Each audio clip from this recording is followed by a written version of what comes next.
There's no time.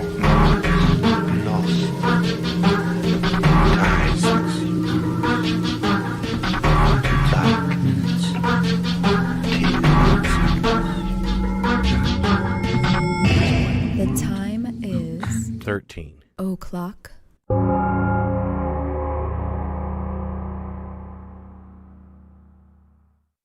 Hey, here we are, everybody. Tom said he didn't want the ticker, so we're not having the ticker. We'll put the ticker on sometimes, and then sometimes we won't. No one will ever know. It'll be a big surprise. Oh, shit. Tonight will be brought to you by Pinnacle Vodka, the whipped cream flavor inside the orange juice. But we got to keep it under control. That last time we did a show, that was a damn sidetrack show, man. We had to do it in 2 parts. We got so trashed. Well, I mean, at least it was a sidetrack show. Yeah, and we did finish it up the following day. We did finish it on the next day, yeah. This one, we'll try and keep our shit together. And well, and this one is like, this one's good too because... This one's good too because you also watch the documentaries about it. Yeah, I've seen it. I know what this is. And stuff like that, so... I'd heard about this thing on the periphery. It's odd. It's bizarre. Yeah. But you know what though? Well, I don't want to get into it. Let's go ahead and warm up for a bit. Really, when you see this shit, it doesn't. It's weird, this shit that happened with this cult, but it's not really weird if you understand the history of other religions. It's a lot like other religions. They were doing the same kind of thing, and it was based on a bunch of other stuff. I can point out everything that happened in this, and I'll give you an Old Testament reference. Well, this one, I really wanted to talk, somebody recommended this a long time ago, and I didn't really know hardly anything about it. So, but the more I looked into it, it's like, I thought this would be like a good one to do because this one is kind of right on the edge of like, where it's kind of like, well, is joining a cult necessarily a bad thing? You know what I mean? I don't know. It's just right in that kind of gray area. Imagine you take Jesus, Hinduism, and mix it with sex, drugs, and rock and roll. Bunch of beautiful women in robes. That's what you got here. You know what I mean? Multiple marriages, multiple fucking spirit wives. Kind of like the early Mormon church. It's a lot of parallels between this and Old Testament legends, and then they throw Indian stuff in there, California hokey shit, and there was so much of this going on back then. Shit ton of hokey shit, hokey ideas from California that live on to this day in other guises. Like veganism. Sorry, Sophie. But you know what I mean? Well, I was going to say that actually it's interesting because this cult is kind of... it was kind of at the forefront of like sort of the health food movement and vegetarianism and veganism and like all of that kind of stuff. And I think people didn't really realize that there was kind of a cult behind all of it because it's a little bit forgotten about nowadays, I feel like. Well, our regular listeners will know that, I was born in California in the Los Angeles area. I left in 81. And fucking never looked back. And I just grew up around this type of environment, these kind of people. They weren't in cults, but it didn't matter. They were kind of like that. So it's not really that unusual to me. And I just kind of see it for the kind of fucking cheesy hokiness, kind of superficial shit that it is. But in this case, these people actually believed it.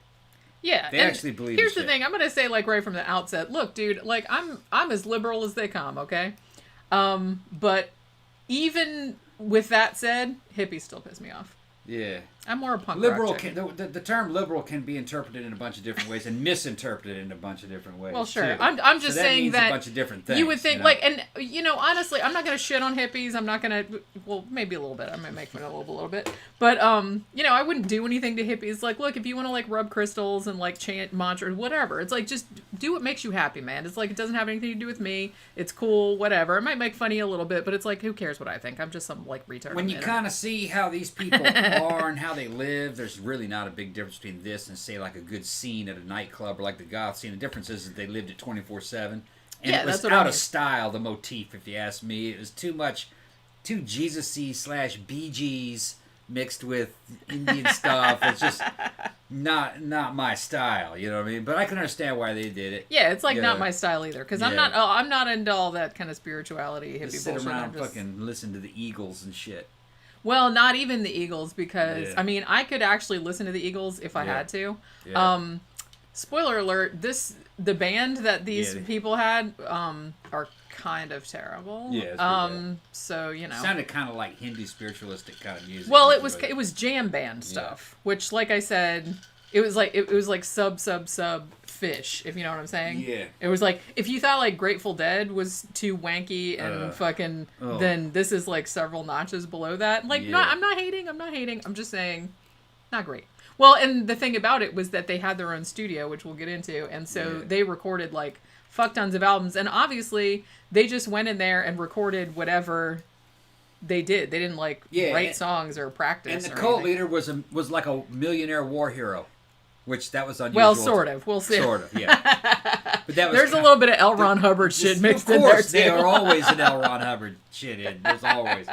But that was usually kind of like the mystique they were trying to bring to the role. Michael Schaefer says, "What's wrong with the Bee Gees?" Absolutely nothing. No, the Bee I Gees are actually awesome. like the Bee Gees. Yeah, Did yeah. I just lose some goth cred? I don't know. Points right I there. like man, I tell you what, the Bee Gees understood lyrics. They knew lyrical power. They knew what smooth power was, or musical soft power. They understood Silky it. smooth. They knew exactly what a woman wanted to hear. Go and fucking listen to those lyrics.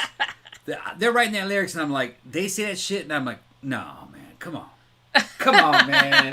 Come on, man. They're not You know, singing come to on. you. You're They're begging not for singing to pussy. you, Tom. You're begging for pussy, aren't you? That's just kind of like it's genius, the shit that they're writing. It is. Yeah. Go back and listen to you know. Basically, man, don't make me analyze the fucking Bee Gees on the show. I didn't appreciate them when I was younger, but now that I got older, I'm Yeah. just kind of like, man, yeah, you know, they got some good songs, man. Yeah, It's like they're pretty a lot of the catchy. songs are just about you, girl. Me and you are made for each other. They're trying to break us up, but they're just fools, and they need to leave us alone. That is the fucking thing. Dust against and the then he world. starts talking his way up in the girl's skirt, and then then they're talking about what a woman's man they are, and I'm looking at him, and I'm not in them pants, but you know what I mean. Everybody wore those back come in on. those days, and the They hair and shit. They're just, you know. Everybody had pants tugged back in the 70s. It was just what you did. When I fuck with And the VPL. When I fuck with the Bee Gees, it's not about their sound. Their sound was fucking on point. It was tight, especially for the time. It was more of the clothes and the fucking hair and just. But how like they I said, looked. you can't just shit on them for that because It was everybody common. Everybody Yeah. looked like crap in the 70s. Yeah. I mean, that's just Yeah. the fact of it. Cocaine's a hell of a drug. You can't get around it. Yeah. Everybody's pants were too tight. At the top, Yeah, you too could loose at see the everyone's junk. Yeah. It's like, then the bottoms were huge, like the fucking collars were huge. Out of control body hair. Out of control body hair, just like Yeah. everybody had like gold chains and everything was Yeah. too unbuttoned and there was like big fucking. Everything was fucking feathered. Yeah, you know. Yeah.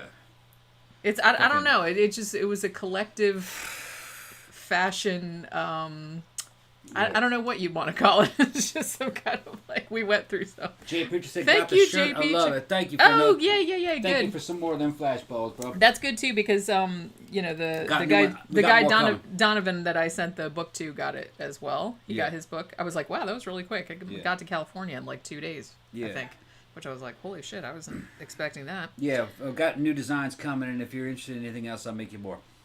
Yeah, like I said, I gotta design some more shit real quick. Yeah. But yeah, so I wasn't sure how high up you wanted that on an extra large. Hopefully the image is not too high. I know if I'm making them for a woman, you know what I mean, they want them up high. They don't want that shit down the belly. They want to fucking accentuate the top, you know, of course. You know, Well, yeah. Because you don't want it down here and make them fucking look fat. But that's normally Look at the my height I belly. put that decal. It looked, or not decal, but that design I usually put it up there. That's done in that fucking. That image will be on there for forever. It'll outlast the Well, shirt. I hope That's good so. shit there. Yeah. we do use the good shit. Yeah. It's just, you know. Unless the heat treat didn't take, and I don't see how it couldn't, because we heat treated the shit out of that one. Yeah, we do.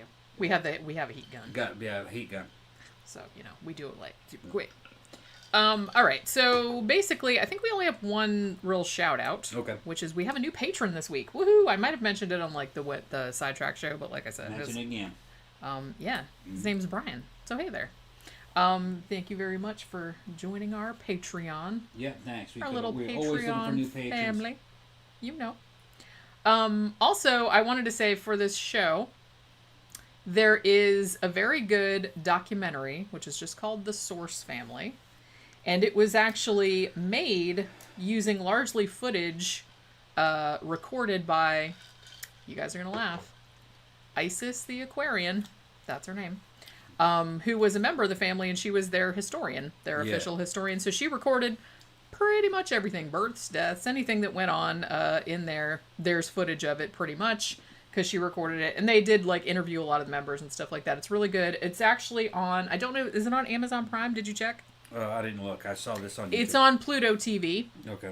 For free. There's commercials, but you can watch it for free if you want to. That's where I watched it. I also want to give a shout out to, I don't know how long this podcast has been around, but I just now discovered it because I was looking for documentaries about the Source family. And there's a podcast called Time Suck. Thank you, Zach. Go ahead and read it. Yeah. There is, says, seems like the no makeup look and earth tone clothes from the 70s is coming back into style. And this decade's kind of turned out like the 70s so far. I guess so. It's like, I do feel like, I don't know, like the late 60s kind of came back in the 90s, like the early 90s. Because I remember people being like super into Pink Floyd and wearing all this, you know what I mean? So like a lot of hippie stuff came back like in the, late 80s, early 90s. But I do feel like 70s shit has been kind of like, I don't know, kind of coming in and out. You need to pray that those 70s interiors don't come back. God damn. Some of the shit, okay, like most of the shit's super ugly. Shag carpeting, fuck off. Earth tone interiors. I mean, I don't need a goldenrod refrigerator. We just watched like a 70s movie last night. Everything on avocado. Everything's shit. Avocado and goldenrod. Just and make you want to vomit. They're brown. Yeah. Or like burnt orange. Everything looked dirty, dingy, and dull. I remember it growing up. And then there was just a bunch of cheap shit inside the goddamn house. Like swinging doors when you went into the kitchen. It would fucking drive you crazy. Fake fucking gold, like, fucking, what do you call this shit? Stained glass. But it wasn't stained glass. It was fucking plastic.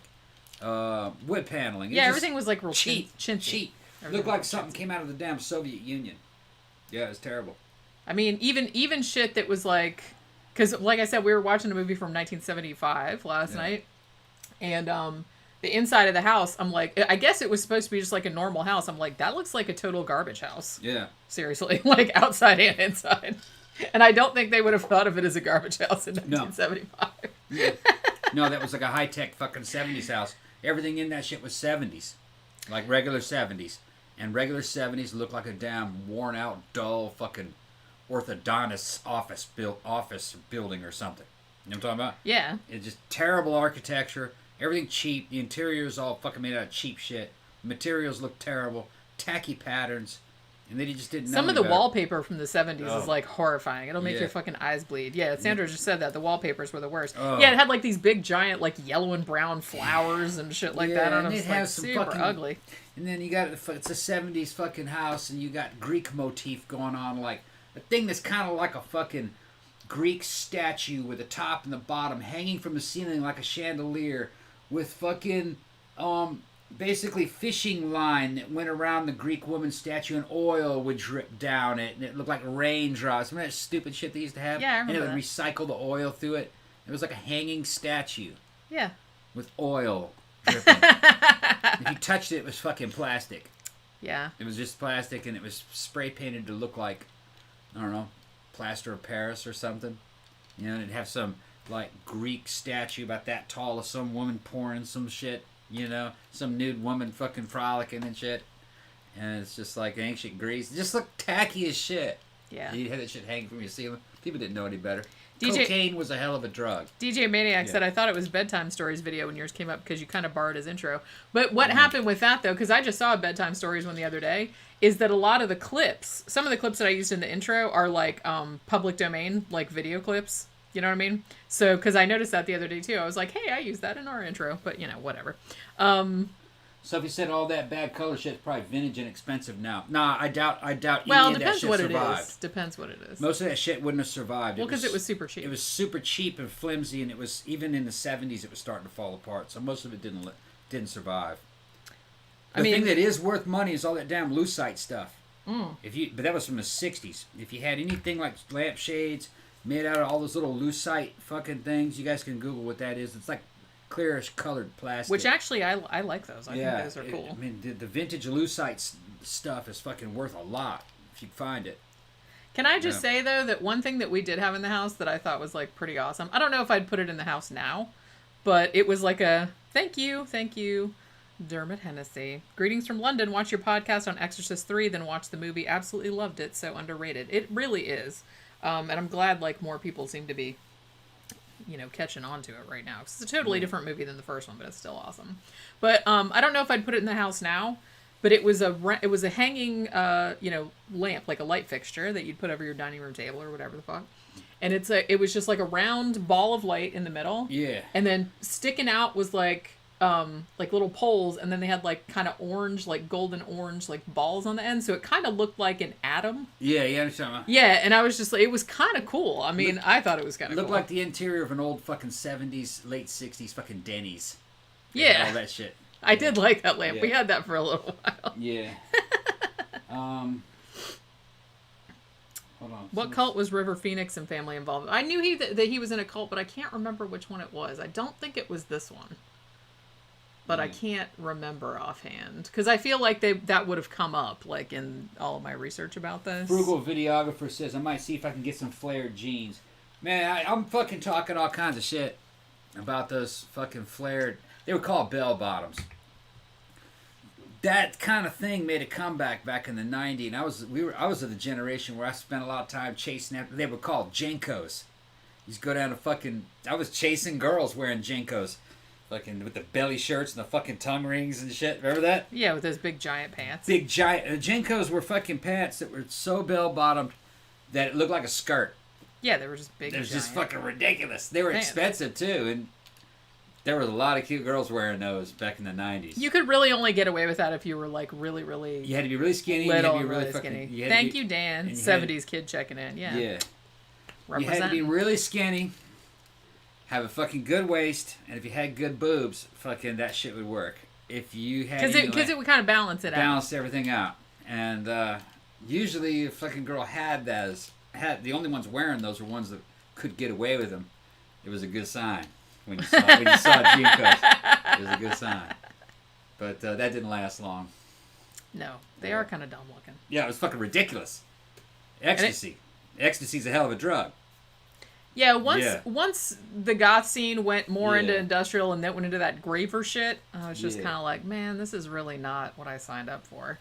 But what you were gonna say, I think, when you started that whole discussion, was that you actually kind of like bell-bottom pants. I actually kind of like but not. I like big. Them on women.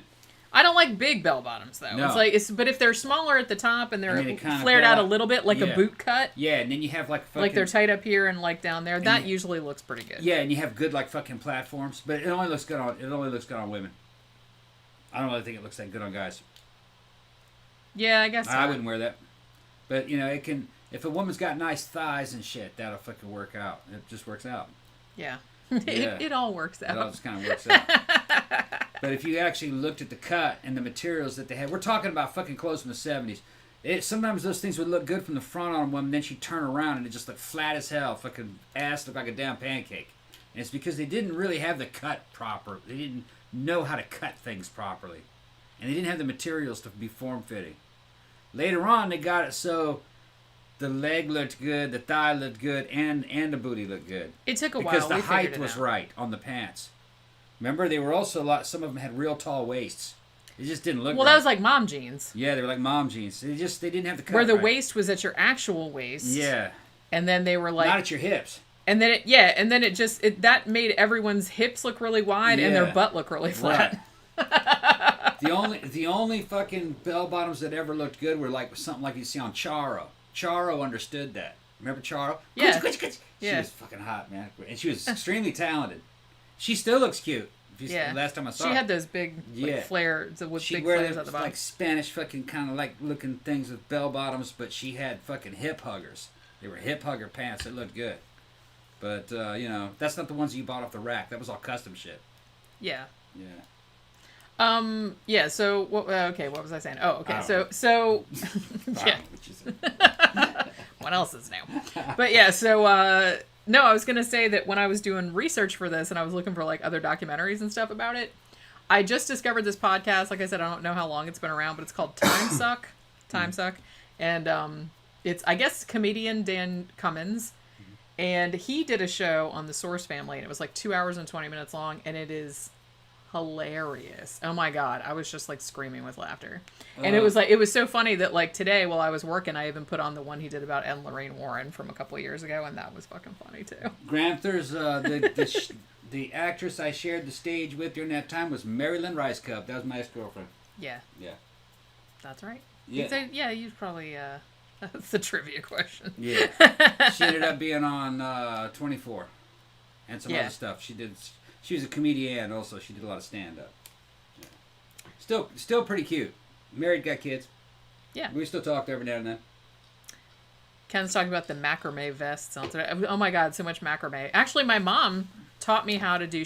I don't think she ever wore macrame vests, but she did macrame. Mostly it was plant holders, like hanging plant things.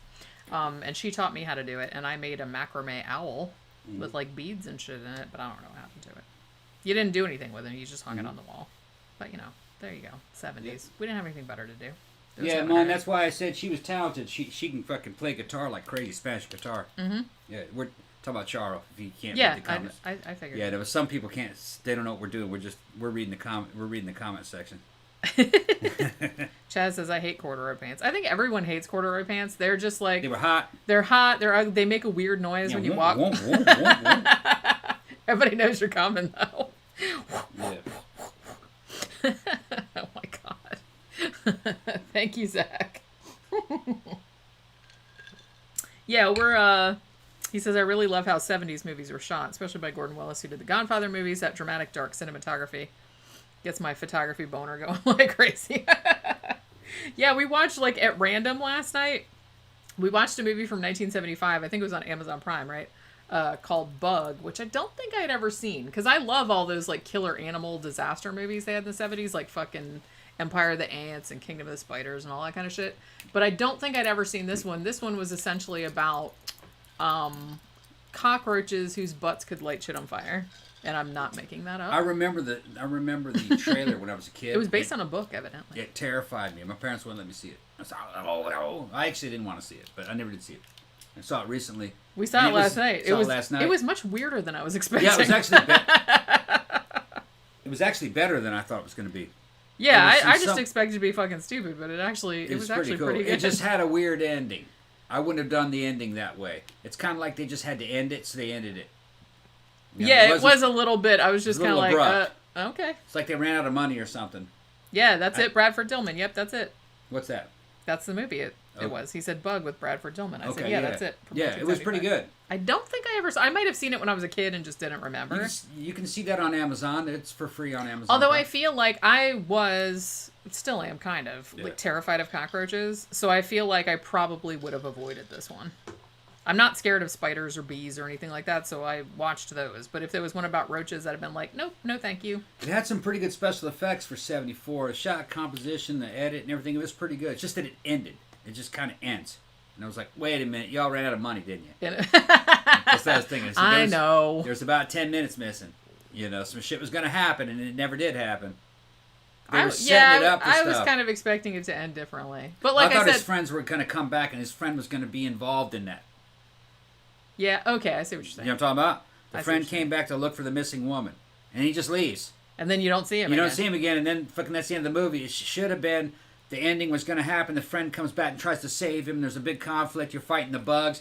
And the whole thing when the bugs started to be able to write and they'd spell out messages by aligning their bodies and there was a group consciousness and shit, I was fucking blown away that they came up with that.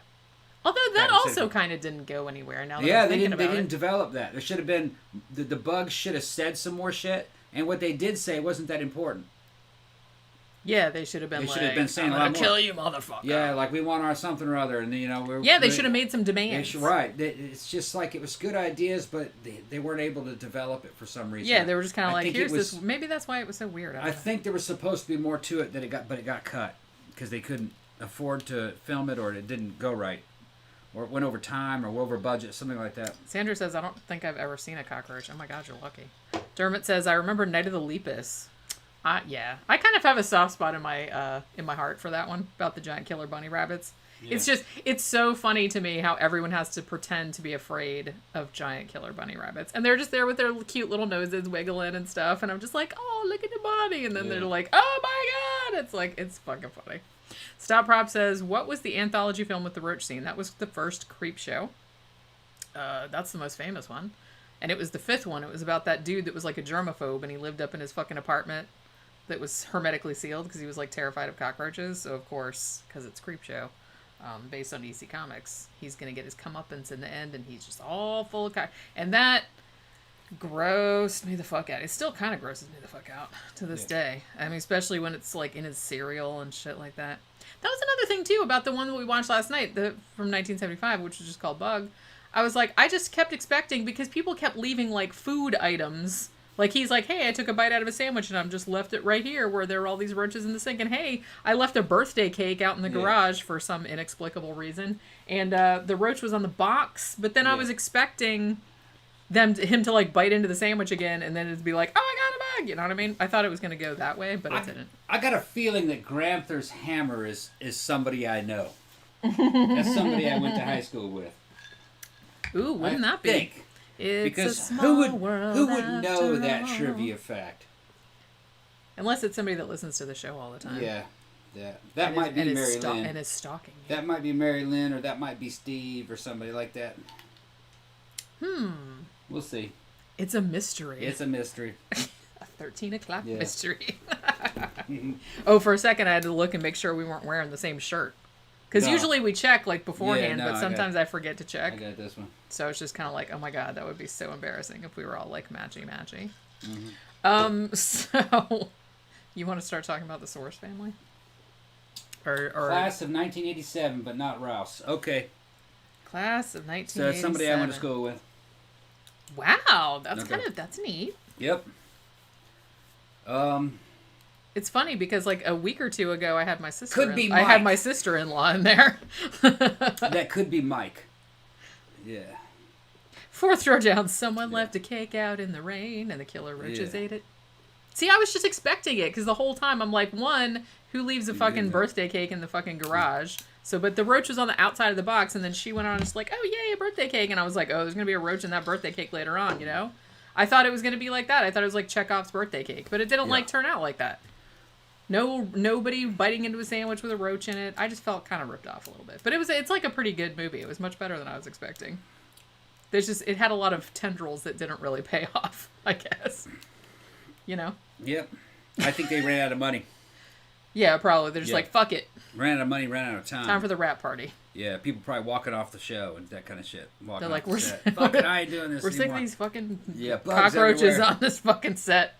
Well, some of them, I don't think the original ones were. I guess they were sort of like cockroaches, but then like They were just foreign cockroaches. Well, the other ones were Madagascar hissing cockroaches, but the first ones that they used that was something else. I don't know what the fuck that was. It was some kind of weird insect, but I don't know if it was exactly a cockroach or not.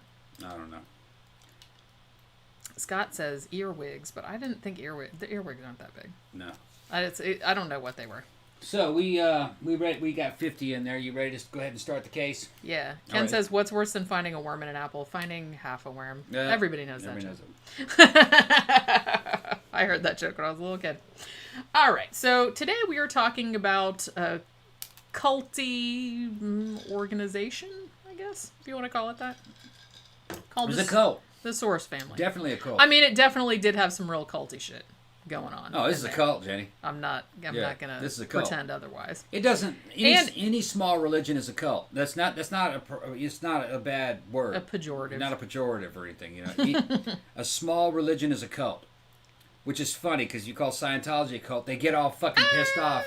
You go, no. Your numbers are so small that you are now a cult. Just that it kind of had, because of all the Manson family shit and the other hokey shit that was going on in California, all cults kind of had a fucking negative fucking connotation to them. Because a lot of them had a similar profile of things that they would do. It was fucking mind control and abuse and fucking separation and fucking sexual abuse and weird shit like that. This one was different. It was weird. A little bit. And it's weird because they did kind of suffer from all the Manson family shit. Yeah. Because they kind of got lumped in with the Manson family later on. So it's like they sort of got persecuted a little bit. People thought that it was something like the Manson family. It was a lot bigger than the Manson family. And when you see who they are and what they look like, The dudes all looked kind of like... Most of the dudes that ran the show looked like big fucking rock stars in robes dressing up like Jesus, especially when they were young. That's what they looked like. Yeah. All the girls looked like... Well, not all the girls, but I'm saying the main ones that they focused on, at least in all the videos that I took, they were like... A lot of them were like 10s. Some of them were like just gorgeous. They're wearing these damn white robes with nothing underneath, and the fucking... They're walking around and you kind of like see through them, and they're just... They had implants and shit, and they're just... They look like, some of them look like models or porn stars. They all were pretty, everybody had to be pretty good looking to be in this cult. That's what they looked like to me. And, well, I should really note, too, have that, any, like, some of them were underage. So. Yeah, but there were no ugly ducklings in this cult. So it kind of had, like, it wasn't like the Manson family. They were pretty fucking scuzzy. And they had money. They were just... They were what they would have called, when I was a kid out in California, we had a general terminology just called Jesus freaks. Yeah. That's what Jesus freaks. Yeah, they were very much of that. A Jesus freak wasn't necessarily a Christian. It was a Christian-adjacent cult. Yeah. Where they just kind of took anything that they thought was good, which might be Jesus and maybe Buddha's, and then maybe some Indian, like Shiva, like some Indian stuff like Shiva or something. Anything that was supposed to be kind of holy or have that image, they'd lump it all together. But that wasn't enough, because of course weed is holy, so they're going to throw that in there, and fucking partying is holy, so they're going to throw that in there. And God, fucking Bee Gees are holy, so we're going to put those in there. Maybe not that it's last just thing. Sex, drugs, Jesus, and rock and roll. That's what it, and we just call them Jesus freaks. And this one Jesus is freaks. maybe the best example of that. Yeah. As soon as I saw him, I go, "Oh, Jesus freaks!" That's how I was kind of well, I feel like children. Was it the Children of God that kind of had that vibe too? Were they the ones that used all that flirty fishing and all that kind of stuff? Yeah, they were Jesus freaks, but yeah. But that was these guys are more Jesus freaky. Yeah. You know what I mean? It's because it's just well, when you see it, you know what I mean. You understand it. They all had Jesus costumes, Jesus and Mary costumes, basically, and then like. Fucking robes with hoods and shit, and it was all. It's like white, they're being being in the Christmas play. Yeah, at the they church. were always exactly. Like I'm like, dude, where's your fucking shepherd's crook? You need a fucking shepherd's crook. Well, I feel like Father Yod had a cane at some stage, did, so maybe that I feel like he was doing some Gandalf action. Isn't there. it called a crook? Yeah. Yeah, Mm-hmm. Anyway, that's just what they look like, and you go, that's Jesus LARPing, really. Jesus LARPing. Yeah, they didn't have the terminology of LARPing back then, but that's you see it now, and that's what what it is. Michael Schaefer says, "Well, if you're leading a cult, why would you hook up with ugly chicks?" Exactly, and I feel like cult Fucking leaders right. the world over Exactly. have thought that exact same thing. Yeah. I'm sure they would meet women that try to go in and they go, "Oh, no, the vibes aren't correct with you." And what it is you're too ugly. Get out of here. Or you don't have any money. I think that's a lot. It's not gonna work out. I don't feel the vibe. And then your aura is the wrong color. Right. And then your you chakras are misaligned. Back in the 70s, some chick looked like Olivia Newton-John shows up and he goes, "Oh, you are so holy. I feel the radiance. And, yeah, your soul is so bright, and you're gonna bring so much joy." Man, God's talking to me right now. God's talking to me right now. He's telling me some shit. He's telling me that you need to jump on my dick. Yeah. Your destiny is me. Maybe he'd be slicker than that. Okay, I was. I was gonna get ready to get too dirty, so I had to. When has that ever stopped you? It's all right. I'm a busting nut. Oh my god. This is Jesus shit, man. Saunders is just Googling pictures of these guys. Hilarious. Yeah. Well, I think they were, weren't they used, I've heard that they were, like, pictures of them were used as a model for, like, Jesus Christ Superstar, like, all the, like, the costumes and, like, the idea of it or whatever. Mm-hmm. I could be wrong about that, but I have heard rumors. But, so let's kind of go, now, we're going to go back in time a little bit after this, but as a way of introduction, if you guys have seen the, what are you laughing at? Bee's Nest. We had a secret joke. Says, "Tom, play that song." No, I can't play that song, man. They fucking shut the song. They'll shut it down. No, they'll demonetize. Yeah, they'll demonetize. I'll get He's a talking copyright about strike. blowfly. Oh, okay. We were fucking talking about blowflies. Me and Sess was getting into fucking blowflies too. this Australian heavy metal chick that was showing her blow, which is a Florida classic, the ultimate Florida man. Blowfly. We should have gone to see him because he played here at Will's Pub, the venerable Will's Pub here in Orlando, and we missed him. When you have an artist that will name a song, "Can I Come in Your Mouth," you know that this shit's gonna be fucking classy. Yeah. And the other one, another song he has really good is called "Begging for Pussy," and then just an absolute filth. The whole fucking album, not quite absolute filth. Not quite as good as the Cramps' "Can Your Pussy Do the Dog?" Yeah. But almost. The lyrics are way on dirtier. this. Absolutely. The storytelling is fucking off the chain. And then you got storytelling. You got what you ended up with is like a 70-year-old black dude in a fucking 2-bit super hero outfit singing these songs with a fucking mask and a cape with his underwear on the outside of his fucking leotards. Yeah. Yeah, and that's Blowfly. It's telling you about what a sexual... he's living his truth. Singing about his sexual prowess. Not anymore because he with died. a bunch of overweight female dancers behind him and shit. It's just fucking great, man. I really maximum regret. Ghetto. I really regret not going to see him. Yeah, it would have been great. Because I remember, and this was like going back, like 9 or 10 years probably. Yeah. But I remember we were at Will's Pub and I saw like a poster for it. And I kind of thought about it, and then I was like, then I forgot about it, and then like he died a few years later. Spends the whole fucking show pointing at the audience like that. With the middle finger. He's casting aspersions. Yeah. He's cursing. Rubbing people on the head and shit while he's saying sexual shit. It's just fucking funny. They got him live on there. You can see him. Okay, look, we're getting sidetracked. We are. We got to stay on this shit right here. Well, you know, don't worry. It's another night. Don't worry too much. I got to control all this drinking. Hold me back. Well, Hold me back. Okay, you're the one making the drinks. Just be calm. No, I'm pouring them light today. Okay, that's good. Yeah, you gotta. Well, I feel in a way the flavored vodka is better because it's like a little bit sweeter, so you don't need as much. So it's just because it'll be too sickly. You know what I mean? This drink is very good though. What a good idea I had. Just that randomly when we were at the liquor store, I said I'm gonna get some flavored vodka. I haven't had that in a long time. I got some plain for us. Seth said I'm embarrassed that I have only just learned about Blowfly, and the song's titles alone are brilliant. Who did I eat last night? Yeah. Yeah. Yep.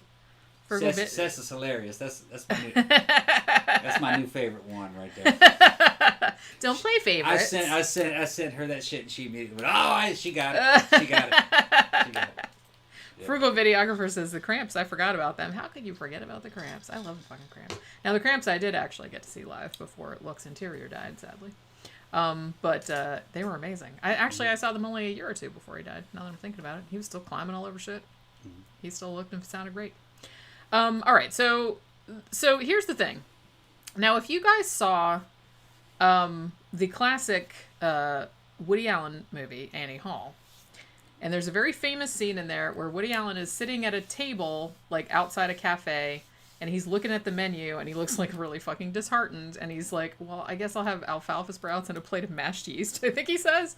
That restaurant that he's sitting in front of is the source, which was essentially kind of ground zero for this cult.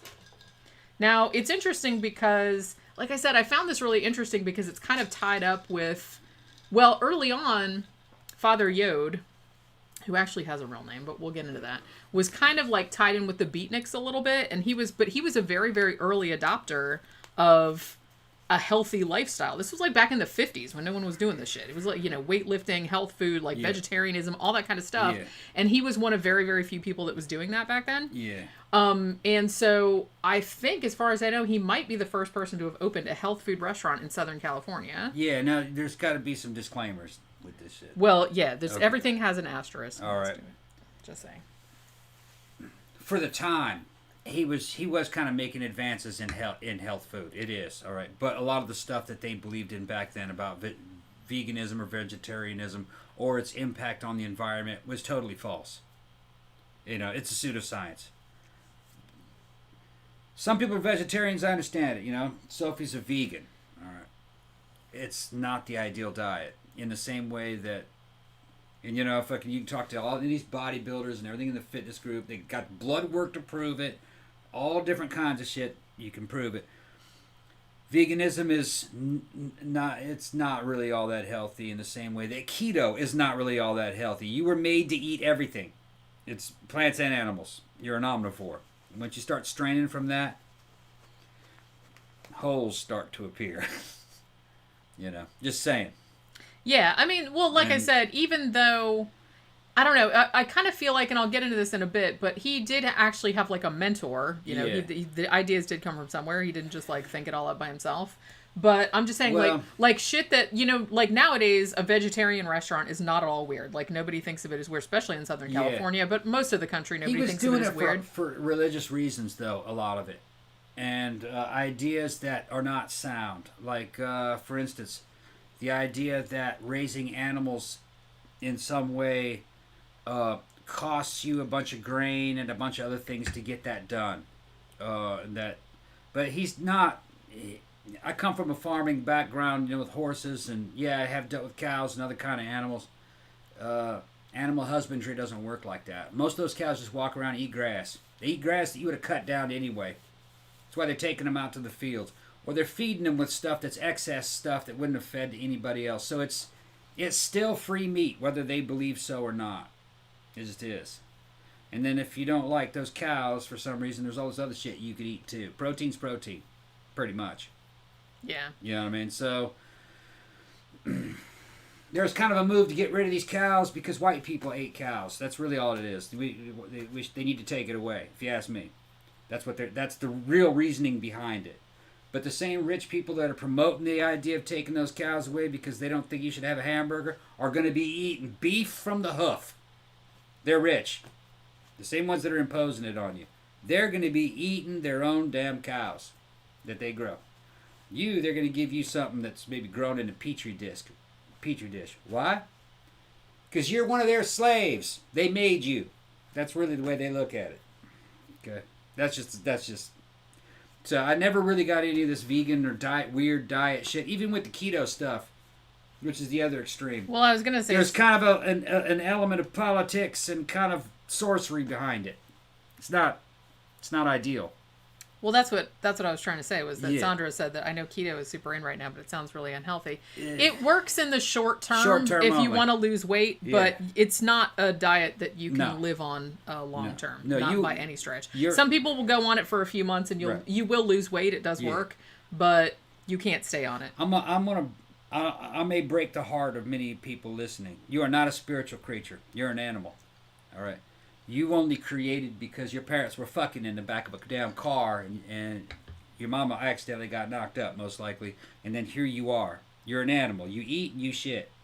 Your ancestors all were omnivores. They eat everything because they were just trying to survive, like a raccoon or a dog or all the other kind of omnivores. When you stray from that, your machine won't run very well. You'll eventually develop a bunch of other problems. Now, it might take 50 years for the problems, 60 years for the problems to surface of that diet, and then you'll die. Now, if you had a good diet, you probably would have lived a better quality life, and maybe you would have lived another 6, 7, 8, 10 years, maybe even 20 years.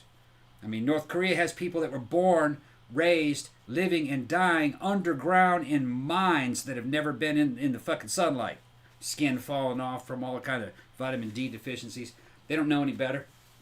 But it's not normal. I'm just saying that, like, everything in moderation. Yeah, moderation. Nothing extreme. I mean, as long as you don't do anything, like, super, super extreme, it's like, that's probably the best thing to do. I always kind of feel like, just do shit in moderation and don't worry too much about it. Most science supports the idea of fucking being an omnivore, and if you're not fucking working out or doing high energy outputs, calorie restriction. That's fucking one of the best things. Well, and, everybody's different, too. Yeah. So everybody just has to come up with whatever works for them. Right. Like I said, intermittent fasting, which is, just eating during an 8-hour period and then just, like, fasting for 14, 16 hours, works for me. I feel a lot better. But it may not work for everybody. I'm just saying. Michael Shepard says the show is going to crash soon because Tom's speaking too much truth. Every time I start saying the truth, they start shutting it down. The show might crash soon just because my laptop is telling me to rock on. And my Wi-Fi isn't real stable. Yeah. That's why. Because it crashes lots of times when you're just saying random shit. So, now the Source was actually not the first health food restaurant he had opened, but The Source probably was his most, all of them were successful, but it was probably his most successful. I mean, at some stages, like in the late 60s, early 70s, it was like kind of the hip place to be, man. There was like fucking celebrities there. John Lennon, Yoko Ono, Warren Beatty, Marlon Brando, Goldie Hawn, Joni Mitchell. It's like they were all regular. Steve McQueen, like all these people, and there was like lines around the block. I heard that it was making somewhere between like $300,000 like a month. He was making like millions of dollars a year off of this shit. So like I said, it's kind of like he was kind of a pioneer in popularizing health food restaurants, vegetarian stuff, organic, raw, stuff like that in Southern California, because no one had really done that prior. Although, like I said, it wasn't actually his first restaurant. He had several. He had like a shit ton of money.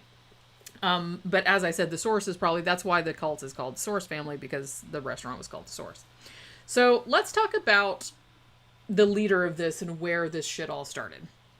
So the dude named Father Yod, who was the head of this, and it's not Yod, that's what I thought, but it's not. It's Yod, like Yoda.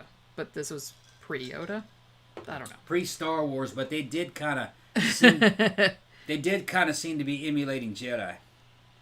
Yeah, they look like some wizards. Yeah, it's some wizard shit. Some Obi-Wan Kenobi bullshit. Yeah. Although I respect this man's game. And he had 13 hot fucking wives that willingly jumped all over this motherfucker. And he was well over the hill. He was past his prime when that. Well, he didn't even start this shit until he was like older. Until he was like middle-aged. Yeah. Because he had kind of a normal life before him. But like I said, as we'll see, just goes to show there's some L. Ron Hubbard bullshit going on here too. And I'm not sure how much of it is true. Just to show you motherfuckers, it's not really so much how you look. It's what you say, how you say it, what kind of show you're putting on.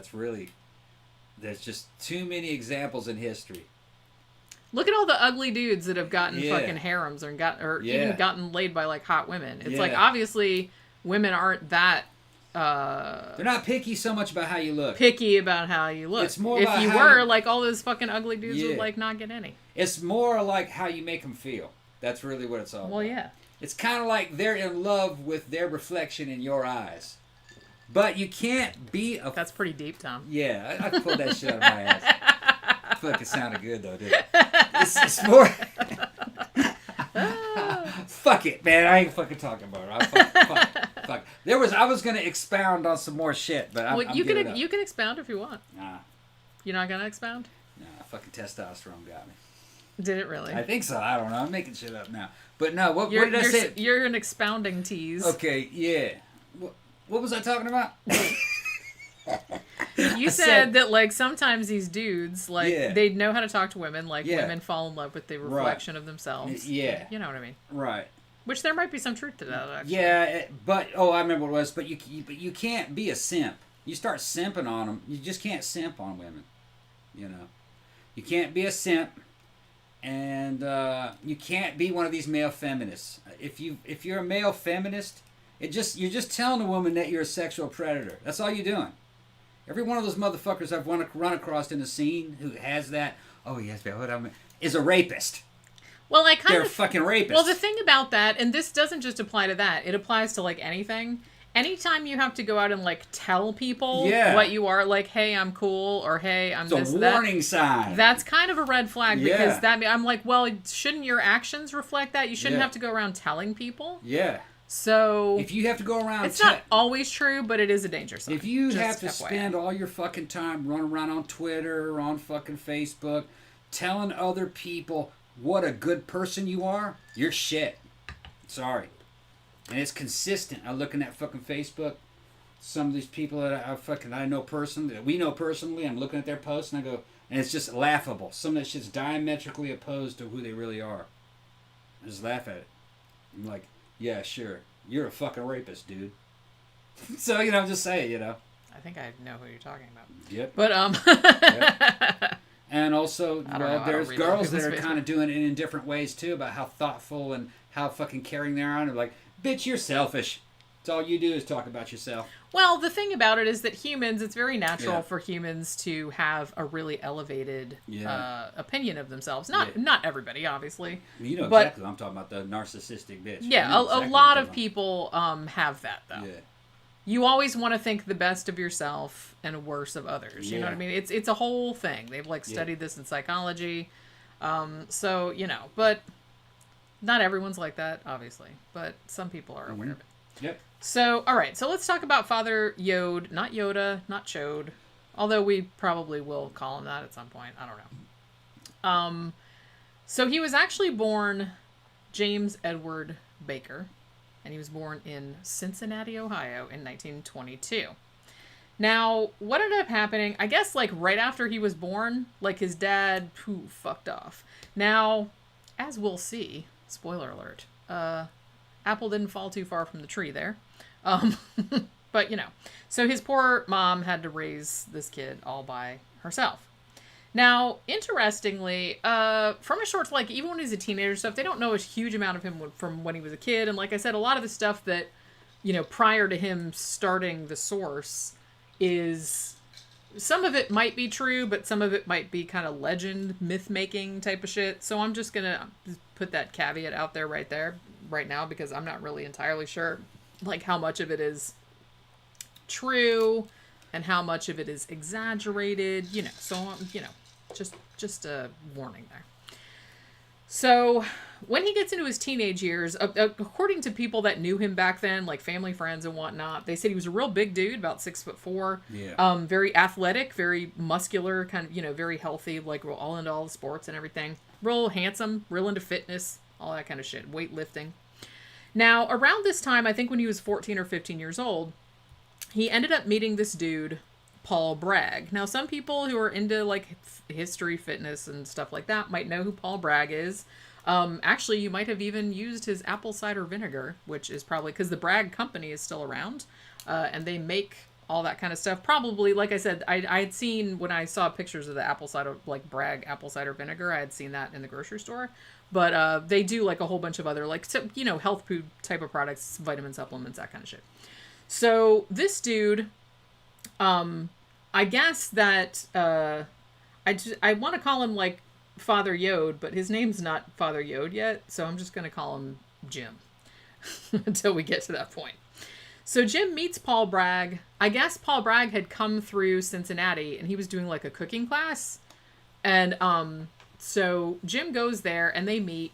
And Paul Bragg, I mean, since Jim doesn't have a dad because his dad fucked off when he was a baby, Paul Bragg kind of becomes a father figure to him. Now, Paul Bragg, as I said, was very, very into health and fitness. Like, he was super into all this. And he's kind of one of the early people that introduced shit like herbal tea, 7-grain cereals, like wheat germ, all that kind of stuff, which is, you know, pretty common nowadays. He's kind of one of those people that was instrumental in popularizing that, like, back in the day, like back in the 40s and 50s.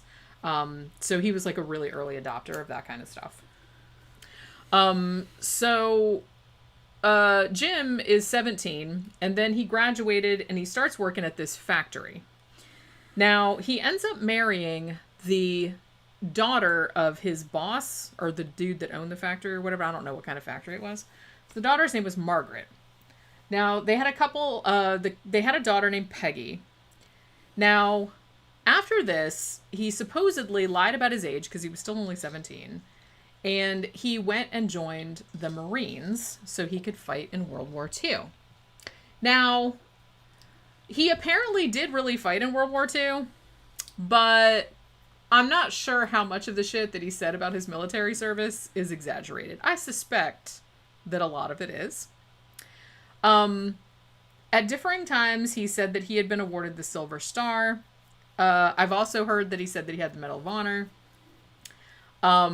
Now, interestingly, the military does not have records of him getting a Silver Star or a Medal of Honor.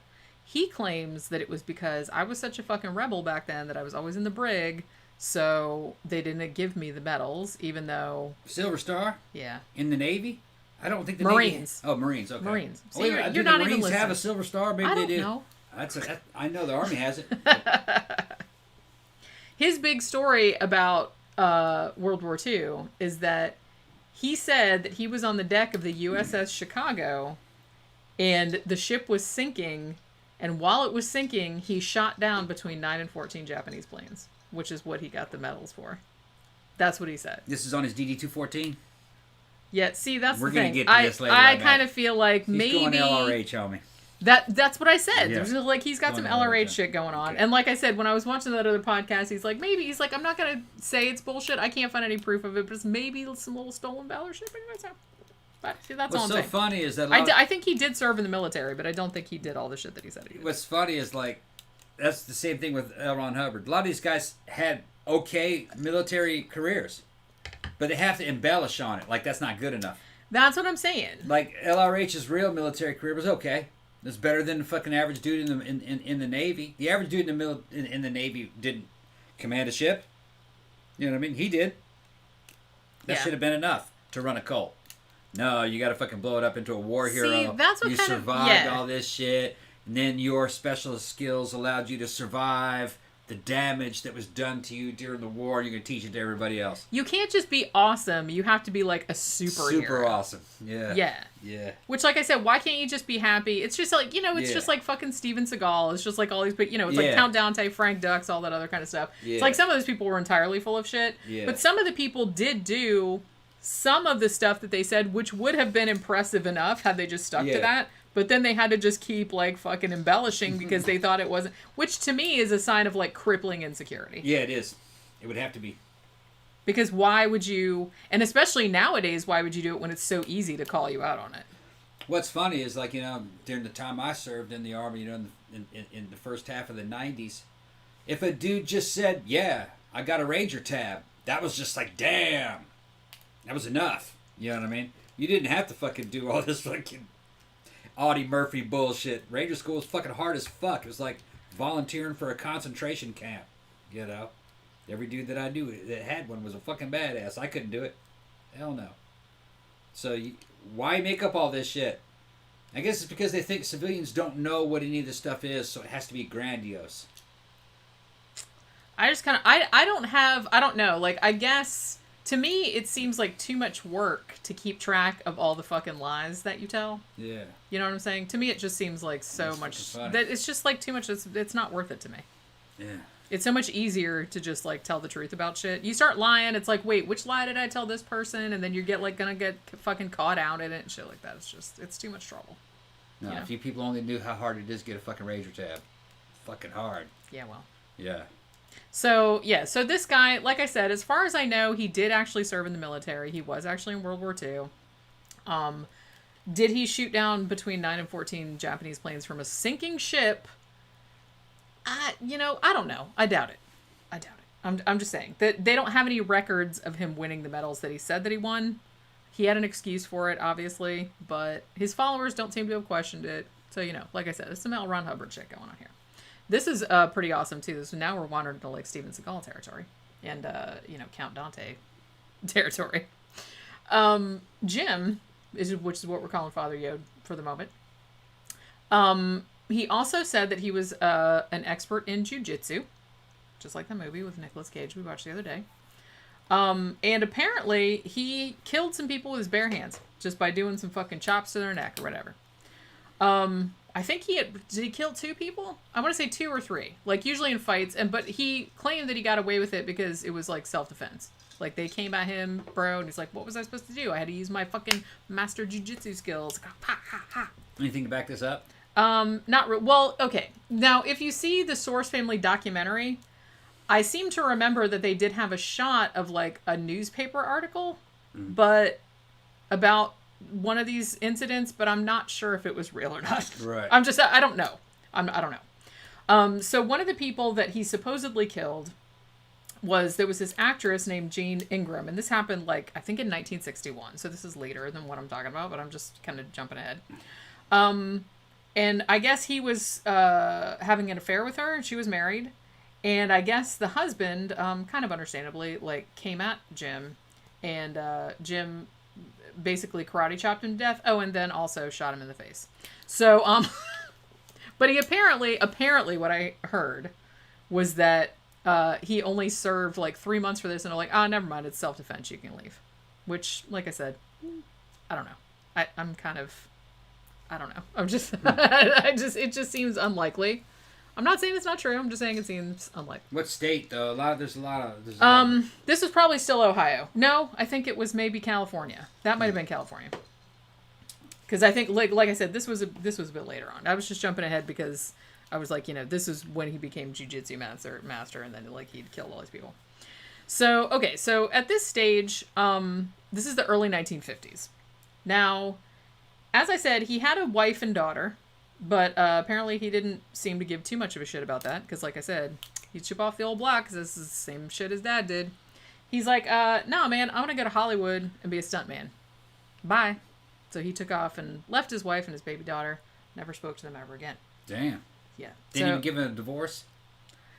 Well, I think he did eventually must have divorced her because, he married again several times, like later on, and didn't get in trouble for like bigamy. So I'm assuming. Although I heard that back in the day you could get away with it. Maybe you could if you moved from state to state, Yeah, but most of them were in the same state. So as long as there weren't any complaints from the exes, usually nothing happened. yeah, I guess somebody actually would have to They'd have to complain. Go, he ran to file charges because they don't even know. They're not. That shit running in the background. All that shit's inside fucking filing cabinets. Well, yeah, it's not like it's not like they're checking people's marriage status. I'm like, we got murders and shit going on over here. It's like, they don't have time for that shit. Yeah, sure.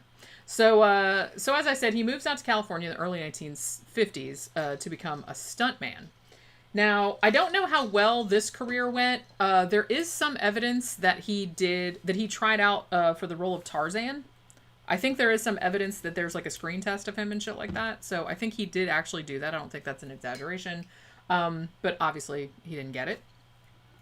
Now, after this, things go a little hazy. No one's entirely sure what he was doing, like from the mid to late 50s, from the early to mid 50s, I guess.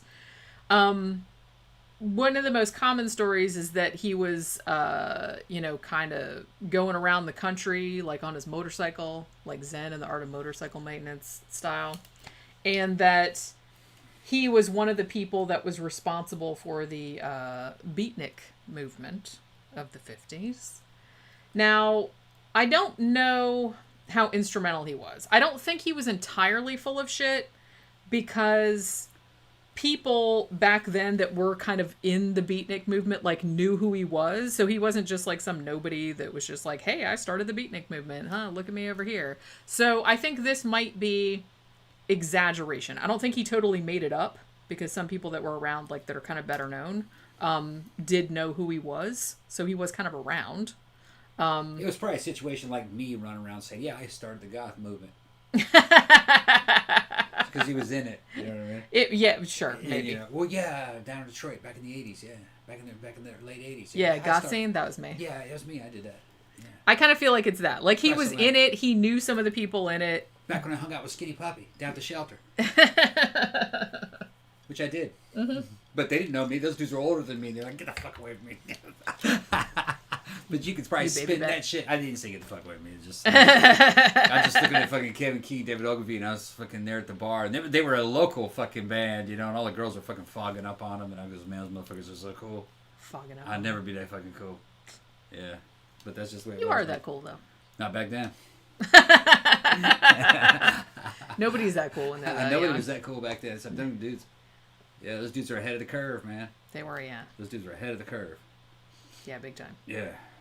So, like, where'd they get those fucking boots? You know what I mean? Remember how it was back then? Well, yeah, it was hard to get shit back then. Yeah, I was like looking at what they were wearing. I was like, where'd he get that? Fucking, yeah. Where can I get those? Yeah. And I was like, are those girls' clothes? Now, when you wear fishnets, are they girls' fishnets or is there a guy's fishnet that you have to buy? See, I always thought fishnets were just unisex. You know what I mean? Well, I was trying to fucking gender the shit. You know what I mean? It was fucking 1987. I'm like, do I have to buy those fishnets from another store, or do I just go with the women's section? Because I'm thinking of it like a guy. You know what I'm talking about? Oh my god, that's one of the funniest things. Now you get it? That's what I was thinking. I was thinking that kind of shit. He's wearing fishnets. Oh my god. Yeah, it looked cool. That's hilarious. Get them fucking fishnets on. DJ Maniac says, does Tom know I worked with Skinny Puppy on their first reunion tour? Oh yeah, I used to see them all the time down at the fucking shelter. Before they were famous. Yeah, but they were famous, but they were local famous. They used to hand out. Dude, I used to get all kinds of tapes from their shows. They'd hand out demo tapes. They had like fucking Church in Hell. Remember that fucking demo tape? I had that one. I had a couple of the other ones. And that was because they come across the border from Canada. I'd see them in Detroit all the time when I was living there. Yeah. Yeah, I used to go to the fucking shelter, and they used to go play at St. Andrews Hall. And I think they played also at, what was that one? Majestic Theater. I think it was Majestic Theater where I saw them. But they would go to the clubs afterwards. They were like regulars. They were there all the time. Oh, it would be like if City Club? It would be like Yeah. if somebody we knew locally that was in a band, because we know a lot Yeah. of people that are in bands, and Right. they got like worldwide famous. Yeah. You know, It's like and that. then we could say, hey, we used to hang out with those guys back in the day. It could happen. Mm-hmm. You know, we know some that are sort of famous. Yeah. All right, so 1955. Now, like, is this in 1955? Jim opened his first health food restaurant. So, like I said, it wasn't even the Source. That was like much later. The first one that he opened was called the Aware Inn, and it was on the Sunset Strip in California, in LA. And he was pretty much really, really influenced by, like I said, his mentor, Paul Bragg. So he was like really into, you know, raw food, vegetarian. It was a vegetarian restaurant. They didn't serve any meat or anything like that. So as far as I know, I could be totally wrong about this, but I think the Aware Inn might have been the first health food restaurant in California. Maybe in the country. So, like I said, you know, some of the shit about his life probably exaggerated. Oh, I killed, you know, 2 or 3 dudes with my bare hands, and I shot all these Japanese planes down from a sinking ship and all that kind of shit. Probably exaggerated, but it does seem to be the case that he opened one of the first, if not the first, health food restaurants. That's the myth behind the man. Yeah. You see, all these cult leaders, when you go look back on them, they all have kind of like a mythic creation story. Every single one of them. This goes all the way back to Kim Il-sung and Kim Jong-il. They have like mythic creation stories. Well, yeah, you have to. That's where you get your street cred from. Of what your genesis. You have a genesis story to explain your awesomeness. That's what that's all about. It's show business. Well, yeah, that's exactly what it is. Yep. Which maybe was why a lot of these cults... Well, there were a lot of reasons why these cults proliferated in Southern California. Of course. But I definitely do think that it being Hollywood, ground zero for like all these... I definitely do think that had something to do with it. This is fucking theater. Yeah. All right? And it was from another time. This is before the internet. Now I got fucking one listener who's a buddy of mine, fucking who is in Saudi Arabia, you know, and fucking he's into Islam and everything. We talk religion. I don't want to hurt anybody's feelings who's religious. He was asking me what I thought of Islam. One time, and I was just kind of sidestepped the question. I don't want to talk about it. But from the viewpoint of the average to religious people in other countries, from the viewpoint of the average Westerner, when they see religions, like for instance, Islam, they got this big black square fucking thing in the middle of Mecca, and all these people dressed in white clothes, going through all these rituals and bowing and kneeling and praying. To a Westerner, we just see that as LARPing. That's live action role play. That's or cosplay. That's how we see that. We don't really see it as a reality. And you say, well, we're talking to God, and we're like, we just got, yeah, sure you are. That's how a Westerner sees it. Most of us, because it's just ritual and dressing up and wearing funny fucking clothes and going to these places all together and all believing the same thing. Shit, our nightclubs are like that. Well, in a way, that's why I can't shit too much on people doing that. If you want to do that, it's we're fine. doing it. Well, like, yeah, as long as you don't like try to like be like, oh, well, you guys should all believe it too. It's like, yeah, I'd be like, yeah, no, thank you. But it's like if you want to do that, if that makes you happy, fucking knock yourself out, man. They like it. Knock These yourself people liked it, and the problem is when it's like you're gonna have to fucking join us or we fucking cut your head off. Yeah, see, then it's that's a little weird. Imagine how ridiculous it would be, like 1,000 goths fucking 1,000 goths with eye makeup and fucking fishnets fucking jump on you and say, you will come to the club with us. If not, we will have to set you on fire. Sheena's in a goth gang. It's not gonna fucking work. It's not gonna work. Well, yeah, that's. And then you say, well, God is on our side. You would have a good time. God is goth as fuck. He's Edgar Allan Poe. We know so. He wrote it down. It's just. Oh my God. I was just thinking. You know what? While I was researching this, I was like, you know what? Fuck. And I think I said this on our Scientology show too. I was like, man, I need to start a cult.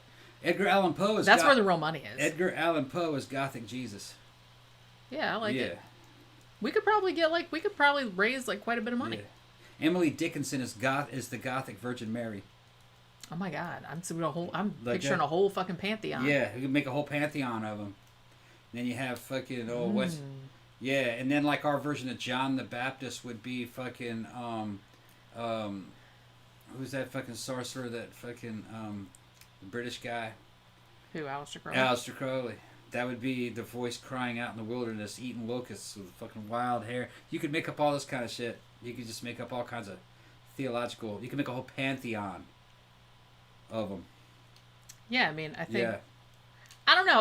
That's what they're doing. I kind of feel like though, like Scientology and Nexium and stuff like that, you kind of need to go after the big fish. You need to kind of go after the dumb people with money that are gonna like pour millions and millions of dollars into your coffers. If you're gonna go through all the trouble of starting a cult, because it is a lot of trouble. I'm not gonna say that it's not easy, or everyone would do it. But I'm just saying, if you go to all that trouble, then really you should target it toward people with a shit ton of money and not a lot of sense. Yeah. Just like Scientology and Nexium. Richard the Hutt said some funny shit. Health food in 1955 was I know, I saw was that. only I was going one to cigarette on your bacon. See, that's kind of what I was about thinking right. too. Bacon I was just and like, because cigarette. when I read that, I was like, the first health food restaurant in 1955. Did anybody eat at that shit? But apparently it was like really successful. Yeah. So I guess, I mean, well, Southern California, I guess, was a lot different place than Florida was in 1955, because it's like, if you'd opened that here, it would have closed like the next day. Designer just said, cultures need something to gather around. That's all it is. It's exactly what it is. It's not bad for a culture. It can hold a culture together. If the religion is big enough and powerful enough and old enough to have credibility, it can sometimes bind them together. As long as it's a religion that promotes a philosophy that promotes the survival of that of that civilization. A lot of them don't in the long term. It's a short-term solution, but a couple centuries later it starts falling apart. Most religions don't last long. I think I once read the average religion only lasts about 45 years. Yeah, they kind of come and go all the time. People don't realize they come and go all the time. And well, because they never get enough people to like hit it kind of like, Yeah. And a lot of them in the United States are Christian cults. Yeah, they're just like offshoots. Yeah, they're just a different interpretation of something Christian. And they'll be around for about 45 years and then they'll slip away. Most cults are harmless, and they're not really all that unorthodox. It's just that you don't know about them because they don't show up in the newspaper. But it might be something stupid, like a slightly different interpretation of who John the Baptist was, or a different interpretation of a certain book of the Bible, and a different way of doing things. But it's just another version of Christianity, Yeah. So like I said, he opens the Aquarian in 1955. Now, rumor has it, and again, I didn't really see a lot of evidence supporting this, but it's a good story anyway. Rumor has it that he funded this first restaurant, and maybe some of the other ones, from a series of bank robberies that he pulled off at some point. I'm not really sure if this is true. He supposedly robbed between 2 and 11 banks. Maybe it was during that hazy time period in the 50s when nobody knew what the fuck he was up to, and then he turns up with like a few $1 million and it's like, hey, I found this $1 million just kind of laying around. Let's open a restaurant. Maybe. I don't know. I don't know if he robbed any banks, though. But that's what the story was. That's how he funded his first restaurant, was from the proceeds from like several bank robberies. Alan says, Tom, your plums are going to shrink up to raisins on tea. Talking about my testosterone package. No, they got me on another Clomid-like fucking drug that fucking doesn't shut you down. It stimulates your fucking pituitary glands to fucking keep normal hormone production, and you're just adding some tea on top of that. But like I said, I'm not going into the fucking super physiological realm of testosterone production. I'm just going back to like what it was in your 20s. Probably 700 nanograms, or maybe 700, between 700 and 1,000, around that. It's going to be kind of like a mild cycle, but it'll just be forever until I die.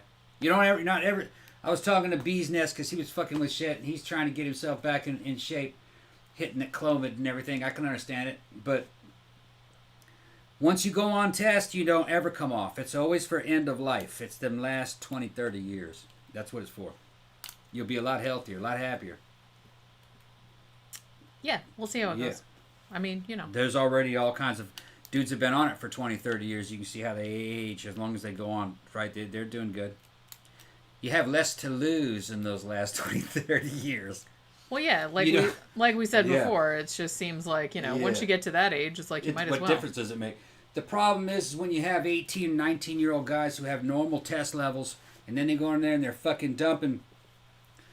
dumping fucking 500 milligrams or fucking 200 milligrams of that shit into them a week to try to fucking gain a massive amount of muscle, and they want to run that for the fucking remainder 50, 60 years of their lives or whatever. That's when you have problems.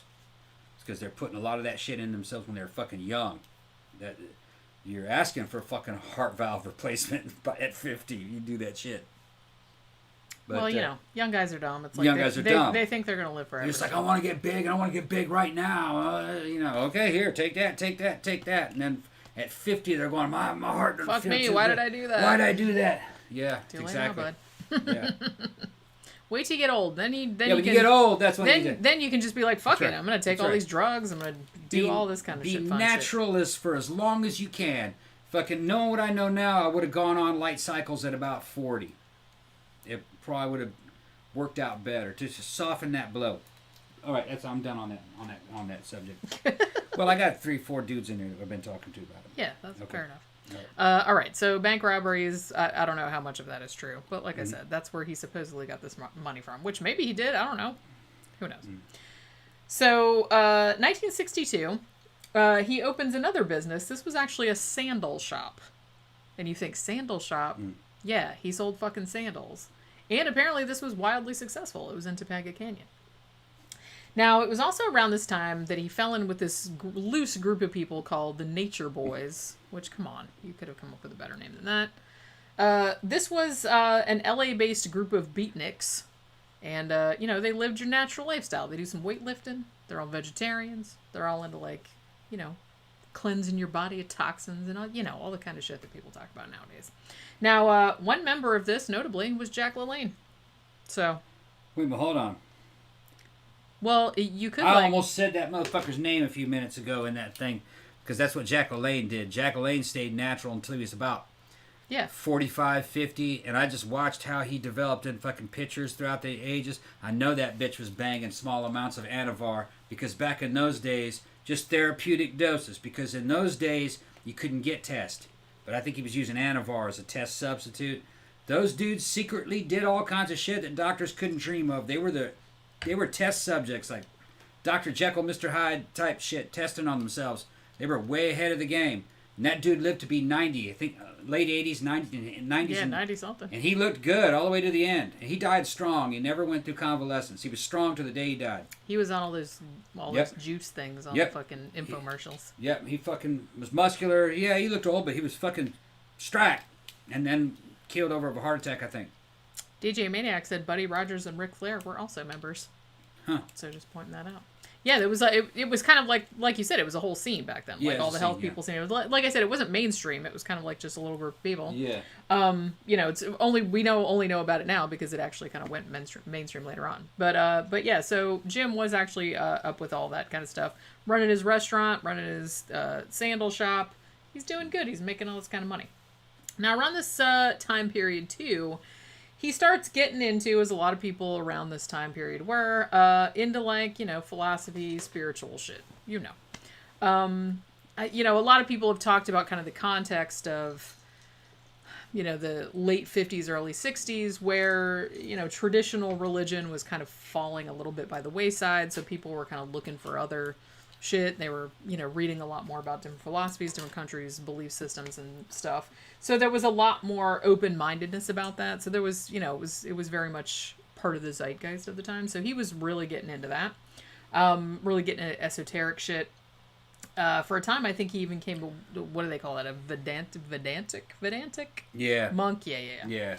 Reading the Vedas, all those Hindu stuff. So while he was doing that, he apparently met this woman named Elaine, who was into the same kind of shit.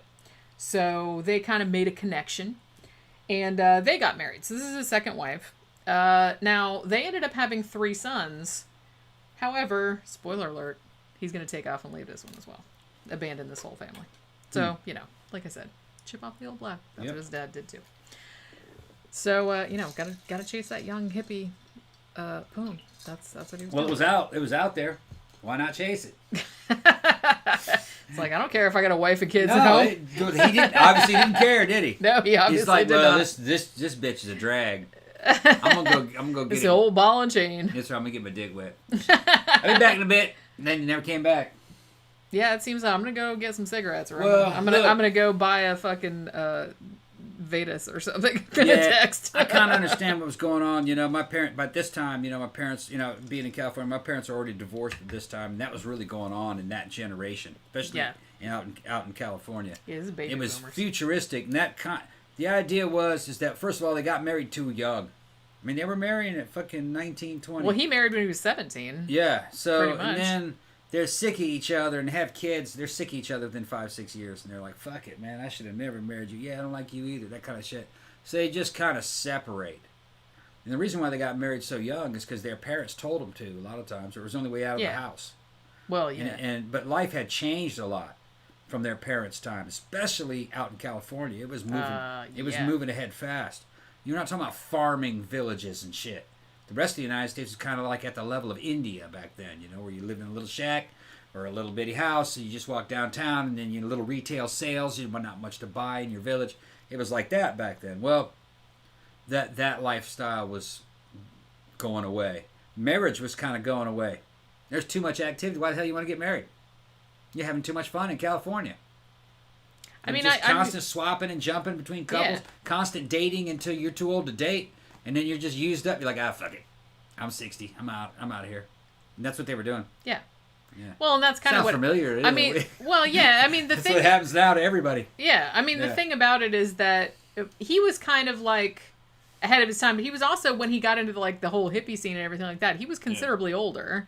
So, but we'll get into that in a little bit. So, right around this time, now he's still, with his wife Elaine, like I said, spoiler alert, he's gonna, abandon her too later on, and to his 3 kids. But, at the time, they're still together.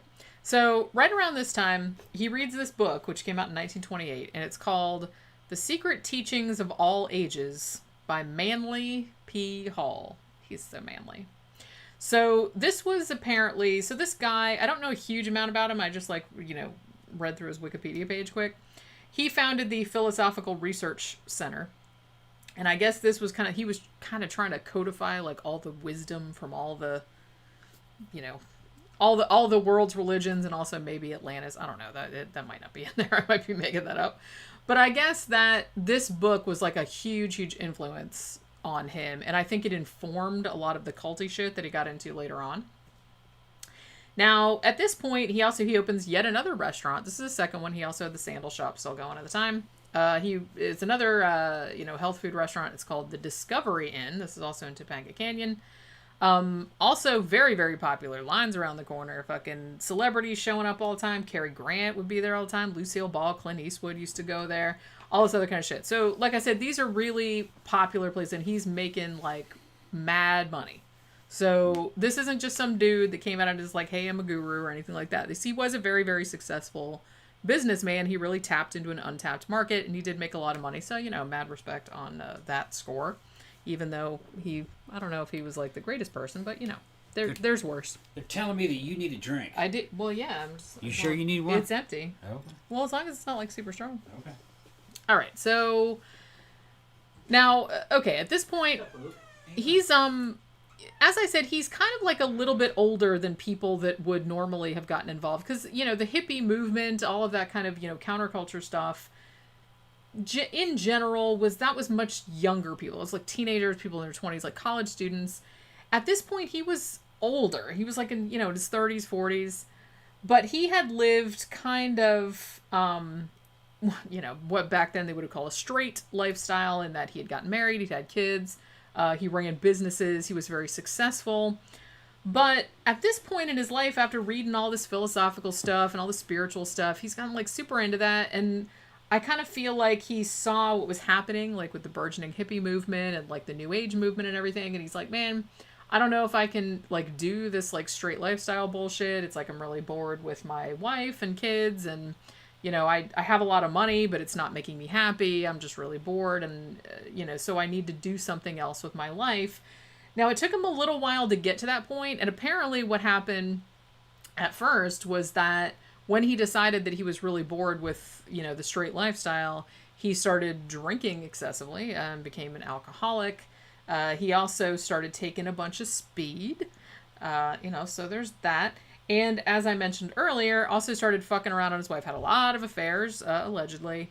One of whom was the previously mentioned Jean Ingram, the actress, the one whose husband he supposedly killed with a jujitsu chop to the throat, as well as a bullet to the head. It should be added, because I guess he did the jujitsu chop, and then the dude fell over, and then he's like, "Well, I want to make sure he's dead, so blam."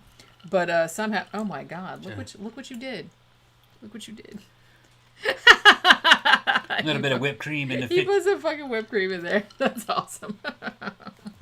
That's a creamsicle. Now it's gonna get on the tip of my nose, probably. Creamsicle. That's very good. But yeah, so I was telling the people that so right around this time, even though he has a shit ton of money, he was getting all into the spiritual shit, and he was just like, man, I don't really like this straight lifestyle bullshit. It's not making me happy, even though I'm rich and everything. And so he's getting bored with his wife. He starts drinking a lot, starts taking a lot of speed, starts fucking around his wife. So that kind of whole thing happened. So not too long after this, he decides, fuck also my second family, because, fuck the first family. He never, spoke to them again, I don't think.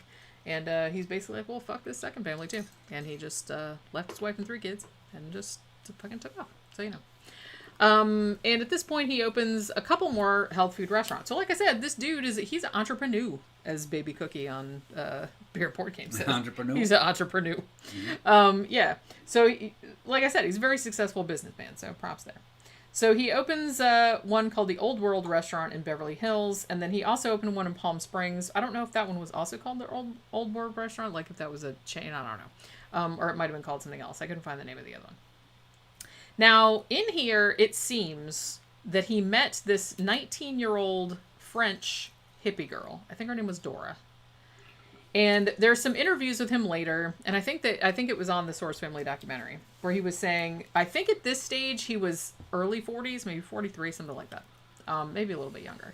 But so he meets this 19-year-old hippie girl, and he marries her, I think. But this seemed to be the impetus for him to just go full on flower child, even though she was young enough to be his daughter, obviously. But he was just like, fuck it, I'm going full hippie at this point. Old enough to be his daughter. Well, yeah, she was 19 and he was 40. A guy in that situation, though, doesn't really think of it like that, though. He didn't give a shit. Well, obviously. They don't get, no. Yeah. No. But I think apparently these two, I don't Women think get upset about that. Guys don't give a shit about that. Well, because it's a little creepy. What's up, Well, Bo? tell that to her. They're the ones that go after these dudes. Yeah, I guess, but you know what I'm talking well, it's some women what about that crazy ass British chick we brought down here that didn't do anything but chase old men? But that's daddy issues. I don't think that's what it was, though. That's daddy issues. I don't think it's what it was. I think it's almost always daddy issues. They didn't seem to mind. I guess not. Yeah. I don't know. It's weird. We're talking about old men. She likes dudes that are in the fucking 70s. Well, 60s and 70s. That might be some shit where maybe he's like, got a lot of money, and then when he croaks, I'll get all his stuff. Yeah, probably. But he don't give a shit. He doesn't give a shit either. He's like, take all my stuff. Well, like I said, it's a win-win situation. And then you can have it all. And then meanwhile, after he cacks, this whole fucking family is pissed at her because she got all his shit, and then they'll be trying to sue her. That dude doesn't give a shit. He doesn't give a shit. He's like, he's dying and fucking up in fucking heaven or whatever, and her. He's up in heaven or whatever. Yeah, and some fucking young dude all that fucking living up in all his shit back in his house. He didn't give a fuck. He's take all my shit, baby. Nice blowing me. I'm gonna go. Okay. They don't give a fuck. Well, she's probably like, for having to blow a 70-year-old man, it's probably But no, she fucking was into that shit. Remember, we were at we took her to the club, and she started fucking getting all on fucking old what's his name. Yeah. And fucking no, she was all into that shit. You like old dudes? She goes, I love old guys. Fucking, they're just All right, whatever. I'm not judging. It's just they had to be, they couldn't be fat, nasty old guys. She liked good-looking old guys. Because that would be considered a good-looking old guy. What's his name? You know what I'm talking about. Yeah, well, I'm not going to say his name. Oh, yeah, don't say his name. He was in good shape. He wasn't that old. No, he wasn't that old. But he was a lot older than her. Well, he was a lot older than her. He's but older than me. He was real young, yeah. And he's older than me. He's fucking good 10 years older, I probably think. So he at that time, he would have been probably about, what, 55? He'd have been about 55 at that time. Maybe. 55, 60. Pushing 60. I mean, whatever. I don't give a fuck. I don't give a fuck what people do. They're just people. Just listen. Blowfly will teach you all everything about it. But you need to listen to some more Blowfly. Yeah, you do. So, so apparently what? You need to listen to some more Blowfly. Oh, you were pointing at me saying that? Yeah, I pointed at you. You need to listen to more Blowfly. Okay, I'll take that under advisement. Okay. So he ends up, as I said, I think allegedly he married this 19-year-old girl, and this is kind of what caused him to go like full hippie. He's like, fuck it, I don't like this straight lifestyle, whatever.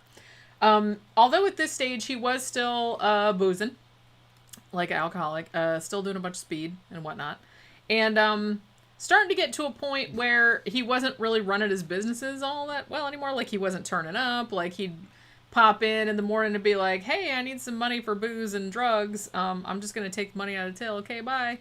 So he was doing some shit like that. So what ends up happening with that situation is that apparently he had, I don't know if this is the case with all of his restaurants, but he did have some of the restaurants, he had like other investors, like most business owners do. And the other investors were like, bro, you can't just be coming in there at all fucking times of the day and taking all the money out of the till so you can go buy some booze and shit for your new fucking 19-year-old wife. So they essentially like forcefully bought him out, or they, out of some of his business. He still owned some of the shit. But I think 2 of the newer restaurants, they were just like, yeah, no, we're not having that because, the business is going to go downhill. You're not running it properly. So that's what they did. They sort of pushed him out. I think at one point he even took like, I don't remember how much it was. I think it was maybe $34,000. I think that he took out of the fund for the restaurant and he bought a purple Rolls Royce with it. Because that's what you do. He decided he wanted a purple Rolls Royce one day. So he went to the restaurant, took all the money, and went out and bought one. Because it's good to be the king, I guess. A purple Rolls. It had to be used. That's not a factory. That's not a factory fucking color for Rolls. Man, somebody painted so that. Somebody painted. What year was that? That was fucking something in the 80s. That wasn't fucking Prince, was it? That Princess on X Rolls. I don't know. This is early 60s. Oh, early 60s. Okay. Yeah. I thought it might have been the 80s. No. We don't even get dude.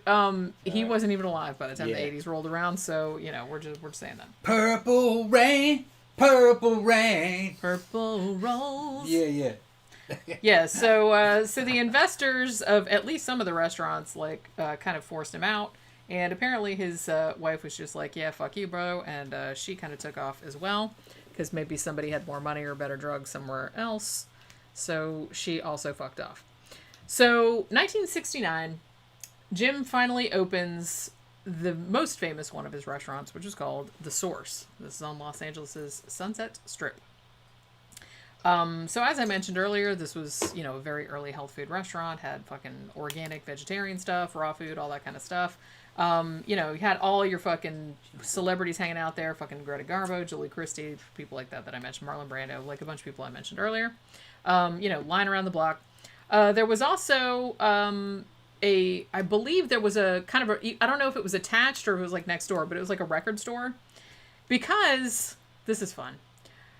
Jim, who I believe it was around this time that he changed his name to Father Yod, or sometimes he would be called Yahweh, because why not?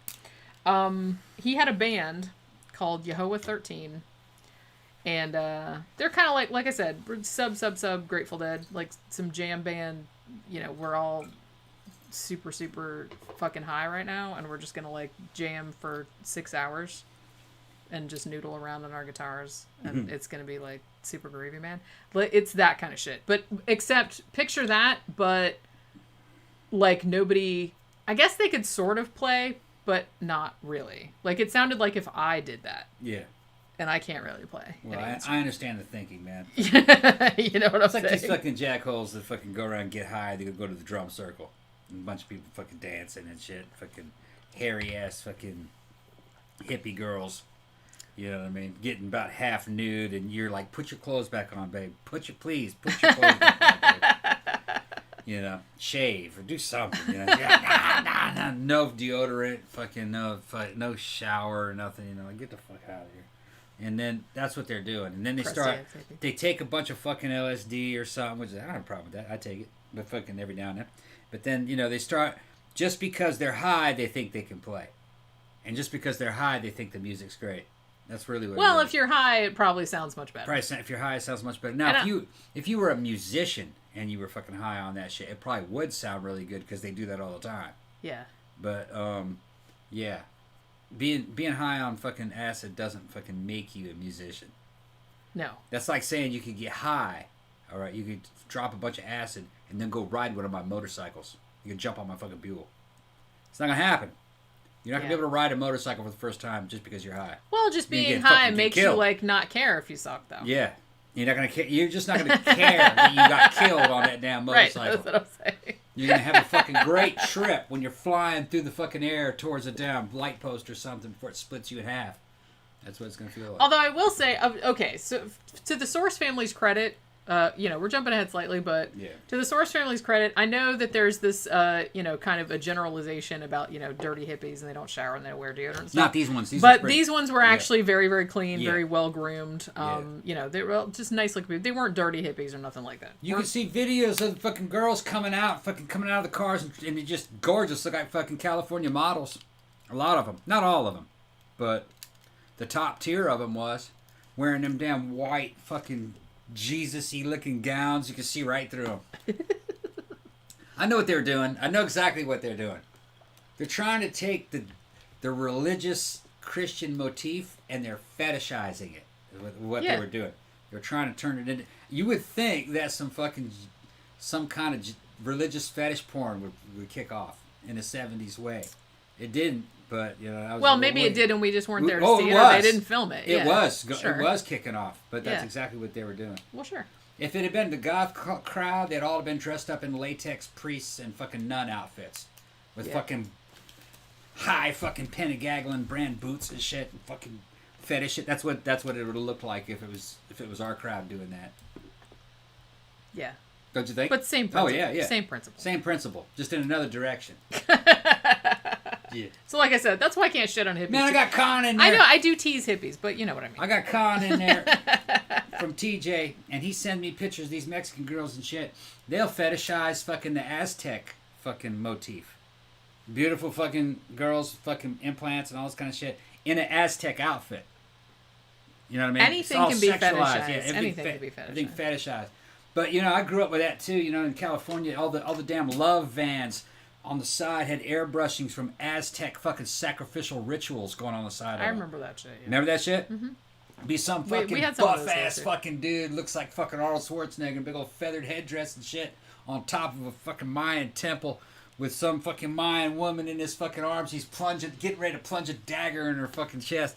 And I was just like going, God damn. Michael Schaefer asked if I ever dressed like a nun. Not that I remember. No, you don't have a nun outfit. I don't know. I don't think I've ever done a nun. I did Scary Poppins one year, which was like Mary Poppins, but like a goth version. I did that one year. I had a parasol and everything. Yeah. So I can't remember. I don't think I've ever done a nun. Here in a minute. I haven't done a nun. Con remembers those fucking vans. Because, he remembers. He's going, hell yeah. Yeah, he remembers those. Yeah, everybody had those fucking kick-ass like murals on their vans back then. Yeah. Look at my van, man. Whoa, it's so awesome. All right, so around this time, now we can call him Father Yod or Father Yoda or Father Chode, whatever you can call him. It's fine. I think Con's on fucking peyote. What are you saying? Really? You on peyote, bro? Wow, fun. Okay. Real time. He can get that shit down there. That shit fresh from the Yucatan Peninsula. Well, sure. Yeah. Getting that back in the Aztec motherland. All right, so right around this time, like I said, there's the band. They haven't super got into the band yet, but they are like still doing that kind of shit. Now, also around this time, Father Yod became a follower of this kind of famous, probably one of the more famous gurus around that time, because there was, most people know that, particularly in Southern California, that was like a big thing for like Eastern gurus, mysticism and shit like that. So there were a lot of yogis, gurus going around. The Beatles had one, all that kind of shit. Now, the one that Father Yod got into was named Yogi Bhajan. Now, he was a Sikh spiritual leader. He was actually the person that introduced Kundalini yoga to the United States, as far as I know. That has a lot to do with like breathing. They're kind of like heaving and breathing. I don't know. It's really weird, like watching a whole, bunch of people doing it. But the thing about Yogi Bhajan, though, was that not only did he do all that kind of guru shit, but this dude was also a super successful businessman. And I think like some of his wealth, I think, did come from the guru shit. But I think he was also an investor like in a whole bunch of other different businesses too. But he was like a multi-millionaire. I mean, he was like mansion and like 5 Rolls Royces. I don't know what it is about Rolls Royces, but he had a bunch of those. And so he was like really, really, really wealthy. Now, what ended up happening? So I guess that Father Yod was really like a follower of Yogi Bhajan for a while. So we got a lot of ideas from him. But apparently what ended up happening was that him, Father Yod, and a bunch of other of the, yoga people were going on a spiritual journey or whatever to India with Yogi Bhajan.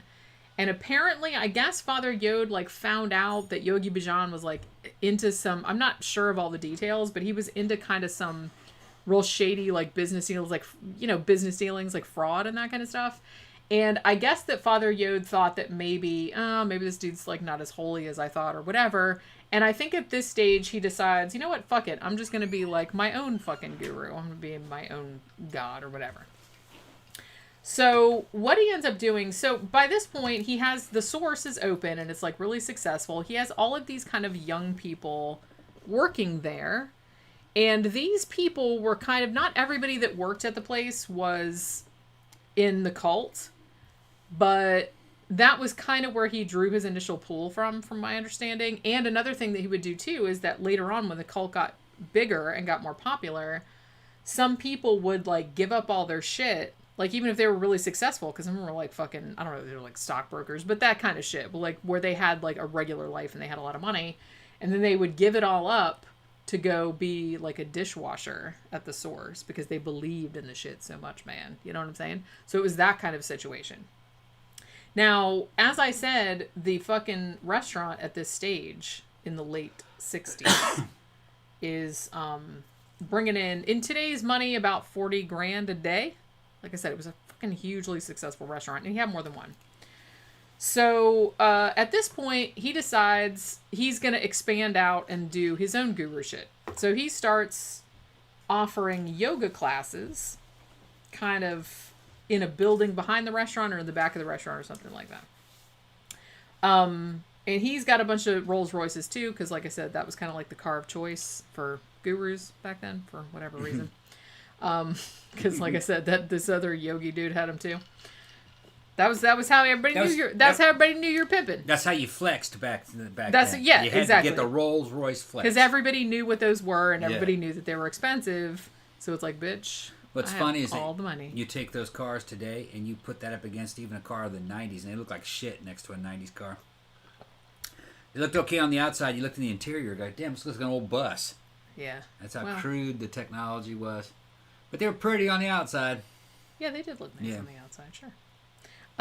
So at this point, he starts like driving around in his fucking Rolls and, picking up the ladies. Yeah. Just like in Once Upon a Time in Hollywood, that Quentin Tarantino movie where he just kind of sees some dirty hippie girl like sitting on a fucking bench somewhere. Yeah. He's like, hey, want to come to some yoga classes? Yeah. Come on, I got a yoga class. He did actually have a yoga class, to be fair. Yeah, but unlike him, the dude in the fucking Once Upon a Time in Hollywood, he had good intentions though. He was just going to take her. He was just going to take. She offered to blow him, and he's like, nah. Yeah. Nah. So he was actually kind of a good guy. He's like, yeah, you're a little young. Yeah. So he's better than this dude, I guess. Yeah. Because he actually was just going to take her home. Yeah. Now, one of the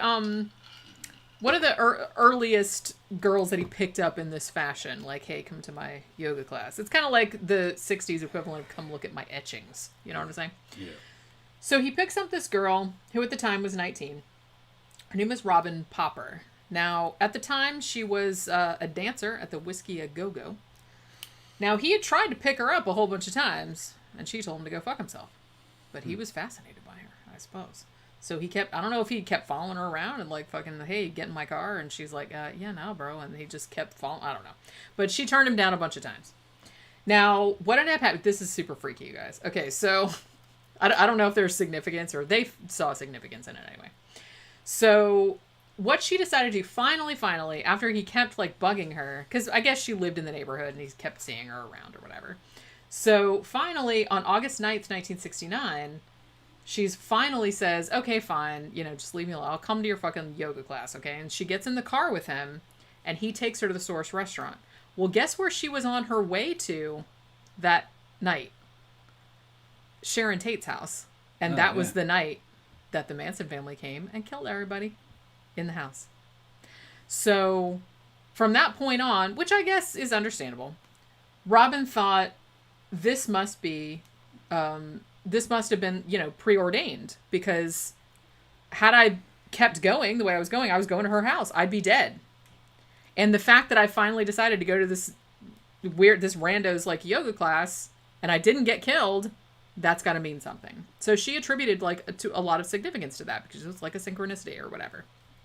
So like I said, that's understandable, because, you know, she barely escaped death, because that was actually where she was going that night. So, so at this point, so 1970, she married him and took on the name Maaaaaan. I know what they're doing. Yeah. All of the names in the cult weren't as dumb as that, but poor girl. Oh, that's some fucking crazy shit. Yeah. Yeah, so that was the name she took out. That was her cult name. She ended up being the first mother of the Source family. And the sad thing about her is that, I mean, at the beginning, I mean, she really did seem to adore the dude. I mean, she was just so into it. She was so in love with him. She just thought they were on the same wavelength. And for a time, he seemed to feel that way too. I mean, because she even said, they interview her on the Source family documentary, and she's basically like, you know, he just treated me like the queen of the fucking world back then. And it's like they were just like super on the same wavelength, super in love with each other. And, you know, it all goes wrong later. But at first it seemed idyllic, you know what I'm saying? So another thing too that I think might have helped was that I guess growing up, she had a lot of, she was real sickly. Like she had always had a lot of illness ever since she was a baby. You know, she was very, very thin. She had like a lot of, you know, a lot of shit wrong with her. And when she adopted the kind of more healthy lifestyle that because at this point he had stopped boozing, he stopped taking speed, he supposedly stopped taking all the drugs except pot, but you know, we'll get into that later. So he was like a big advocate of, you know, meditation and healthy eating and exercise and all this other kind of stuff. So, she got a lot better. So she credited him with kind of saving her life, essentially. Not only because, you know, she hadn't gone to Sharon Tate's house that night and got murdered, but also because his lifestyle, like, you know, living his lifestyle made her sicknesses go away, or, you know, she was a lot better. So, they would actually end up having a daughter together later, whose name, of course, was Tao, who was born in 1974. And that's a few years down the line. Now, as I mentioned earlier, a few members of the Source family had a jam band, which was called Yahovah 13. Yeah, they call it Yahovah. They're talking about Jehovah. Well, yeah. But that's not what it is, but, you know, okay. That's not what... Jehovah is a mispronunciation of Yahweh. It's a German mispronunciation of Yahweh. Can I run to the bathroom real quick? Yeah, you can. Like, I'll tell you about that. Yeah, because you got some stuff to talk about. I'm going to talk about some religious shit. I'm going to talk about some religious shit. You can go back and look at Dr. Price. Dr. Price is big into pronunciations of certain things and what the names of all the gods are in the Canaanite pantheon. And you heard a lot of these damn. Hold on one second. God, I was drinking Pinnacle whipped cream vodka. That's just fucking beautiful. Mixing it with orange juice. It's called a creamsicle. It's just like one of those ice cream bars. It's an orange popsicle on the outside with the cream filling. It tastes just like that. The original script, you know, like little Canaanite writing, didn't have any damn vowels in it. So it's basically Yahweh. But the way Germans pronounce things, the J's and the Y's are backwards and this and that. Germans would kind of write it in a way that would kind of look like Jehovah to the English reader. But they're saying Yahweh, not Jehovah, which it's fucking funny. And then these damn Jesus freaky kind of cults come in and reinterpret the meanings of all these names, and it's bullshit. Yahweh was one of Shaddai or El Shaddai's sons in Genesis. El Shaddai means basically God Almighty or Father of the gods.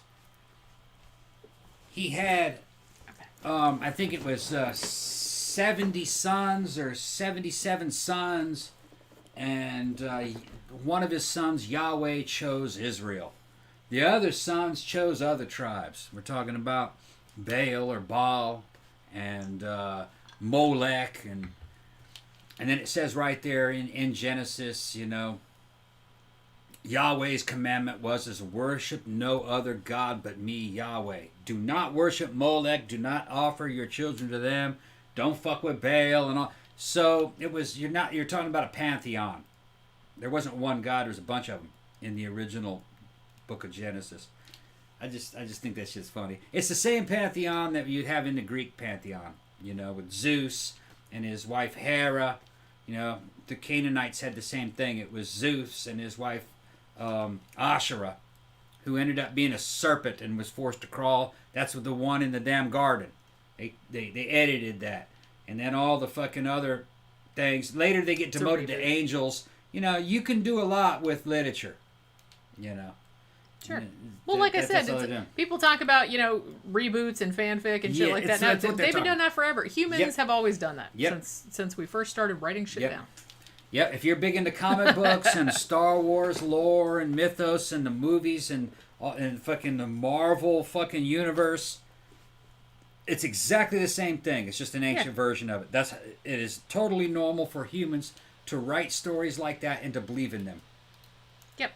So anyway, nothing weird. Nothing weird at all. There's nothing weird at all about any of this shit. It'd be the same as like, I believe in Superman. Well, I believe in Superman too. Came from the heavens. His father sent him here to save us. From the stars, from the heavens.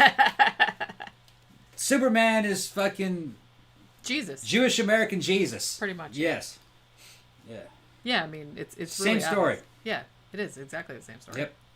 So like I said, so they start like making albums, like cutting albums and stuff, and they sell them like either from the restaurant or from the record store next door. I don't know if it was the same building or whatever. So 1972, at this stage, Father Yod has 143 followers. Not too bad.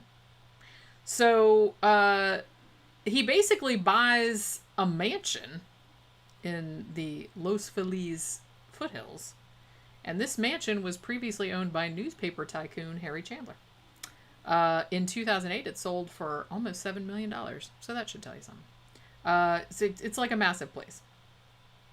Now, while the cult was living here, they were living all communally. But like I said, it was a mansion. So it's not like they were just living in like shitty conditions or anything like that. So they were all living in a mansion together. But at this point, it starts getting a little more culty. So not only they living communally, but like I said, it's a mansion. So, okay, fair enough. But at this point, too, everybody's kind of like, well, everyone's possessions are communal. Like, my shit is your shit. Everyone's shit belongs to everybody. It's kind of that kind of thing. Also, like Father Yod stuff, nobody could touch that, obviously, because that's how cults go. They're just like, well, you guys, you all have to share your shit, but my shit, like my Twinkies that are in the fridge, don't you fucking touch those, seriously. That's the way it would happen if I ran the shit. This is my shit. Everything else is your shit. And your shit is my shit when I want it. Well, yeah, that's I'm going to change this deal. That's just like Darth Vader. Well, yeah. And it's like asterisk, But we had a deal. I'll change the deal further if you keep pissing me off. Man. Yeah. That's like, it'd be like that. Yeah. He's like, pretty much, details subject to change at any time without notice. But yeah, it's kind of like that. Also, everybody changed their names legally. They changed their names legally, and some of them still have these names to this day. Because you know what a bitch it is names to have like to change name. Mountain and... Well, they all had to change their name to something the Aquarian. Okay. Now, I don't know. So their middle names were and their last names were Aquarian. All of them. Legally. Yeah. Now, I don't know if they got to pick their own names or if Father Yod gave them to them. Because some of them are cool and some of them are really, really dumb. And so I just feel like, I don't know. Maybe he didn't like certain people, so he just like gave them the dumb names. I don't really know. But I think to a large extent you got to pick your own. The Aquarian. They were listening to too much movie. This is the dawning of the age of Aquarian. Well, that's exactly where what they it was. got that That's shit. it. Yeah, that's exactly what it was. That's where they got it from. Yeah.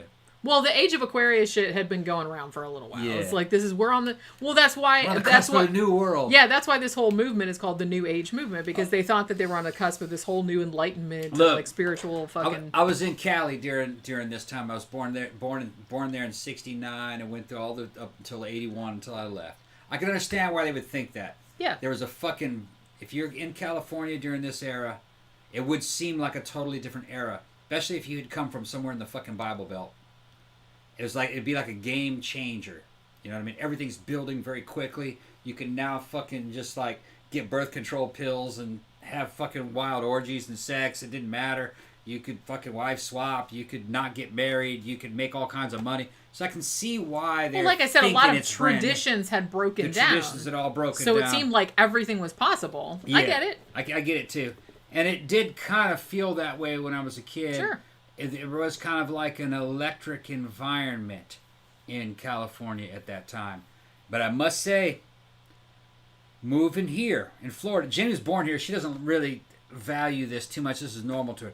Moving here around the I-4 corridor, it has that same feeling of California in the 70s. It just does. Because it's a new place that's growing and it's doing well. And it was like this in California at that time.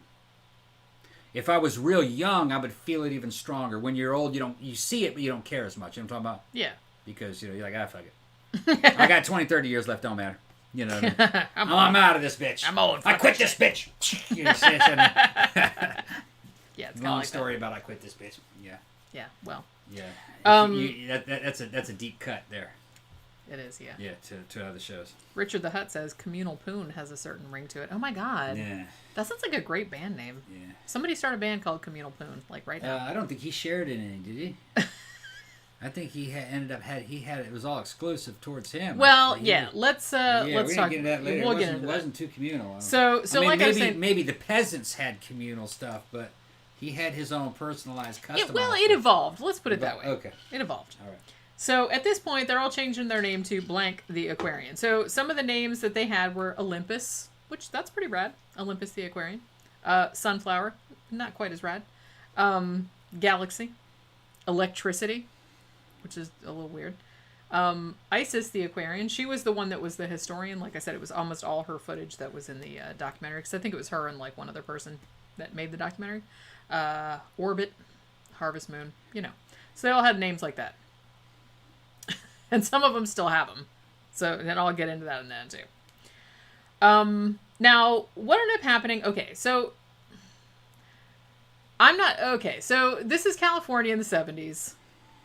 So it's not good. I'm not saying that. But it was pretty common for underage people, underage girls mainly, to run away from home from their square-ass parents and run out to California and be a hippie. Happened all the time. Happened all the time. There was a lot of it happening. Like I said, I'm not saying it's good that you get like these fucking 13, 14-year-old girls like washing up on the shore or whatever.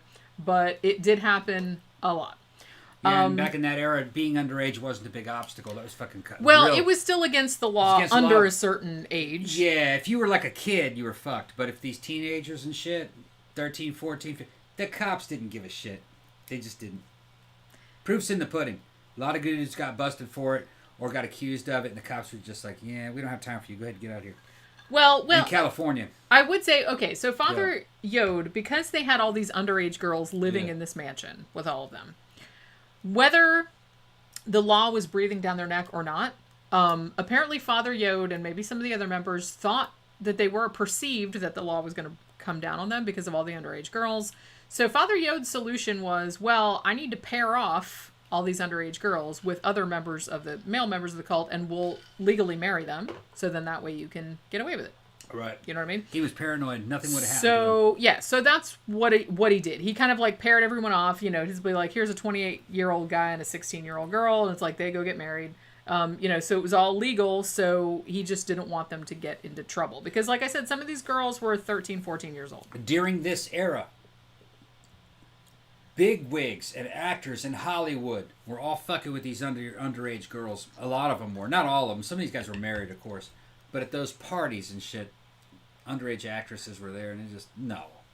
California didn't get, like I said, it was the dawning of the age of Aquarius. Sure. They didn't have no obstacles. In a way, they didn't have any fucking morals or standards, is what you're talking about. They didn't care, and the fucking law enforcement couldn't control any of it. And law enforcement didn't care. If nobody was being violently attacked or killed and nobody complained, the law didn't give a shit. Well, like I said, a lot of these girls were, well, and a lot of guys too, because, you know, men did it as well, or, you know, teenage boys did it as well. A lot of them were runaways. Yeah, and here's another thing. Drugs were illegal in California during that time, but I was there. They were fucking everywhere. Well, yeah. Everywhere. Everybody remembers They that. were totally acceptable, including acid, LSD, weed, all that shit. We used to go up to fucking Sequoia National Forest and Yosemite, and the fucking forest rangers would sell us fucking weed. They had the best weed. They'd sit down there and fucking play guitar around the fucking fire and flirt with your aunts and shit, fucking, you know, and fucking sing John Denver songs and fucking pass a joint around and fucking say, they'd be there, Rocky Mountain High, Colorado, and all that kind of shit. Yeah. That's the way it was. They didn't give a shit about any of that. Everybody's some kumbaya shit it's out so there, funny because like people today are worried about what laws the governments are passing. You know, they're going to pass this law. Fucking America's never followed any of those laws to begin with. Drugs have been illegal for fucking forever. They're still doing them. They're everywhere. They want them to be illegal because the elites make a lot of money off of it. Well, in a lot of ways, like I said, that's why they should just legalize. I'm just really, really happy that, like, in the past few years, like a lot of states have legalized weed because, like, fucking just... Yeah. The other ones, though, they'll never legalize because they'll lose so much money if they did. Especially heroin. They won't legalize that. They won't make that legal because they would lose all their money. The CIA makes all its money off the fucking poppy fields in Afghanistan. They want to legalize that.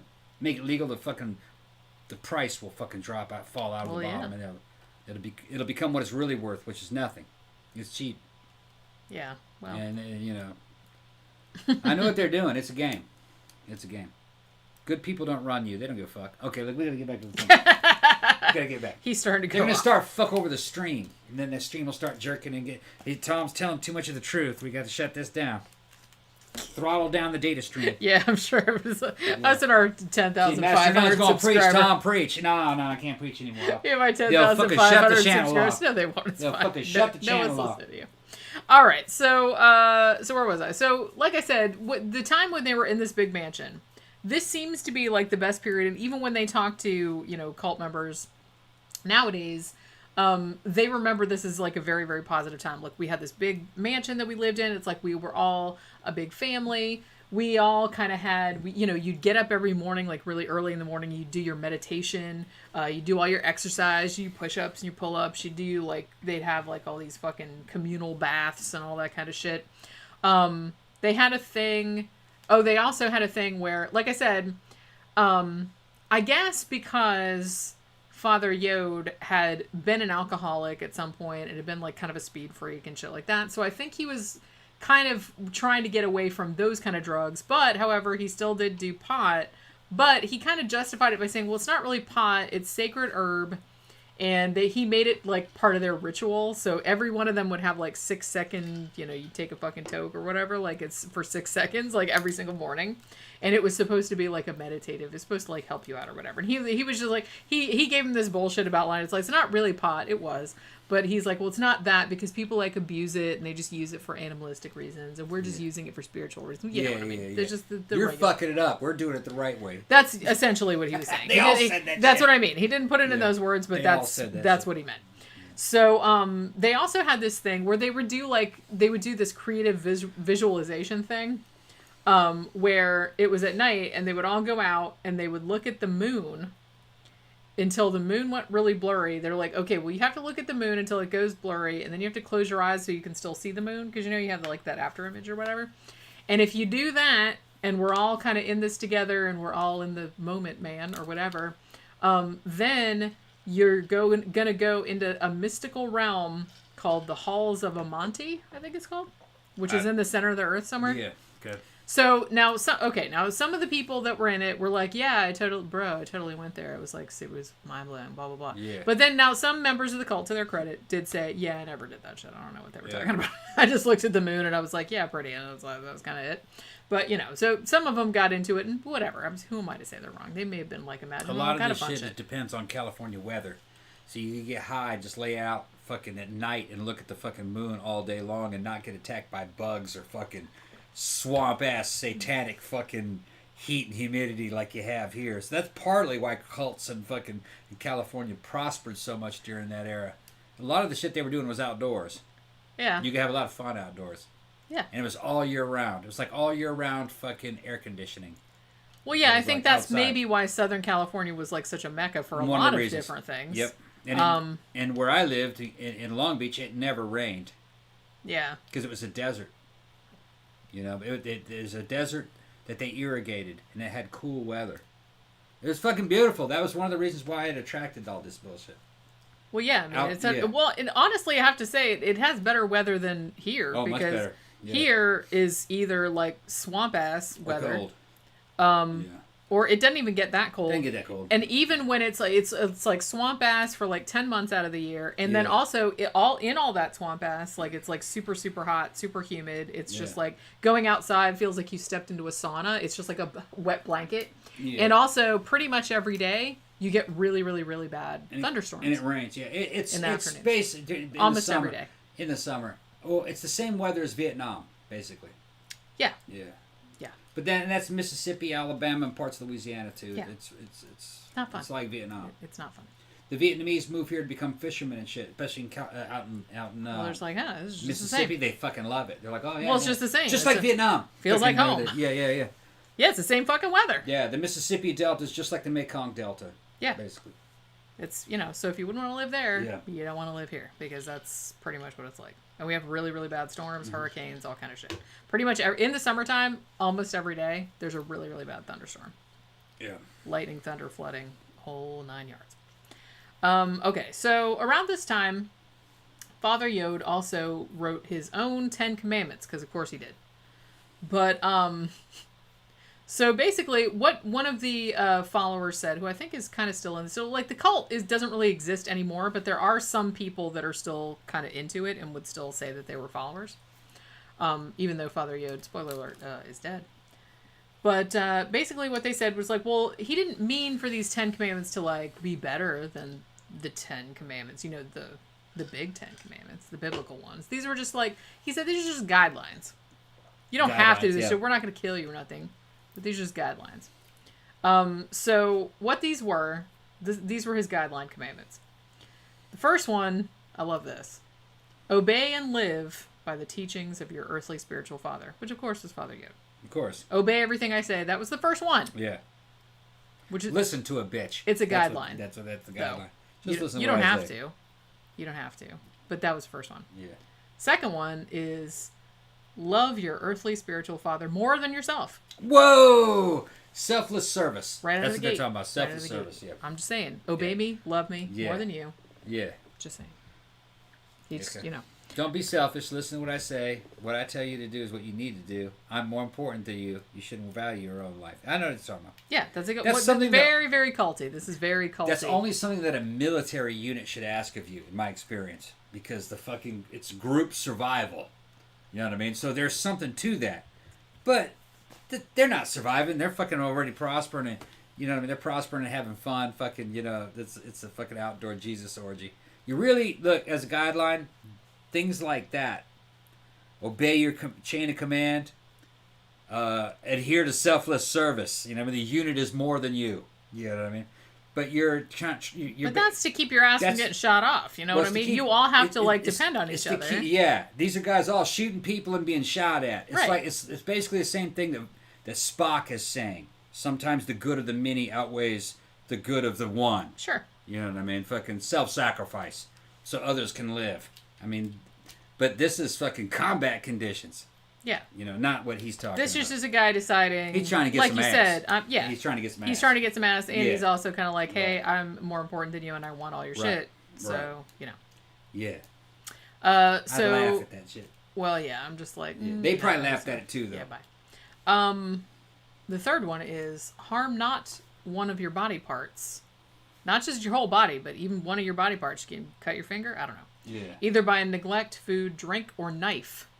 Which seems a little, I don't know, specific.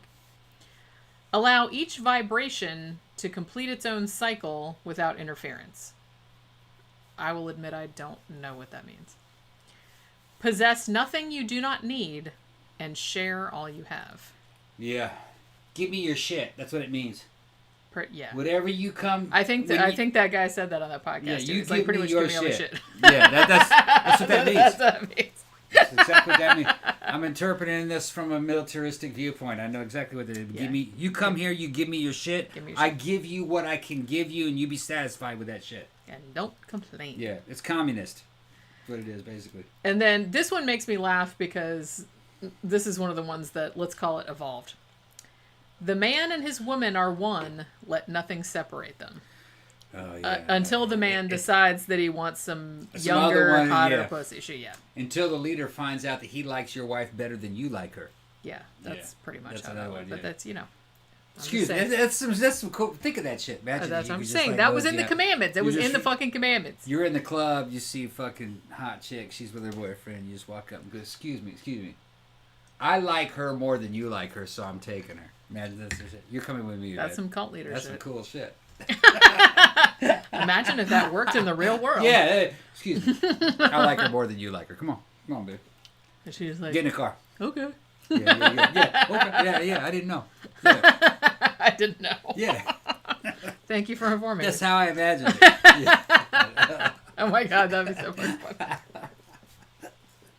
Well, I do kind of feel like I do kind of feel like having seen like some fucking. I see right through this shit. How Well, can people not having see- seen some movies that were like Yeah. set in the 40s and 50s, I Yeah. kind of feel like that kind of shit goes down in some of those movies sometimes because Yeah. I think they feel like women were just like, oh, I suppose so. Yeah. Well, Like they didn't have any agency of their own or anything. Well, It's just I don't know. I It's think very what funny it to me. was is because I can kind of remember that era. Well, I remember it pretty well. But there was no social media. There was no internet. It was not the. It was not the same mentality. You didn't get a good flow of fucking information all the time. You weren't really sure how things worked, especially if you were young. And it was hard to check things. You couldn't pull out a tablet and go and start searching for some shit, find out who these people are and what their background is. You couldn't do that. So yeah, you might fucking run into some people that if they had enough charisma, they might fucking get you to do something or get you involved in something that you didn't really know what it was, but it ended up fucking being fucked up. Yeah. You could do it back then, None of this shit would work now with modern people. It wouldn't.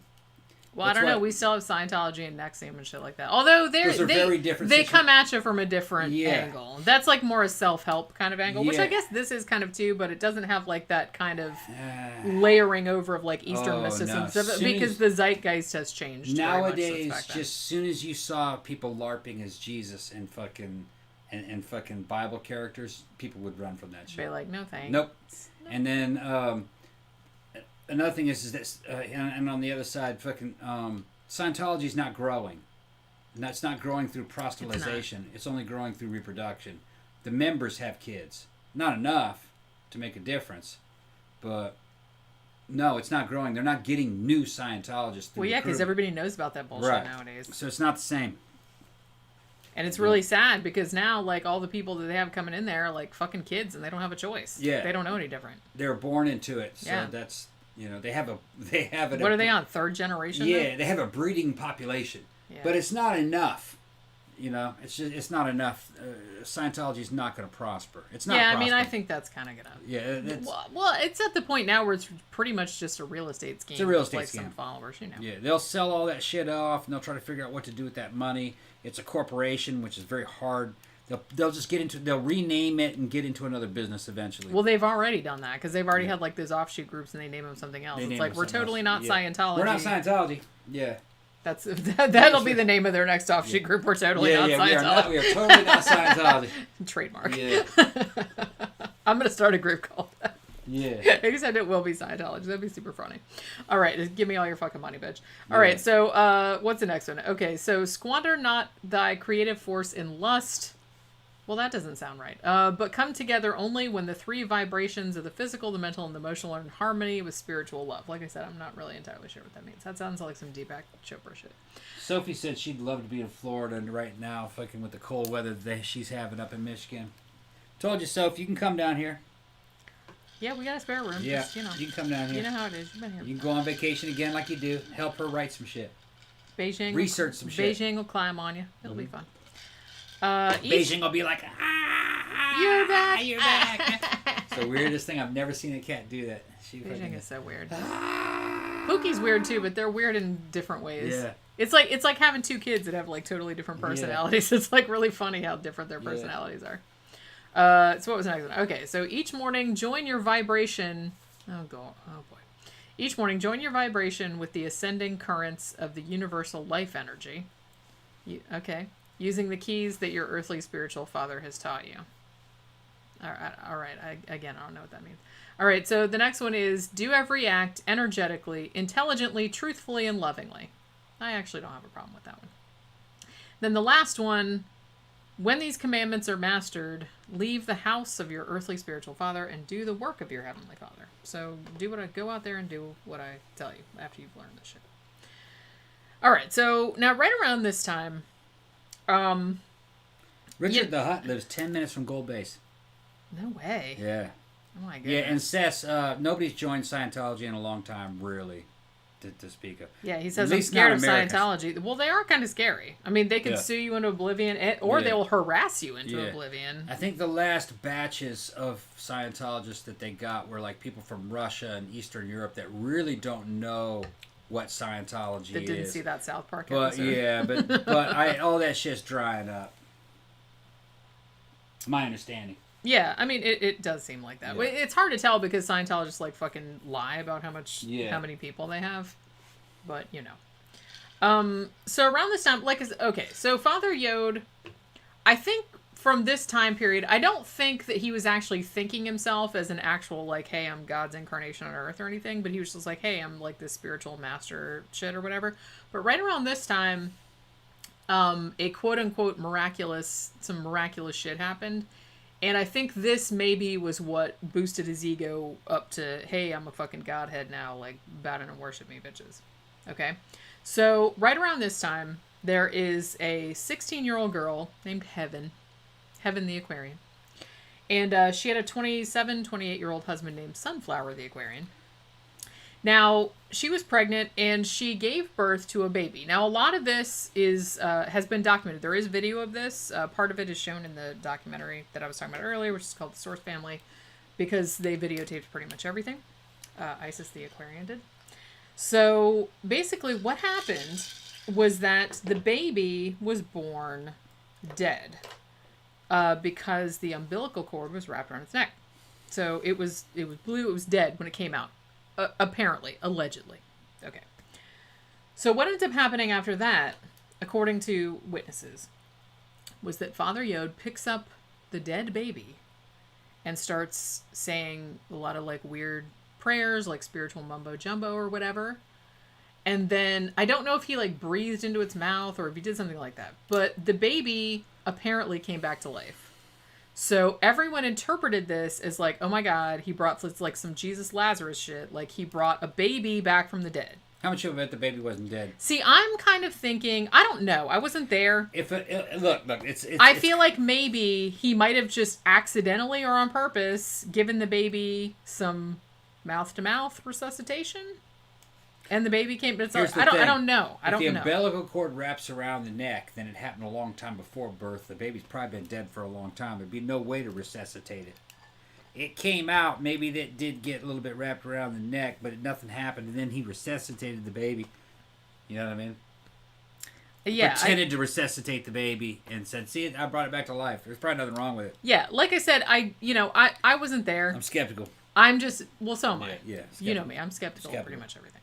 I'm just saying that he and the other followers perceived it as the baby was born dead and he brought it back to life. Probably bullshit. That was the perception. Probably bullshit. I think it is probably bullshit also, but that's how they saw it. There's a chance that it couldn't have happened at all. It was a story that they Well, knew now that. she did give birth to a baby. They have it like on video. Yeah. Like I said, they did videotape it. Okay. You could see the baby. The baby didn't look too good when it was born, gotta say. But you know, I don't know if that would have happened anyway, or if. Bet you give that to a doctor, and then the doctor would say, "No, it's totally normal. I've seen that before." Or like I said, if he somehow was like, "Ooh, I'm breathing into his mouth," or he gave it like mouth-to-mouth resuscitation, and it wasn't really, you know what I mean? I don't know. I don't know what the situation was, but I'm just saying they perceived it as a miraculous, like he brought this baby back from the dead.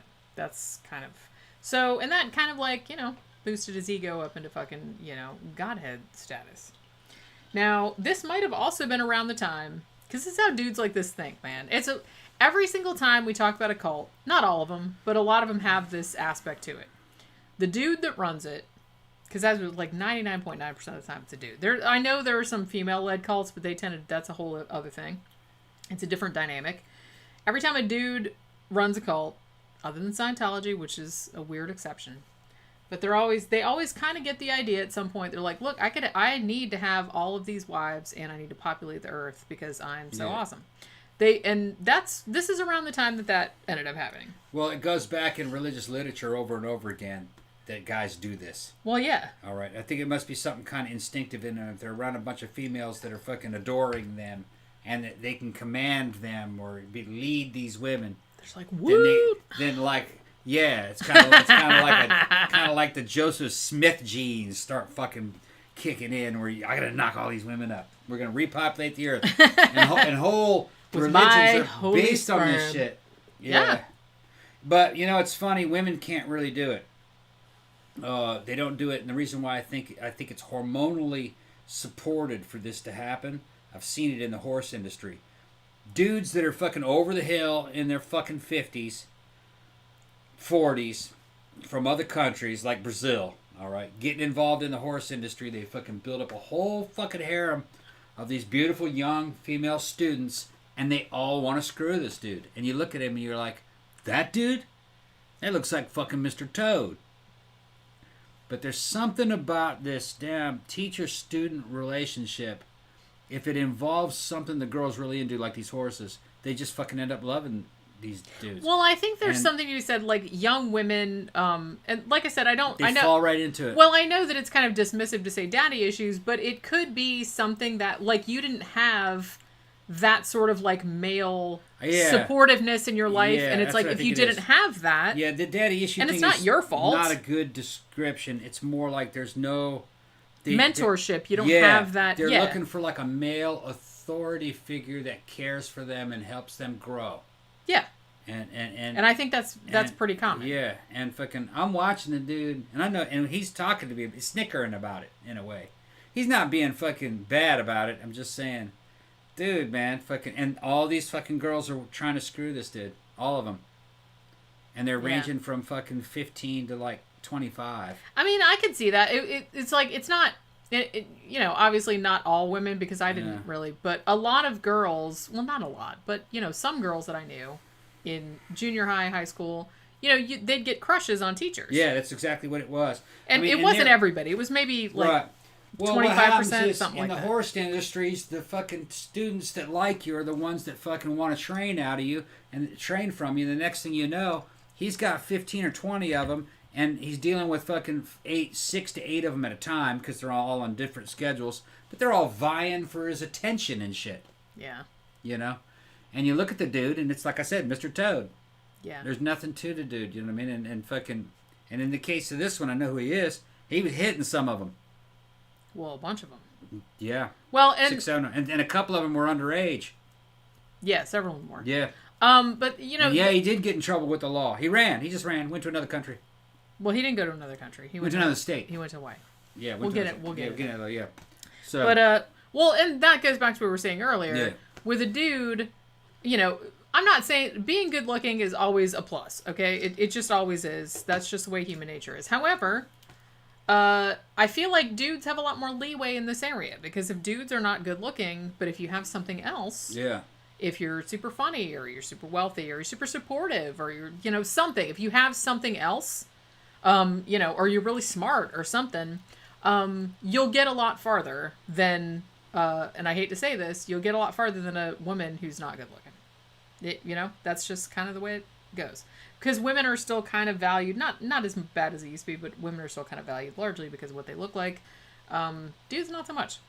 So that's why this kind of happens. It's like you see it in retrospect, you're like, man, this dude looks like fucking Jesus Claus or whatever, like you said earlier. Yeah, I called him Jesus Claus. Yeah. And I attributed the joke to you because that was your joke. I mean, fair enough, it was funny. And and how did he get like all these fucking 19, younger than that, like to bang him? It was because he was charismatic. He was a father figure. He was, he was kind of like, he seemed like a loving dude that knew all this stuff. Like he was super deep. He seemed like he wanted to like talk to you. He cared about your feelings. One dude, all that kind of shit. One dude that I saw his interview. He kind of described the guy as something like out of Star Wars, like Obi-Wan Kenobi. That's what he said he was like. Yeah. Weird shit. And I'll admit that, Obi-Wan Kenobi, as played by Alec Guinness in Star Wars, kind of hot. Yeah. Even though he's an old man. This but guy there is something kind of hot about that. He was. But I don't have that like old dude. Alec Guinness was a fucking heavy though. He could sit there and fucking. He was kind of. Nah, I don't want to get on into actors. A lot of that had to do with his voice. Yeah. And just he sounded very authoritative, wise, maybe more than authoritative. And he spoke slowly, and he wasn't after you, but if fucking he didn't seem like he was predatory at all. But what's funny is that when you're a dude like that, the script gets flipped, and a lot of times women will start to predate on you. Because you're not predatory. Because you're not predatory. Because you get used to dudes being predatory, because a lot of them are. Right. And they're always trying to scam. And, like, women are very aware of, like, dudes trying to scam on them because it happens all the time. So when you have a dude that seems not indifferent to you necessarily, but is not, like, very overtly trying to get in your pants, that's kind of attractive. Yeah, they're also into kind of like, almost kind of like, I don't want to say holy, but like a sanctimonious and pure kind of a fucking image. You know what I mean? Where he's... Yeah. Women... They like the bad boy or the pure guy, but it's got to be done a different way. It's different. Yeah, it's a different thing that you're doing. But like I said, what you look like is not necessarily, like I said, good looking always helps, but it's not really the main thing. Female psychology. Well, it's not really the main thing that women look for. No. Unless you're just gonna bang the dude and like never call him again. But I think women underestimate that. Fucking, it's a lot of. I'm fucking looking at what women fucking attracted to. It's a mixture of everything. Looks is one of it. It's sure. I'm totally not saying that. It's just one of the factors. How they look, how they dress, how they're acting, their fucking mannerisms, and fucking their style. That's a lot of it right there. Half of it at least. The rest of it is the guy's approach, his personality, his accomplishments, his status. Women are status. They love a man of fucking status. It doesn't have to be high status. It has to be some kind of a status. You just can't be bland. Yeah, I don't even think because I think status. I don't even know if there's a word for it because status isn't a good word because that implies somebody with like a bunch of money or somebody, and that's not what it is. No. Character, confidence. Yeah. Somebody that whatever they have going on, they're working it. You're right. Right. It doesn't matter what it is, really. Yeah, I totally understand it. Yeah, what you have going on. As long as you're working that, and you're not, like, shy about it, you're not... Don't be a douche, don't be arrogant. And it can go into extremes. They got fucking women that love serial killers because they're trying to work that. That motherfucker's a piece of shit. And they fucking But those women got problems. They got problems, but I'm just saying it can go into the... They got problems. It can go into the extremes. You know what I like? Michael Schaefer is asking what status that you had. I was just going to say, I think what made me notice you at first was, one, you're a real good dresser. Because I met him at Ivar. At the clubs, yeah. And I used to see him all the time because he was there all the time. I was with my first husband at the time. But I used to see him there all the time. He was there like every week, as I was. And I was like, man, that dude can really dress. Look at that. You know what I mean? Because a lot of dudes... That expensive wardrobe. Well, yeah. And it was all fucking goth. A lot of goth dudes, like goth girls, will kind of go all out. Yeah. Goth dudes, not so much. Like, some of them will, but there wasn't a lot of effort put in there. It's like, man, I'm just going to, like, I don't want to, like, dress. I'm just going to wear a t-shirt and just, whatever. So, you had, like, all the coats and you were, like, the boots and everything. Also, you're a very good dancer. I liked that you liked a lot of the same music as me, judging from what you dance by. You just seemed like a very... See, women judge you by what song you're dancing to. Well, no, just because I was just like, oh, I like that song too, and he knows that song, and like I thought it was a little more obscure, that kind of stuff. Yeah. So, also, you seemed very gregarious. You seemed very friendly. Like a lot of people knew you. Yeah. And you always seemed like you were talking to people, and you were real animated, and you were like listening to them and stuff. So it was that kind of thing. You looked like real engaged with people. Like a lot of people seemed to like you. You looked cool. You could dance. You weren't, because not to be an asshole, but my ex-husband would not dance. Because he was real self-conscious, and so there was that whole thing. So I kind of had to dance by myself a lot, which is kind of a bummer. And so I like a dude that'll put himself out there. Now I will say though that if you can't dance, then probably you shouldn't, because then it makes it worse. Because then it just makes it worse. Because I've seen some dudes, it's usually like kind of jock type of dudes. And they're just like, I'm going to go out and dance and stuff. And then they just are dancing. And I'm just like, are they having a stroke? What is happening? And it's really not attractive. So it's like, really, if you don't have any rhythm or anything, I don't know. Maybe just dance in your house. Michael said, Tom got game. Yeah, I got game. Well, I mean, you seemed friendly. You know what I mean? And like I said, I seemed like a lot of people knew you. And you were like... you were always like talking to and you weren't always talking to girls. You weren't like scamming on girls. You were talking to other dudes. You were talking to girls sometimes, but I was being a normal person. Right. You just seemed to have a lot of friends, and you just seemed to hang out, and I thought that was cool, you know what I mean? Because you didn't seem like you were, predating. You weren't like, predatory on like, oh, I'm going to go after this 19-year-old. You were just like talking to dudes like a normal person, and I was just like, I like that, That's all I'm saying. Yeah. All right. Where was I? Okay. So, like I said, Father Yod brings a baby back from the dead. So, then he gets kind of a swelled head about it, gotta say. I will jump ahead a little bit and say, eventually, 52 babies would end up being born into this cult. So, now, Father Yod, he did father all of them. So, he didn't? To his credit, no. Okay. To his credit, he did apparently let other people fuck and have babies. Okay. So he wasn't just kind of... He wasn't some of those cult leaders that's like, all your pussy is belong to us. Yeah. He wasn't like that. He was letting other people have babies. All that pussy, including your wife's pussy, it all belongs to me. Yeah, that's like some shit Blowfly would say. That's what I'm saying. Yeah. At all least these he didn't babies go that far. are going to be mine. You're going to raise them. You're going to help me raise them. You will raise my child as if it's your child. He's not... Okay. I'm just going to say, Father Yod, not a fantastic dude, not the best dude in the world, but... I'm going to say, like, and this was on the Time Suck podcast, too. He's like, look, if you had to join a cult in Southern California around this time period, you could do worse than joining this. It's still a cult, but there were worse ones. I saw the interviews with all of them.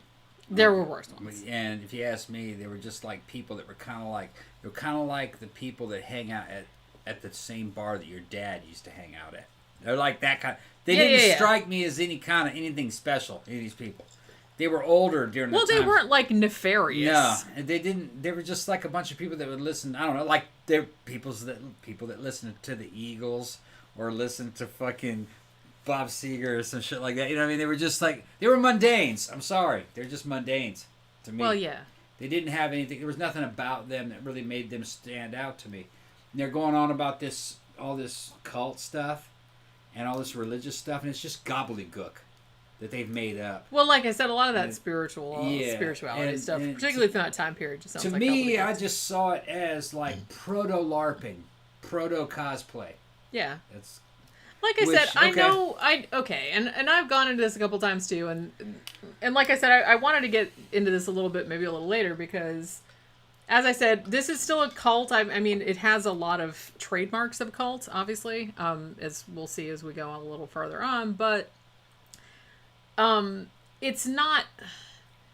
At what point does a cult become harmful in the sense that we need to get in there and get, like, family members, I need to get in there and get my fucking daughter out of this shit or whatever? Because it does seem like this didn't really cross that line. Like I said, there was no mass suicide. It wasn't like People's Temple. They didn't, like, murder people like the fucking Manson family.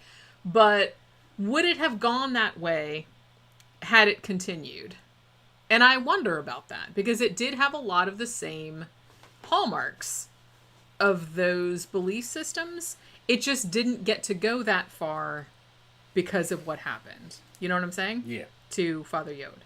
So, had he lived, would it have gone in that direction? Would it have gone like the mass suicide direction? Would it have gone like, hey, go murder people for me? Because a lot of cults do kind of go in that direction. Yeah. So I don't know if it would have gone that way. I don't think it would have. I don't know. It's hard to say. Like, because these were nice people, but, Yeah. People's Temple had some nice people in it, and look what happened there. The cult was too successful. It was making too much money, and they seemed to be a little too happy to go that way. I'm just saying. Yeah, it's the weird, whole- but it's an interesting thought experiment. If it would have happened, it would have happened during the Hawaii phase, and it didn't. And these people were, if you ask me, these people were they were odd. They did weird shit. It's very interesting. But they seemed pretty harmless. They were good people. They were harmless. Yeah, they seemed pretty harmless. Yeah. I mean, they seemed well-intentioned. Yeah. Like I said, I'm not into all that hippie spiritualist kind of bullshit, but if you want to be into that, that's cool. I'm not going to shit on you because of that. I'm just saying that, they seemed pretty harmless. It didn't seem like murderous or, hey, let's all like get on the Hale-Bopp comet or whatever. It wasn't anything like that. So like I said, he brings the baby back from the dead, allegedly.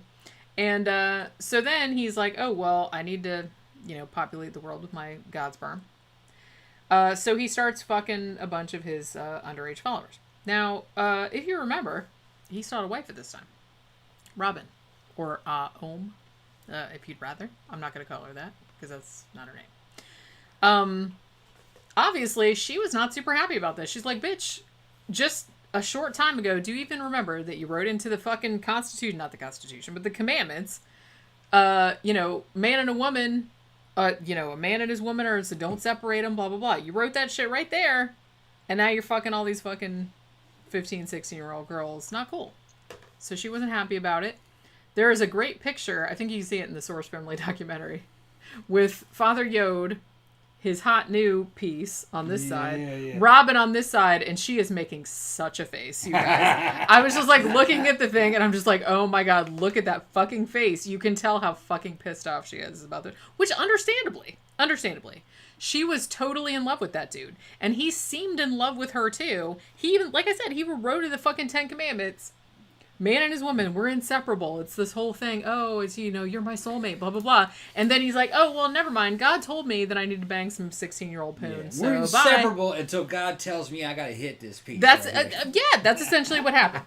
So she was like not happy about it. You can't even be honest about it. You're Right. You're like, babe, man, I fucking love you. Maybe we had a good time, but look, man, we got to hit this. That's what I'm saying. Look at that. You know what I mean? Fucking yeah. Oh my god. You can't. You know what I mean? You guys, I know I keep referring back to the Time Suck podcast, but he was talking about this, and he made up a whole justification because he's married, and he's like, if I said to my wife, his wife's name's Lindsay, and he's like, if I told Lindsay like this, and he came up with a whole fucking story about how justified it was so fucking like funny. that. I was fucking dying. Baby, you have to understand. It was hilarious. You've been working too hard. All right, you got all this shit that you got to do. I've been there for you, this and that, and this and that. And then she comes along, right? And she can help us. It's gonna be some shit like his that. Thing, I she like. can watch the kids. He came at it. Came at it from the angle. He's like, this is what he imagined, and it was a joke. I mean, he's a comedian, but he's like, this is what I imagined. He's like, this is his, thing that he's telling his wife. He's like, I said, baby, I love you so much. Yeah, yeah. And it's like, I have so much love for you, and so much. Now think of all the women that are out there that don't have that. That's right. That don't have these dudes that love them as much as I love you. We're denying it to other women. Don't you want to help these other? I got so much to give. It was like that. It was so fucking funny. This I is was dying. altruism. We're trying to bring more love into the world. I was fucking dying. It was so fucking awesome. She didn't believe that shit. You have to listen to it. Well, of course not. Of course not. She's still pissed about it today. I mean, and I don't blame her. That's funny. So, basically at this point, and at this stage too, like, I think she was pregnant or they had just had a kid. Yeah. Like I said, they had a daughter named Tao, like in 1974. And she was only 20 at this point.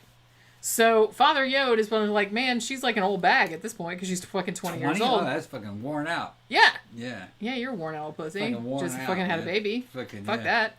Well, he has a history of leaving all his wives and kids behind. Shit got loose. That's what I'm saying. It's flapping around in the fucking breeze. Too much air fucking going. Oh my god. But yeah. So like I said, now Robin, like I said, I'm not calling her Om the Aquarian, because her name's Robin. And she was not having it. I mean, she basically got into this big fight with him, understandably, and she called him, quote, a dirty old man on a lust trip, which is exactly what he was. But he got mad, and she got demoted. Because before, she'd been his only wife before he decided to go down this path. And she was kind of seen as, even though she wasn't very old, she was only 19 or 20, but she was kind of seen as like the mother of everybody. Like she was a mother figure. Because Father Yod was father. So she got kind of pushed down, demoted. She gets replaced by a younger woman named Makushla the Aquarian, who I think was only 16 or 17 at the time. So she was the new favorite. And then Father Yod decided to, is like, well, I need more than that. So he ended up having 13 wives. 13 wives. I think it was 13 of them. Yeah, a lot of them. They were banging him. All young. They were all like teenagers. It's funny. You see him in the middle, and he's right in the middle of this big old. Yeah, it's gaggle. like Santa Claus. Like, what would you like for Christmas? It's more like Jesus Claus. It's like a skinny Jesus Claus standing in a gaggle of fucking beautiful young women in these damn white robes. Damn near fucking. It's just. It's kind of funny. In a way, I mean, you know, it's funny, sad. It's a lot of things. Look, nobody's doing anything against their will. Is that some of that shit fucking illegal? Yeah, I think some of them were underage, weren't they? Yes. Yeah, but fucking, like I said, in California at that time, people didn't care about that. Yeah, it was illegal, but right. Unless somebody made a complaint, like I said, probably nobody got like. People today would get freaked out over it, but you have to understand that at that time, At that time, in a lot of states, the fucking age of consent was like 14 to 16, depending on the state. I thought most of them were 16. I don't know about nowadays, but... well, no, some of this shit was fucking crazy. The Mississippi, Alabama, Louisiana, during that era, and probably up until the 90s, it may still be the same in some of the states, you could marry a woman at 14, no matter what your age was. As long as the parents said it was okay. Yeah. And that's what was happening in a lot of religions. In a lot of ways, you can still do that nowadays. If you have parental consent, if they're underage, you can get married. You can't get married. Yeah. You can't have what in the Bible Belt they would call adultery. In other words, you couldn't hit it and run. You had to fucking ask for the hand in marriage. Because then it's official. Then it's official. And then... the parents said okay, and then you fucking went through the fucking ceremony and everything. Now, of course, this is not the real world we're talking about. That doesn't happen in the real world. This is fucking in the religious ideology of the area. What they're talking about is shotgun weddings. Yeah. That's really what they're talking about. Yeah, you knock up your 13-year-old girlfriend. You're right.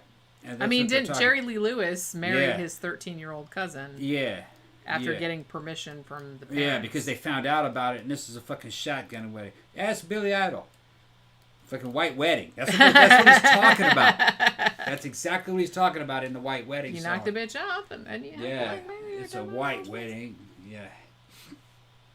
Somebody says 14 in Arkansas. Yeah, okay. Yeah, and Louis says, I think you can still get married with the parents' consent. Yeah, I'm not sure. I'm sure there's an age where it's like not cool, not okay. But I think if you're a teenager and your parents say it's okay, depending on what state you're in, and if the person's going to marry you... Any age. Then I think it might be any age. So, like, I don't think, like, fucking 10 or anything, but... What they're talking about is... No. I think it was, like, 13 or 14 with parents' consent. Yeah. The husband can be any age. Yeah. What they're talking about is a fucking 1920s, 1930s shotgun wedding. You knocked up my daughter. Yeah. That's what they're talking about.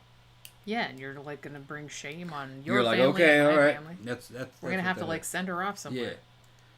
Yeah. Yeah, Louis said Elvis met Priscilla when she was 14 or 15. I think. Yeah, she was a teenager. Yeah, but like I said, being from Mississippi myself and knowing that culture and that time period, that was not unusual. A man of Elvis's standing should have married a woman that young in that era. Sounds crazy today, but in Southern culture, no, you married a bride. And the ideal bride was... It's like Islam. You know, it's like something in the Middle East. Well, you got to have a long time for him to like, right.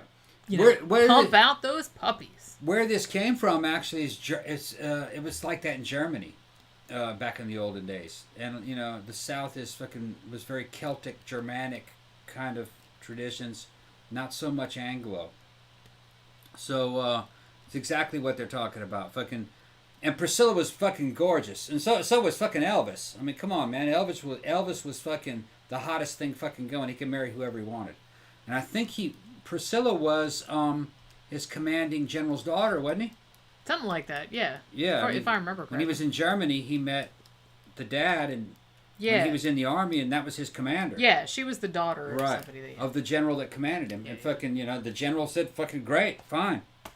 And at that time, you know, this is Elvis was famous when he went into the army, and you know, fucking got to hand it to Elvis. Elvis was a fucking man. You know, he was a tanker and did his fucking duty. He acted as a normal as a normal soldier when he was in there, and the guys that served with him said that they did not differentiate him. I got respect for Elvis, man. Yeah, Elvis was. He seemed like a nice dude. Very good, very traditional Southern guy, family oriented. Moves to Hollywood to make these damn movies. Brings his whole family with him to the Hollywood scene, and he goes, "Want to meet my mama?" You know, it was that in Hollywood. They're like, dude, I guess you can bring your mom and your dad and shit like that to fucking Hollywood. But I mean, even I'll admit that's pretty weird, and I'm from the South. Yeah, but that's Mississippi. It's very close to what you'd find in Mexico or Central America, South America. It's nuclear families, extended families, you know, and that's, you know, when one of them gets rich, the whole fucking family comes. You know what I mean? Well, didn't he buy them all houses and move them all into his mansion or whatever? Hell yeah. You know, which that was a man's duty in the South. You know, fucking in honor-based society. Well, he made like so much money. There was really no reason for him not to. Well, yeah, his money. Colonel Parker was stealing a lot of his money. They just made sure he could pay his bills. You know, Colonel Parker was kind of a piece of shit. Had he gotten rid of Colonel Parker, he'd have been much richer and probably lived a lot longer. Yeah, I'm sure. Yeah. Don't even let but you know, me loving Elvis, I love Elvis. Elvis is the Mississippi, being, you know, growing up partially in Mississippi. My dad from fucking the free state of Jones. Elvis was our version of Jesus. You know what I mean? I fucking love Elvis. I didn't really like all his music though. I just liked him. I like all his music. I didn't really like gospel. There's some I have to be in the mood for it, but you know. Yeah. But like you said, they did velvet paintings of fucking Jesus and velvet paintings of Elvis, and it'd be hanging right next to each other, right over the mantelpiece. Mississippi houses had statues and velvet paintings of Jesus and Elvis, and it was the damn same face. Yeah. Pretty much. Hilarious. They just put a beard on the Jesus one and put a robe on him. But that's fucking Elvis dressed up as Jesus.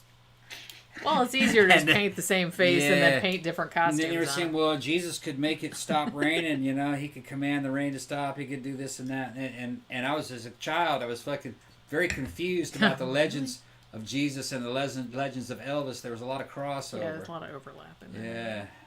Oh, Mississippi. Well. You're so great. It is what it is. Yeah, I know. It is what it is. So, another time. Yeah. So, so poor Robin, who thought this was like the man of her dreams or whatever, he's just basically like, yeah, you're kind of like knocked down to fucking old hag status now, because I have like these fucking young teenage wives. I got Makushla here. We're gonna do this shit. Like, I think that was who was in the picture, because he's all like, oh, Makushla, and Robin's over there going, fuck this shit. She was like making such a face, you guys. It was like fucking hilarious. So, as I said, at this stage, this was about 1974.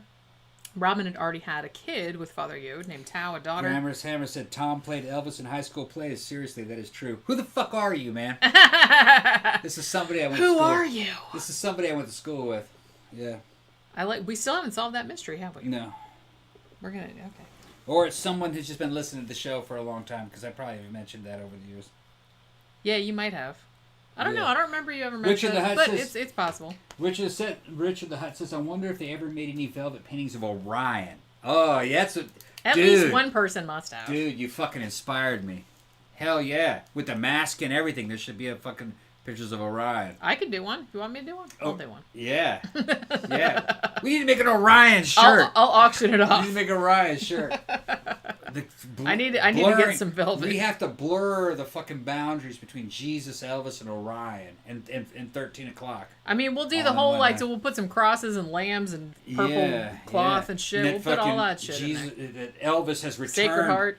Elvis has returned from the grave as fucking Orion. That was some spooky shit, man. Sure. It just was. I'm just saying. It sounded just like Elvis. It was pretty creepy. Yeah. I know we've plugged that documentary before, but it's really really interesting. That poor guy, it's the way he died is really sad. I'm not gonna spoil it. I know it's weird to say, but it's a good documentary though. So Robin, she decides not too long after their daughter Tao was born, and she got demoted from top wife to, hey, now you're an old hag wife. Now I have all these 16-year-olds around me jumping on my dick. Mm-hmm. She was like, yeah, fuck this, I'm out of here. So she took the kid and left. Now, they interviewed her for the documentary, which, as I mentioned earlier, came out in 2012. She's still a little bitter about it. I can't say I blame her. I'm just saying that she's basically I think the quote was, he may as well have skinned me alive. Yeah. That's how she thought about it. And she seems to still think about it that way. Like I said, can't really blame her. Because, girl, she holds a grudge. I can hold a grudge. I get it. I get where you come from. So, Father Yod ends up marrying 13 additional wives, most of whom, not all of whom, but many of whom were underage. So he would go on to have 3 children by 3 different women before, spoiler alert, he ended up dying. Now, around this time, though, because of this whole shit with Robin and because of him deciding, oh, hey, I'm going to hit all this teenage poon, some of the members were like, yeah, this is not what we signed up for. This is not what you said. So they started to lose some respect for him. So it was kind of like a rift happening in the cult because they're like, what? I thought you said the whole one man, man, woman, you don't separate them shit. And now you decide you're just going to hit all these fucking, that's not cool. So they didn't really like it. So, also, there was kind of some problems, too, because around this time period, obviously, this was, early to mid-70s, Manson Family was still kind of a big deal from 1969, a lot of people associated the Source family with the Manson family, because they're like, hippie cult? You guys are a hippie cult. Are you guys going to go Manson Family and decide you're going to, fucking murder people and, write fucking pigs on the wall with their blood and all this other kind of shit? So a lot of people didn't really like them around. So the mansion where they lived in, some of the neighbors, because it's a pretty ritzy area, so some of the neighbors were like, yeah, we think this is going to go all Manson Family, so we don't really want you guys here. So they started kind of harassing them, you know what I mean? And kind of just making them feel unwelcome in the neighborhood. So after a time, Father Yod, like many cult leaders, around this time starts getting super paranoid, because people are kind of picking on him and whatnot. So he's like, all right, so we have to leave. So they leave the mansion, and at this point, there's 150 of them, right? They move out of this big, huge mansion, they move into a 3-bedroom, 3-bath house. 150 people. 150 people living in a 3-bedroom, 3-bath house. Damn. They had to have a whole schedule for who got the shower when, for who was going to sleep where. They had everybody was stacked. That shower would have been running 24/7. Yeah. I was sitting there trying to do the math in my head when I was thinking about that. I'm like, would everybody even have time to maybe people could only take a shower a couple times a week or something? How the would fuck have is made more that going to work? sense to just get a bunch of hot water, put it in a tub, and then just have everybody just take a bath in it. Whore baths. A whore bath in it. Yeah. Or shit, man. Or a PTA shower, as they used to call it, pits, tits, and ass. But, it's just a fucking... That's looking too many damn people for a 3-bedroom house. 150 people. Yeah. Okay. So, yeah, I don't know why... I don't know if he was running out of money at this point, because he still had the Source restaurant, as far as I know, at this point, and it was still making, decent money. I don't know if he was just being, a cheap ass, or if he didn't have as much money as people thought, or I don't really know. But they moved to this fucking house, and, obviously, all of these people... 150 people living in a 3-bedroom, 3-bath, just regular ass house. Some questions and some eyebrows are going to be raised by that shit. So local authorities are kind of looking at it being like, man, this is super unsanitary. Child protective services are kind of maybe getting interested in starting to watch them because there's a bunch of kids living in there. It's look, these are super cramped conditions. It's everybody, there's not room for everybody. It's you guys are all fucking sleeping on top of one another. What the fuck is going on in there? So no one like arrested them or anything, but they were kind of like on the radar, because of all the crowded conditions. Now, one thing though, apparently Father Yod had enough money to give a couple of his followers, hey, here's $30,000 in cash. Go buy all the best studio recording equipment that's on the market, and we're going to convert the garage of this tiny house into a high-tech recording studio for our jam band, Yehovah 13. And that's what they did. $30,000 was a lot of money back then. So they made, and they had all the best shit in the garage. It was like a 2-car garage. So they turned it into a recording studio. Sadly though, despite all the money that they spent, the music still sounds like ass. But, so they made, over this time period, from 1973 and 1975, they recorded like 65 albums worth of shit. Now, as I mentioned earlier, this is a jam band. They're kind of, and it's acid rock. It's all that hippie kind of stuff. So they didn't like write songs as such. It was more like, let's go in the garage and get high and just noodle around on the instruments for a while and just record it, and it'll be like the most brilliant thing ever. I just kind of feel like that was the vibe they had going. It doesn't work that way. Well, it doesn't, because if you listen to some of these albums, now I will say that the albums that they recorded, because they recorded themselves, are highly, highly sought after collector's items nowadays. If you have any of those shit, because they were super rare, you have any of that shit, they sell for like thousands of dollars on eBay. So, but I will say though that I've heard some of it, and you'd have to be pretty high to like enjoy that shit. Yeah. I don't know. They were high. Yeah, that's what I'm saying. Yeah. I don't really like jam band type of shit. I'm not like a big fan of the Grateful Dead. I'm not a fan of all that kind of. I don't know. It just seems wanky to me. Like, I'm not judging if you like it, but it's from another time. Yeah, I'm just not into it. And so this was like that, but with the added shit of like they didn't really write songs per se, and they didn't really, I guess they kind of knew how to play instruments, but they didn't really, I don't know. So they just kind of went in there and played this, they're like dinging bells and they're saying all this dumb shit, and it's like, it's just a lot of noise. I don't know. It's not good. But they were having a fun time with it, so whatever. And so they pressed the records. They did like all this really nice artwork on the fucking front. Some of them were like, original paintings and everything. And they were selling them in the Source restaurant. Like they would sell the records in there. What? Oh, I was gonna say people are talking about how dirty hippies were. These ones not so much. Yeah, not these. These were fucking kind of like very fashionable people, good-looking people. You could tell that they had a lot of pride in their appearance. Yeah, they looked very clean. Yeah, real clean. They're fucking wearing these fucking kind of like immaculate costumes. They're like LARPers or cosplayers. Yeah. Jesus cosplayers. I can't take it seriously. I heard some of the fucking philosophies that they were going through. It's drivel. It's just common bullshit. They've mashed together.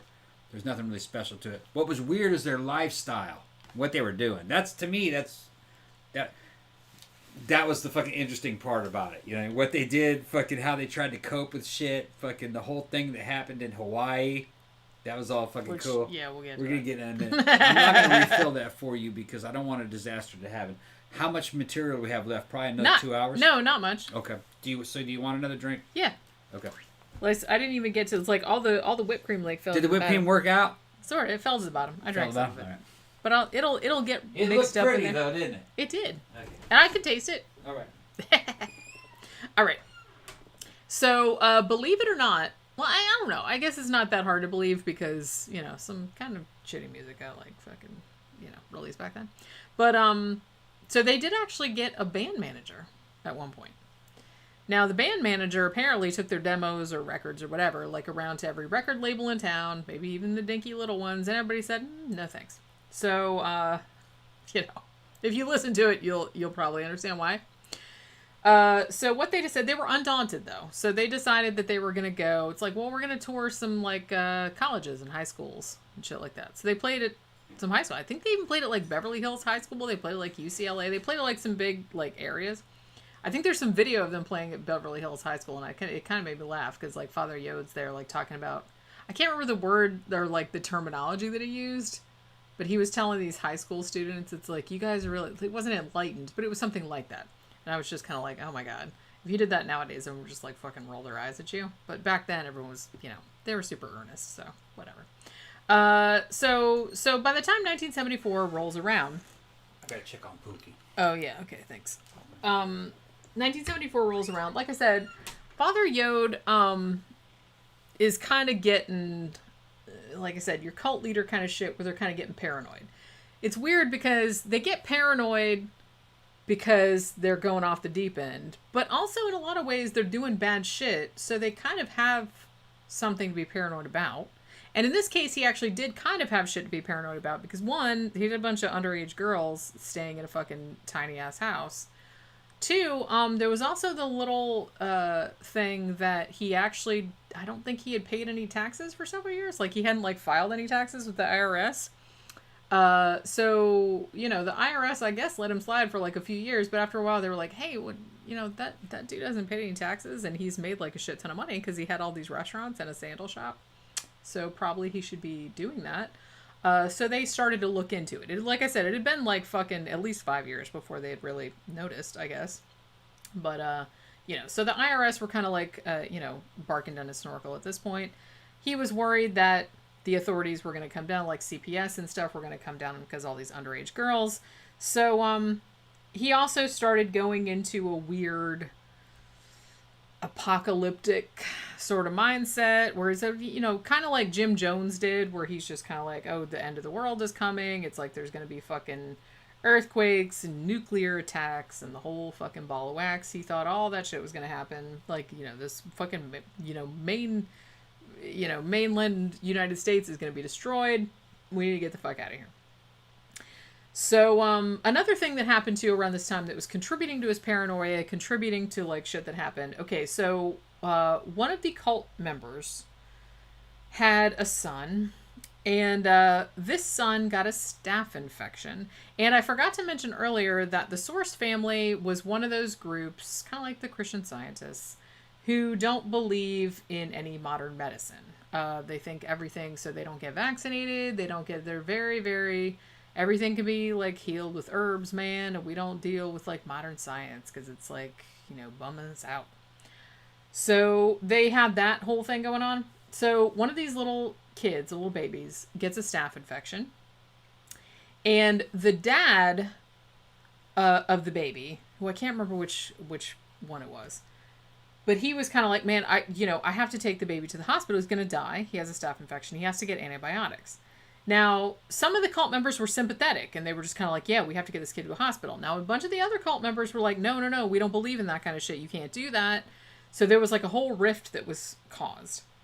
But eventually, the guy is finally like, fuck it. And he took the kid to the hospital, and thankfully, the kid was saved. He was fine. But what ended up happening was that while he took him to UCLA Medical Center, and the kid was treated, and they asked the dude about it, and he kind of told them like what the situation was, like what we live in this communal like compound, and it's like we don't believe in modern medicine and blah blah blah. So when you come in with some shit like that, they have to report it to Child Protective Services because this is a baby and you are not giving them the care that they need to get. So they got reported. So Father Yod was paranoid about that as well, that the hammer was going to come down on him because of that. Now I will, happily, the dude who was the dad of the baby, they left the cult like not too long after this. But like I said, this was something that was causing a big rift. Let me answer a question. Okay. Somebody's asking me. What's it called? Not another comic critic. Okay, that's who's asking this. Tom, why are cults into making music? This is giving me Mandy vibes. Yes, indeed. Yeah, I saw that earlier. The reason why they were into music in this era is because it was pre-internet. Our version of internet was music. You could put out music that had lyrics and you could propagate a message, and a lot of times the message was kind of cultural. So if a cult did that, two things could happen. They could get their message out, and two, they would get status. They could say that they were fucking recording artists. They had high status in this era. You can make a lot of money fucking recording music because the technology was so expensive. You had to go to these big studios to record fucking music. So if you just had some shit recorded, you were big shit. It didn't even matter if you were good. Yeah, not really. And and like I said, I feel like particularly the counterculture of the 1960s, music was a massive part of that. Music and drugs. Yeah. That was kind of like the fucking... Yeah, so to not be recording music would have been a weakness. Yeah. If you were a cult, you know. And they didn't all do it. They didn't have the money. But all big players in the 60s, 50s, 60s, 70s, 80s were recording fucking music. Well, as I said, as you said, it's a way to propagate your message and it's a way to it's almost like a stealth recruiting tactic. It's also like a badge of being official. Yeah. That was like that era's version of having a fucking website or your own server. A bit like that. Yeah. Yeah. It was like the back then equivalent. Back then equivalent of that. Sure. So like I said, the whole thing with the baby getting the staph infection, the whole thing with him worrying about all the underage brides, the whole thing about him worrying about, the IRS is going to come after me because I haven't paid my taxes in at least 5 years. So he's getting a little paranoid. Like I said, he's getting into that apocalyptic mindset. Oh, the world's going to end. It's like, there's going to be fucking nuclear bombs. There's going to be all this kind of shit. So you see that a lot in this type of dude that becomes a cult leader. They have this kind of apocalyptic thinking. So he decides we need to get the fuck out of here. Like I said, at this stage, it's almost kind of like People's Temple kind of shit. Oh, we have to get out of here because we're so persecuted. It was kind of that situation. Thankfully, it didn't end up as horrible as that. So what ended up happening, Father Yod closes his restaurant, The Source, and he moved everybody, or at least the people that wanted to go, because I think a few people did leave during this particular rift. He moved to Kauai, Hawaii. Now... I'm not really entirely sure why they chose Hawaii, but I think they thought, hey, we're just going to move to Hawaii. We're going to get a compound. We're going to surf. It's going to be super fun. Everybody's going to love us. It'll be awesome. But the thing about it, though, was that particularly in this type of Hawaii, in this part of Hawaii, I think that a lot of hippie, not cults necessarily, but a lot of kind of hippie people had been moving to Hawaii from California right around this time period. And the Hawaiians in this area were kind of sick of it. They're just kind of like, look, we're sick of all these fucking hippie motherfuckers showing up here. It's like they're all just laying around. They're either taking our jobs or they're sucking up the welfare. They're using all our resources. It's like, so we don't really like it. And also, as I said, there was an association with the Manson family. So they were kind of scared that all the cults were kind of going to go in that direction. So they weren't really happy about having all these people around. So the locals were kind of hostile. So what ended up happening, even though Father Yod still had a lot of money from selling the Source restaurant, which, as I said, was still pretty successful at this time period, Father Yod rather stupidly was kind of like, yeah, well, if we're going to move to Hawaii, man, we're going to need a private plane, and we're going to need this big fishing boat, and we're going to need all this stuff. So he bought all this stuff, and he still had some money left, but not as much as you would think, from selling such a successful restaurant. So they're kind of running out of money too. So what ends up happening, they all get to Hawaii. They kind of have a, place, a compound where they're all staying. They get a boat, they get a plane, but they don't really have enough money for 140, 150 people's day-to-day shit, their expenses. So Father Yod is basically okay, all the male members, well, you all have to look less like hippies, and you have to go out and find some jobs. Which didn't really work out so well. There wasn't a lot of jobs in the area, and like I said, the locals were kind of hostile toward them because they saw them as interlopers, and were afraid they were going to go all Manson Family, so they were having problems getting jobs, so they were kind of running out of money. So Father Yod starts getting crazier and crazier. He starts thinking he's fucking God, even more than he did before, and then he starts flipping out, getting fucking angry. He's just delusional. I think that he thought when they moved to Hawaii, everyone was going to just think they were super awesome and everyone was going to sing Kumbaya together and it'd be wonderful. And that's not what ended up happening. Everyone was really hostile toward them and he just couldn't understand it. So that made him even worse, even angrier, more paranoid. So it wasn't a real good situation. Allegedly, I don't know if this actually happened, but some people have reported that some of the locals even shot into the windows of their house, their compound, trying to get them to leave.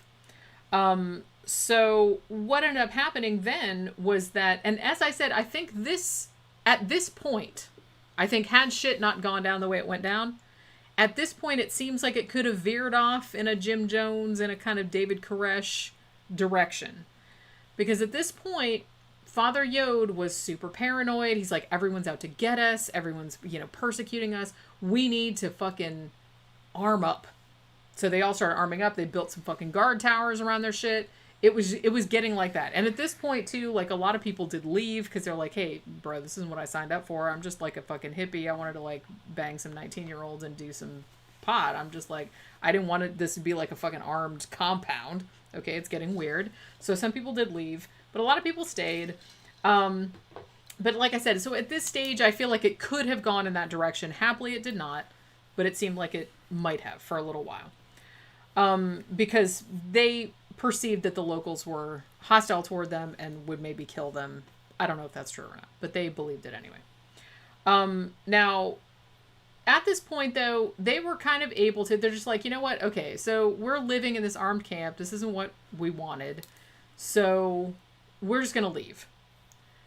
So they apparently talked the Hawaiian authorities into buying them plane tickets back to California. Yeah. That's how much the Hawaiian authorities wanted to get rid of them. They paid to get them out. They're like, look, okay, fine, leave. Just leave. So they bought them plane tickets. That's what I read anyway.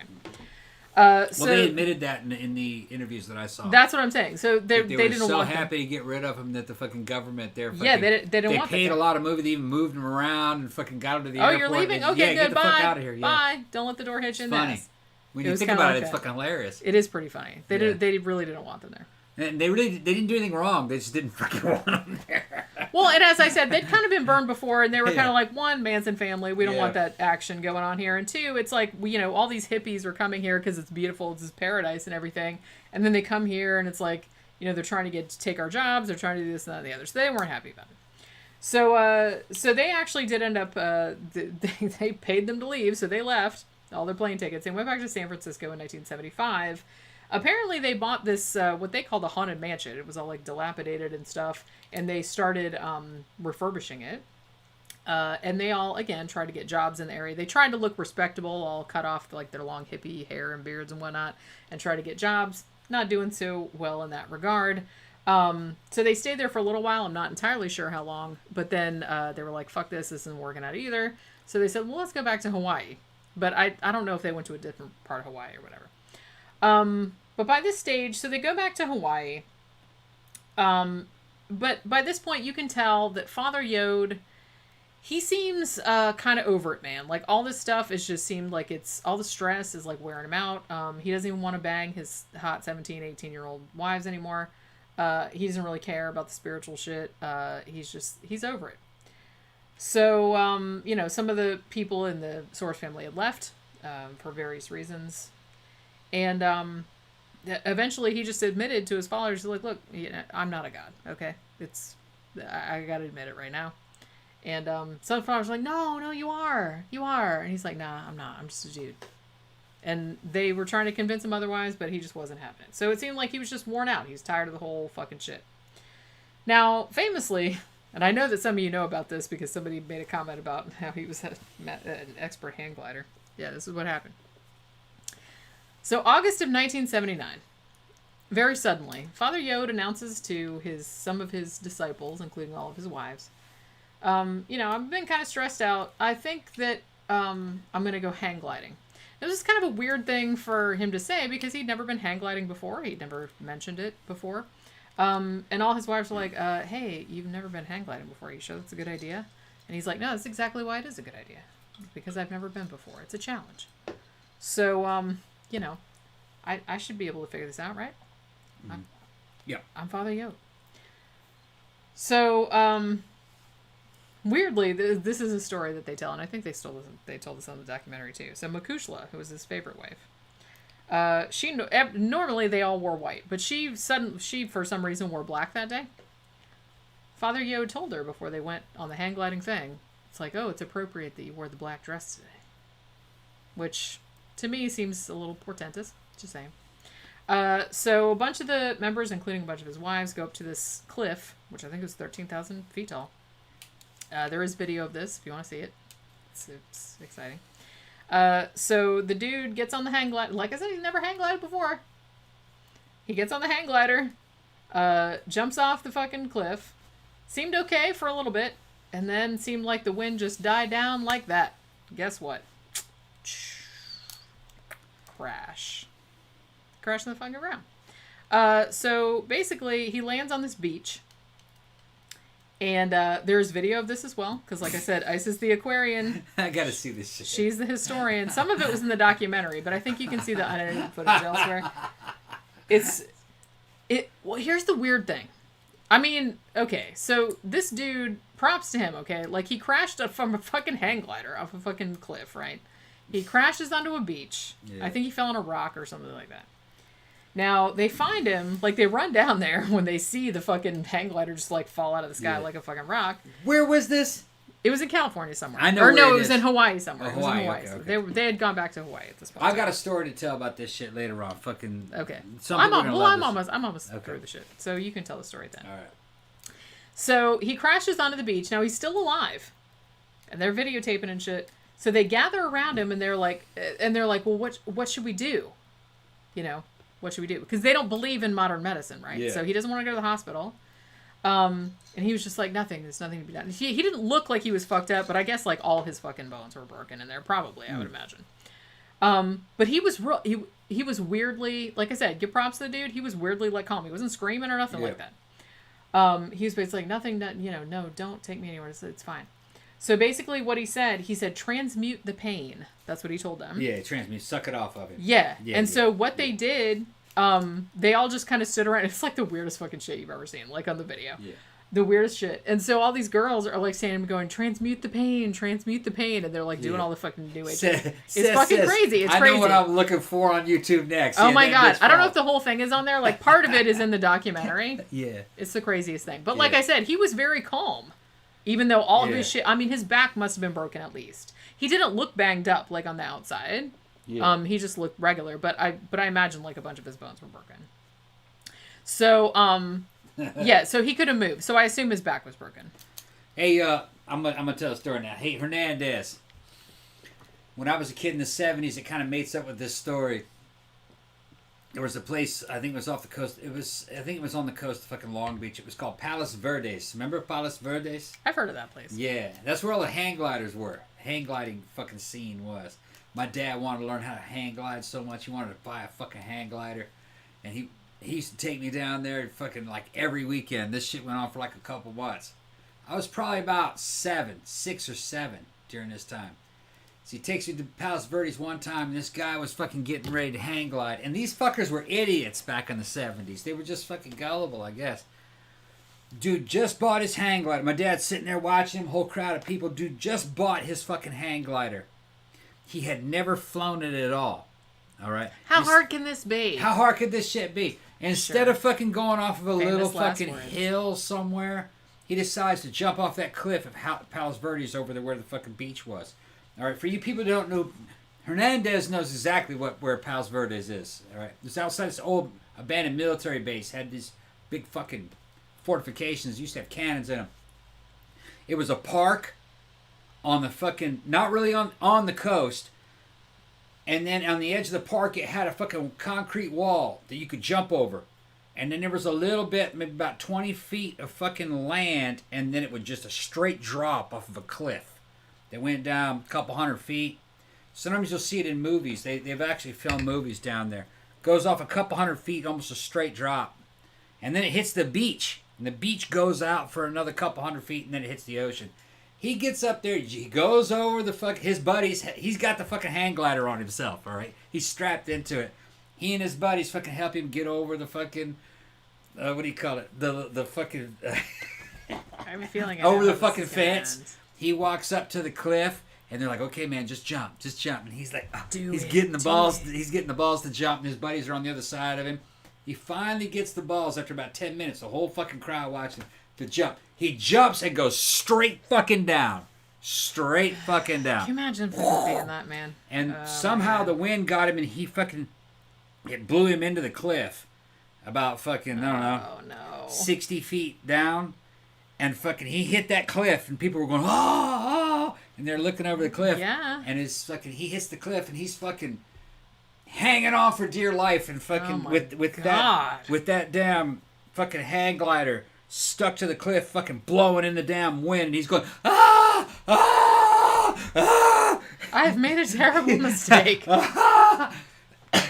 Finally, I guess he somehow released himself from the harness, because there was like this big A-frame that you fucking pushed on back then in those days. I don't know what they're like now.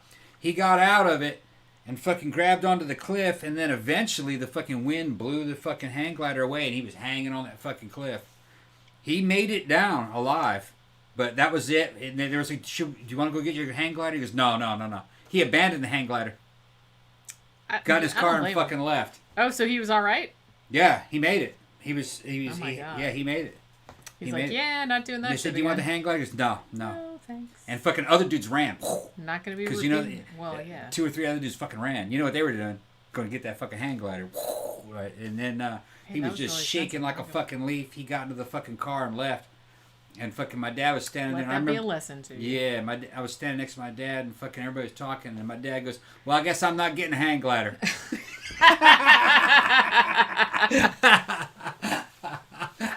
See, that's why it's good to like see people doing stupid shit, and you're just like, okay, yeah, right. I don't really need to do that shit. Yeah, I don't know why he wanted to jump off that cliff for the fucking first flight, because other guys are going like, "Dude, don't you want to practice going off of maybe like a little hill just to catch a little No, air that's for pussies." He just wanted to fucking jump straight off like a 200-foot cliff. Well, that's what you get. That's what you get when you think you can fucking do everything. It was like, man, come on. Everybody got to learn how to do shit. You can't just like fucking jump off a cliff and expect to be like fucking awesome at it. It's just not how it works. But in this situation, I don't think that Father Yod was being all like, I'm such a badass and I'm just going to like hang glide perfectly the first time. Honestly, I don't know because I didn't know the guy. I get the feeling that he was committing suicide, like in a super creative fashion. You know what I mean? Because it did really seem like when his wife had a black dress on, or one of his wives rather, had a black dress on, she's like, oh, how fortuitous that you have that on. That seems very, you know what I mean? So it seemed like he was kind of like, yeah, fuck this shit. Louis goes, Palos Verdes, that $1 million mansions. I know exactly what you're talking about, Tom. Yeah. Although it didn't have those $1 million mansions then back in the 70s. Back in the 70s, it wasn't built up. But I'd like to see it now. Maybe I wouldn't like to see it now. I don't know. Maybe I just better in my memories. Okay, but yeah, you know what I'm talking about. Yeah, he jumped off that cliff right there and got blown right into that fucking face of that cliff. Bam! It was fucking amazing. And I fucking tried to look. I was like 6 or 7 maybe at the time. I tried to look down, but I was scared to look down and over the edge of the cliff. Because I was on the other side of the fence with everybody else. Other side of the wall. Concrete walls, they had the patterns, like a star pattern in them. So as a kid, I could crawl through the star pattern. I didn't have to go over it. I remember it. Yeah. Don't tempt nature, man. Yeah. She will kick your ass. Unpowered flight in a craft that doesn't have any control surfaces is dangerous. You want flaps, at least. Flaps, rudders, and ailerons. Mega says suicide by hang glider. Now that's I don't know if he was trying to commit suicide, but I kind of get the feeling that he was. Because he was kind of sick of it at this point. And I think that he thought... this was not, being a guru was pretty cool for a little while, but now everybody's after me and it's not turning out like I wanted. I lost my sex drive. I did all this, that, and the other thing. And it's like, it's not fun anymore. Cause you have to remember he was a lot older than, he was like in his late 40s at this point, and all of his most of his followers were like in their teens or 20s.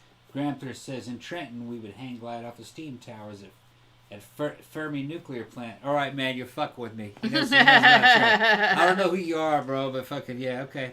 We went to high school together. In he Trenton. knows a lot about you. Yeah. Or he's a stalker. Trenton High. It's somebody I know. I don't recognize the name. Graham. Might be Graham. I think I knew a hockey player named Graham at one time. That might be him. I don't know who that is. So if you see this video, it's super weird. So like I said, he seems like not all that upset about it, which again, that kind of like ties into my whole suspicion that he meant to commit suicide with this shit. But they all the girls around him are kind of like, what do we do? Like, we're transmitting the pain, we're chanting, we're doing the shit.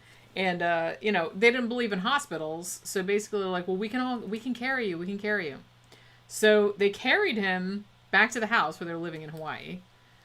Dude, they put him in the bed. I think he was all naked. He looked like he was fucking naked in the video. Maybe that was just my memory of it.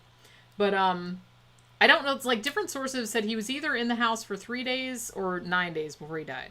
So he was just laying there. Like I said, he wasn't, as far as I know, he wasn't like screaming or like, oh God, I'm dying or anything like that. He just kind of like laid there quietly. Like, hey, all my organs are fucking rearranged. Yeah. My back is probably broken. And he just kind of laid there and he just quietly died. A few days after they brought him back from the hang gliding accident. So after that, he could have lived. He could have. Yeah, well. But they didn't believe in it. See. Yeah. They didn't believe in modern medicine. They were just kind of like, no, we don't want. It's the man.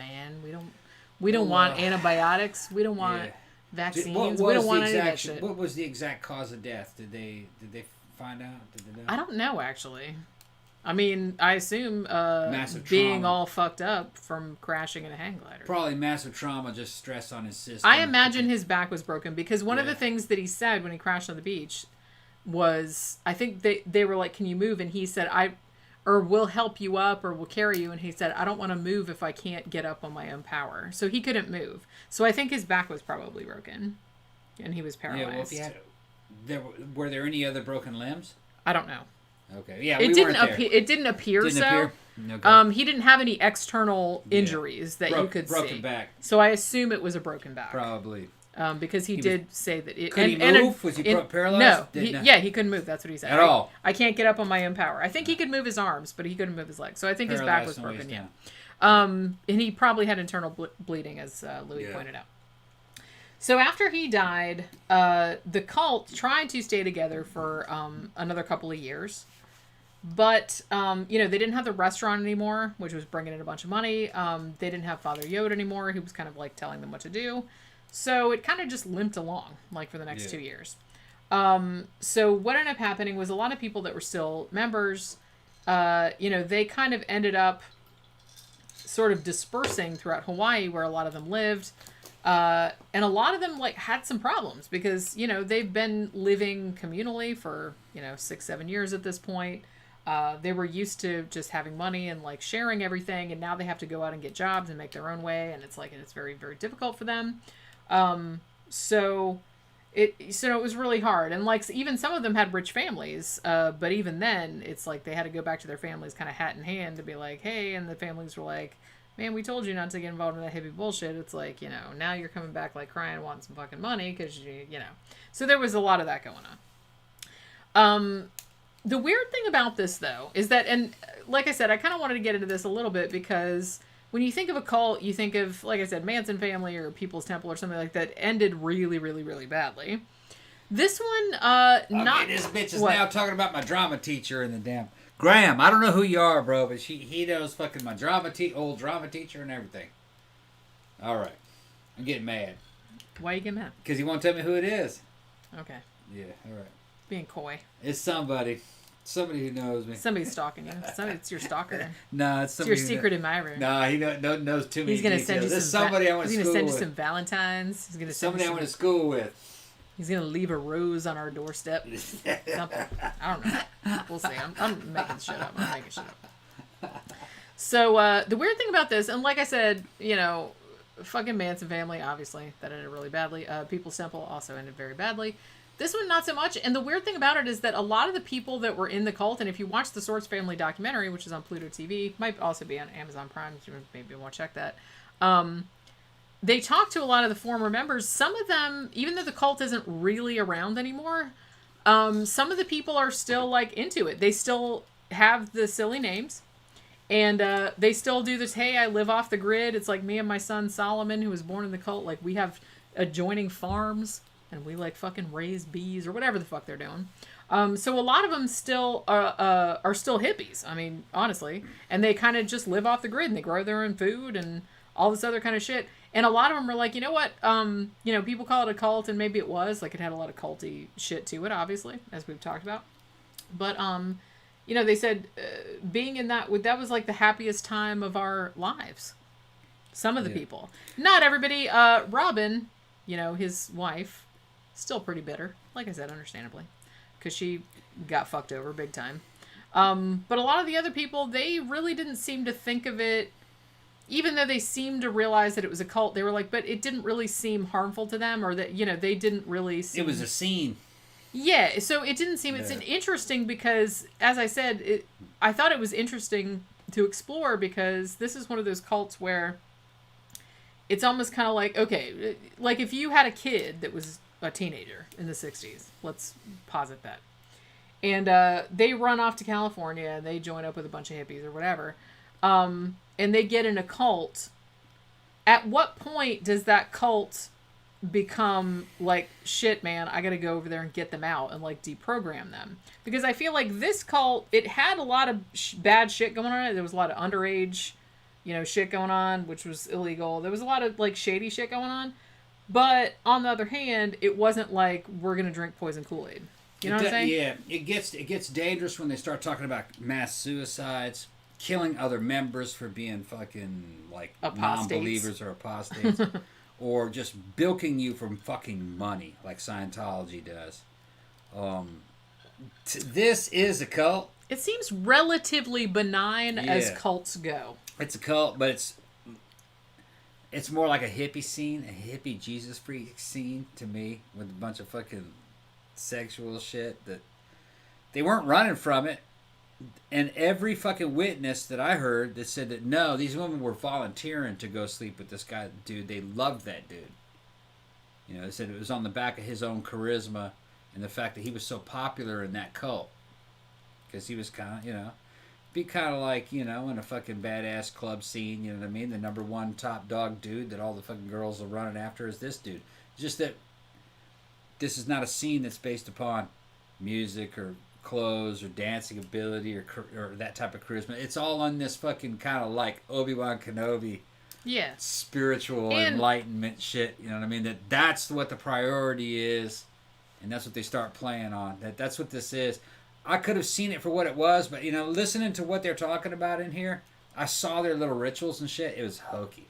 Fucking hokey. Well, now, and I'm not saying, and I mentioned this earlier, there was a point where Father Yod was getting into that Jim Jonesy mindset where he's like, everyone's out to get me. We got to get out of here. Like, the IRS is coming to get me, blah, blah, blah. So we got to, arm ourselves because the locals hate us and, we're building guard towers. So I feel like at that point, had it kept going in that direction, I think it would have ended just as badly as some of the other shit. But for whatever reason, because of the people involved or because of, circumstances, it didn't go in that direction, thankfully.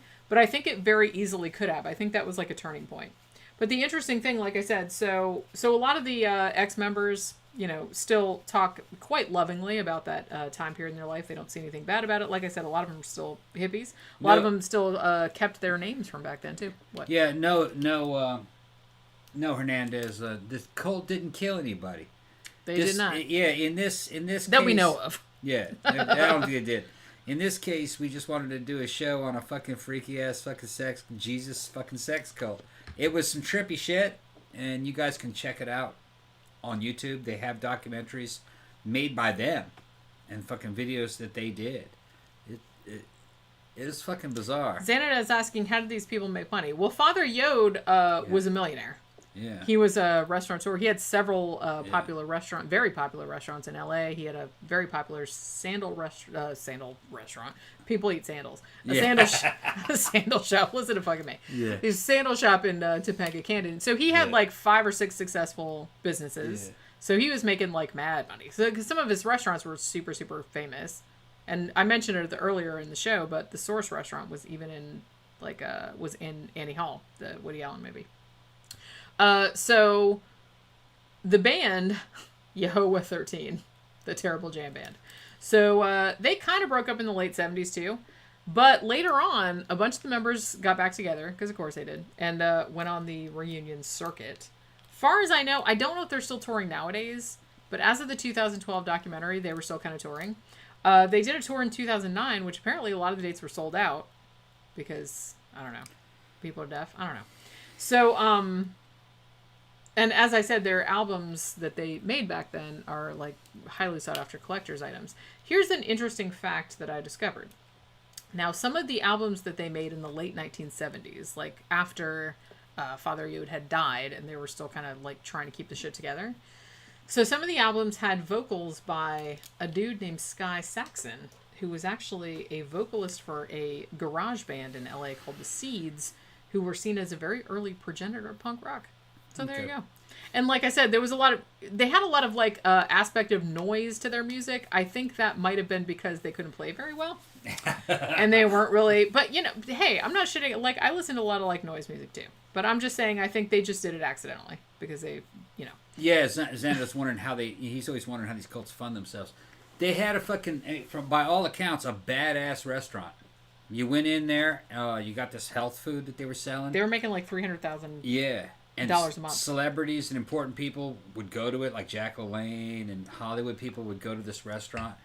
And the service staff were all female cult members, and everybody loved them. They were fucking evidently like real beautiful, like their best front of house people. And they went up there and they just had it fun. Was and massively popular. And it was like real social, you know. It wasn't the kind of cult where the members weren't allowed to talk to people or that they had to guard. It wasn't like that. They were like real extroverted. They'd talk and they'd go on about fucking spiritual shit, and then they'd talk about music or whatever. So it wasn't like a real dark, secretive cult. There was a bunch of weird, like, fucking group sex and shit going on, but... And they did, and Father Yod, really after matter. a time, he did kind of, like, say everybody's shit is communal except for my shit. Yeah. So there was that. Yeah.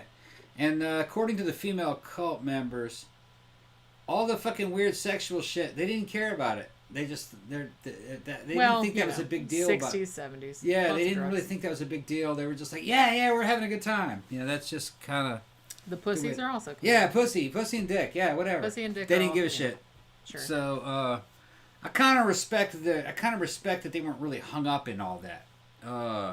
Yeah, there was a bunch of sex. That wasn't the main thing. I think the main thing for them, at least for the average cult leader, maybe the guy at the very top, he's like, oh yeah, you know what I mean. But for the average cult member, evidently the main thing was the fact they were all hanging out, having fun. They were partying a lot. They were making money. They didn't really have to worry about bills because they lived kind of communally. Yeah, and for a while they lived in a mansion. Yeah, and they were just kind of hanging out, Which is funny because Scientology started out a little bit like that.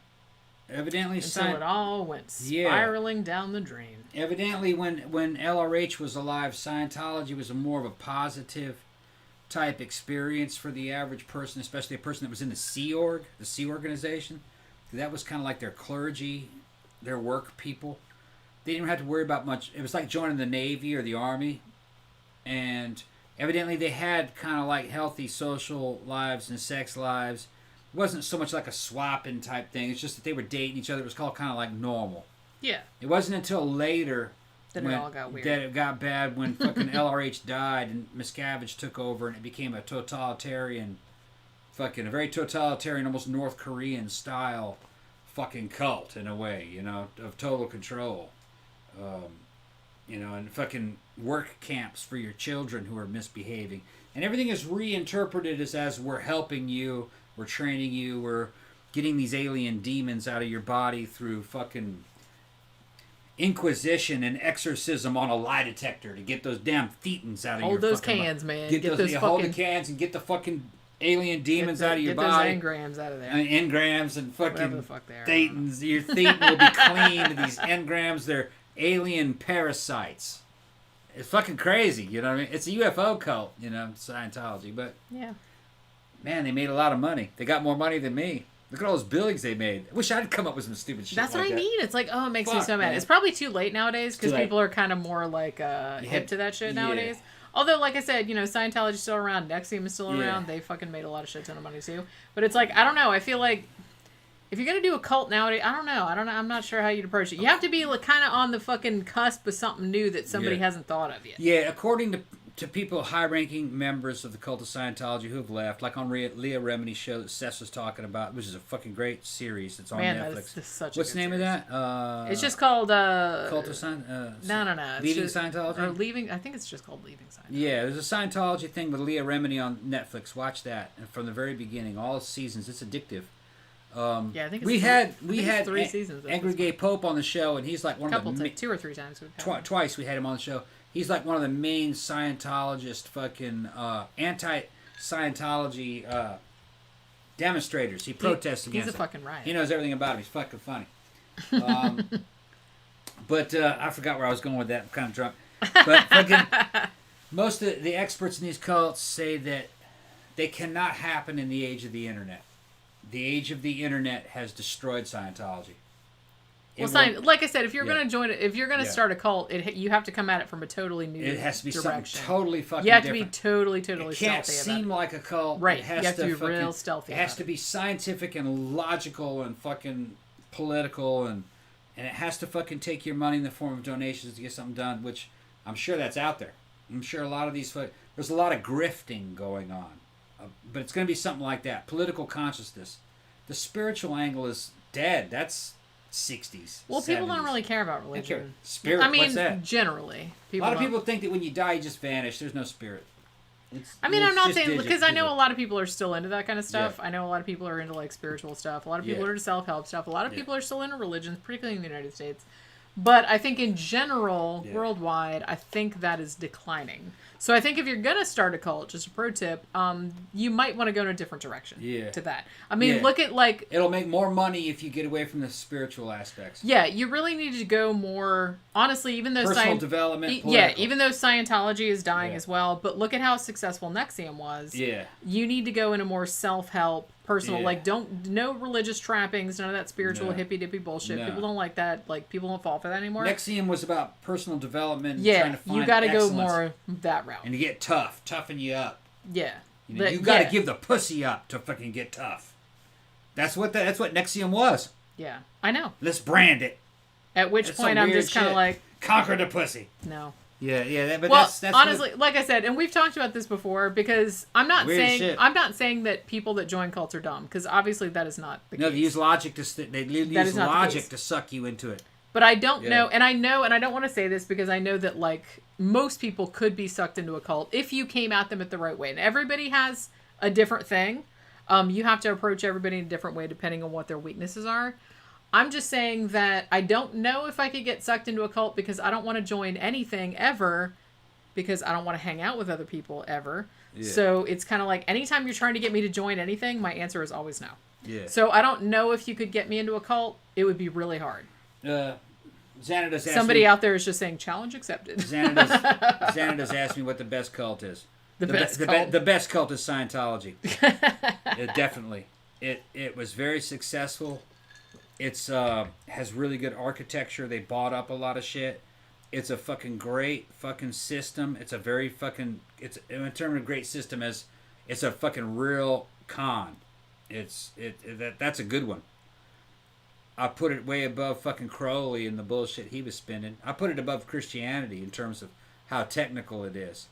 The smarter you are, the more... If they get you at the right time, they could talk you into a system that isn't true, but you'll think it's true based on the other bullshit that they supposedly have proven to you. Xanada says, no, the best cult aesthetic. Oh, the best cult. It would still be Scientology. No, man, Satanists. Nah, Scientology. Well, are you talking about to the general population or the one I like the most? Because to the general population, Scientology would be the best because it's corporate. Corporate looks very official. By the way, Xanada, I'm helping Xanada online build a fucking awesome fucking replica of a fucking Bushmaster fucking dissipator. Hollywood style. He knows what I'm talking about. Hollywood style. Yeah, one kind of like Emil had during that fucking Hollywood fucking shootout between the cops. It's like that. But it's going to be a real cool fucking little piece he's putting together. It's pretty neat. It's an eclectic mix of AR-15 parts. Anyway, I don't know why I came up with that. Just fucking talking to you. It was just cool. Man, fucking, you must be way drunker than me. Yeah, I'm fucking drunk. But no, I would put Scientology at the top in terms of fucking societal dominance. That's a fucking good one. That's why people were trying to fight it, because it would grow within a certain... What they were looking for was rich nerds. If you were rich and you were a nerd and you thought highly of yourself you could fall to Scientology, because it was all about preying on your arrogance and your feelings of self-importance. Maybe that's why I don't fall for that shit either, because I don't have that. Maybe. You know what I mean? Maybe in some ways, it's kind of sucky being like down on yourself all the time, but in some ways, has a silver lining in the fact that you probably don't get sucked into those types of cults. No, Scientology, because you don't think so much of yourself. It's like, I'm gonna get magic powers, and I'm the only person that can save the fucking world. Yeah, they love. See, I don't have that. I don't have that. They love bomb perception. you, and they tell you how great you are, and they tell you how great you're gonna be if you fucking listen. Which to to them. me just comes across as super creepy. And then they're gonna train you to fucking get better and get more powerful and get stronger. And that's what they're talking about. If you pay them, they'll give you the training, and you'll become a Jedi eventually. They see it in you, and then the second you fucking go, and then, you're weak now. Oh, you're bad. Now you're going backwards. Now you're fucking up. See, man, I wouldn't even. Fucking up. Honestly, I would not even let them talk to me that long. Yeah. The second that you came up to me and was like talking about how much you love me and I'm awesome and everything, I'd be like, bye. Yeah. It's like, what the fuck do you want from me? I don't like this situation. Louis says, I'm the same way, Jenny. I really don't like large groups. Plus, I don't have any money. Exactly. I don't have any money. No one's coming after me, so it's fine. Your stalker says, best cult song. I'm not a huge fan of the cult. I liked them when they were Southern Death Cult. As such, I'm kind of partial to the song Fat Man. But when they became the cult, I don't know.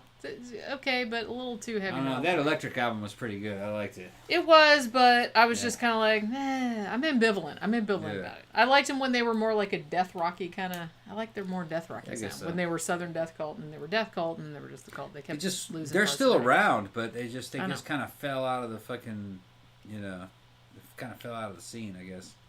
I haven't heard. Yeah. I had both those albums, Southern Death Cult, the white one, with the black printing on it. Yeah. And then I had Cult, the Electric. I thought Electric was pretty good too. Yeah. For the time, Amanda's talking about. I live in Las Vegas. We have lots of Mormons out there. We need to do a show about Mormons one of these days. I keep putting it on the list, but it never wins. Yeah. So I kind of want to do one. They don't know what they're talking about. They don't know what they're missing about Mormons. There's a lot of fucking interesting fucking mythology in Mormon fucking, what do you call it, Gnosticism. It's very kind of Gnostic. Well, and plus, heavily. Isn't there rumors that they like killed all these people and babies and stuff, and they're like buried out there in the desert? I don't know about that, but there was a war. Okay. There was a U.S. Mormon. Oh, war. I know. There was a whole. It went on for a long time. It's super. It's super interesting. And they were doing things like ambushing fucking pioneers and stuff on those trails. They did, and taking their children and adopting them, and putting them in their thing. There was a lot of weird shit happened in the Old West, but they were they were a trip. I mean, another thing that a lot of people don't realize is a lot of video of Mormon rituals have kind of been smuggled out of Salt Lake City, and you see how much the Masons and Freemasonry had kind of influenced Mormon ideology, the Mormon religion. Kind of cool. Well, they all get their fucking ideas from somewhere else. Yeah, they got their. You're right. Very, very American. Mormonism is very, very American. Think about it, it is. It's American centric. Well, it's like Christianity, but if Christianity happened, if it happened in the United States, USA, it's like that. Yeah. They made up all kind of crazy shit. It's crazy. And it's kind of like... it's all kind of crazy. Everything's crazy, though. Even it's greater or lesser Orthodox Christianity believes in a bunch of crazy shit. Well, that's what I meant. There's greater or lesser degrees. So it only seems crazy because it's because we're not used to it. And we're not used to it. We're not used to it. Sure. It's a lot like Scientology. They have that concept of the bridge, where you're going up the bridge to become more and more powerful until eventually you become a god in Mormonism. You become a god of a new universe where you make fucking planets and you even create beings that worship you as God in alternate dimensions. Bitch, I do that right now. You can do that right now? Yeah. Okay. In my mind.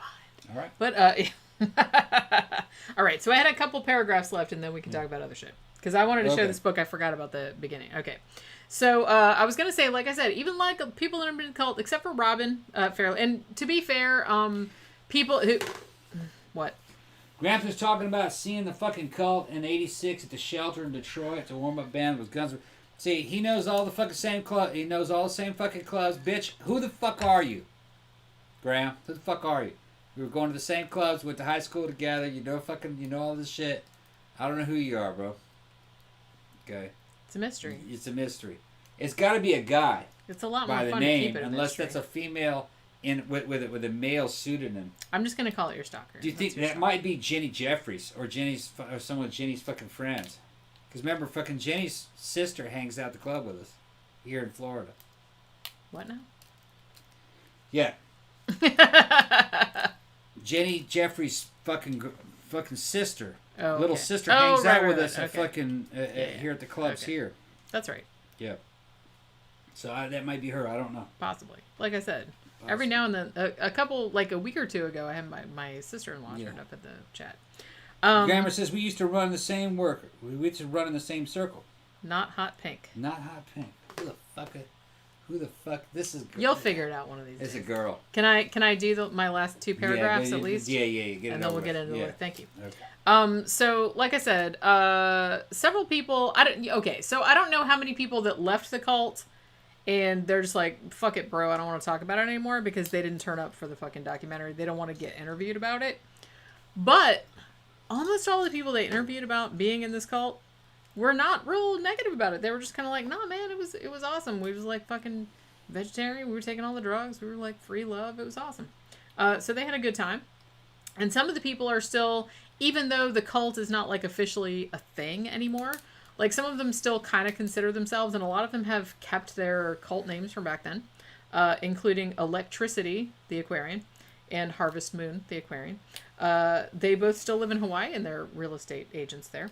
One of the dudes, I think his name is Magus, something like that, the Aquarian. That's all their last names. So he's actually, he founded a software company in 1978 and ended up selling it for $60 million Damn. in 2000.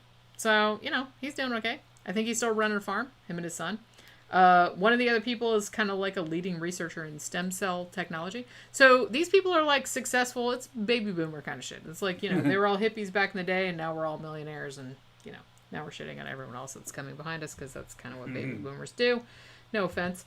Baby Not our boomers. generation. I'm just saying. Here's something else that I found very interesting though. A couple of them, or at least one of them that I read, is still like kind of went in a little sideways direction and went in another cult. One named Omni the Aquarian, who as far as I know is still going by that name. Because like I said, they legally changed their name. It is kind of, to be fair, it is kind of a pain in the ass to change your name. Later ended up moving from the Source family to to becoming a devotee of Ramtha.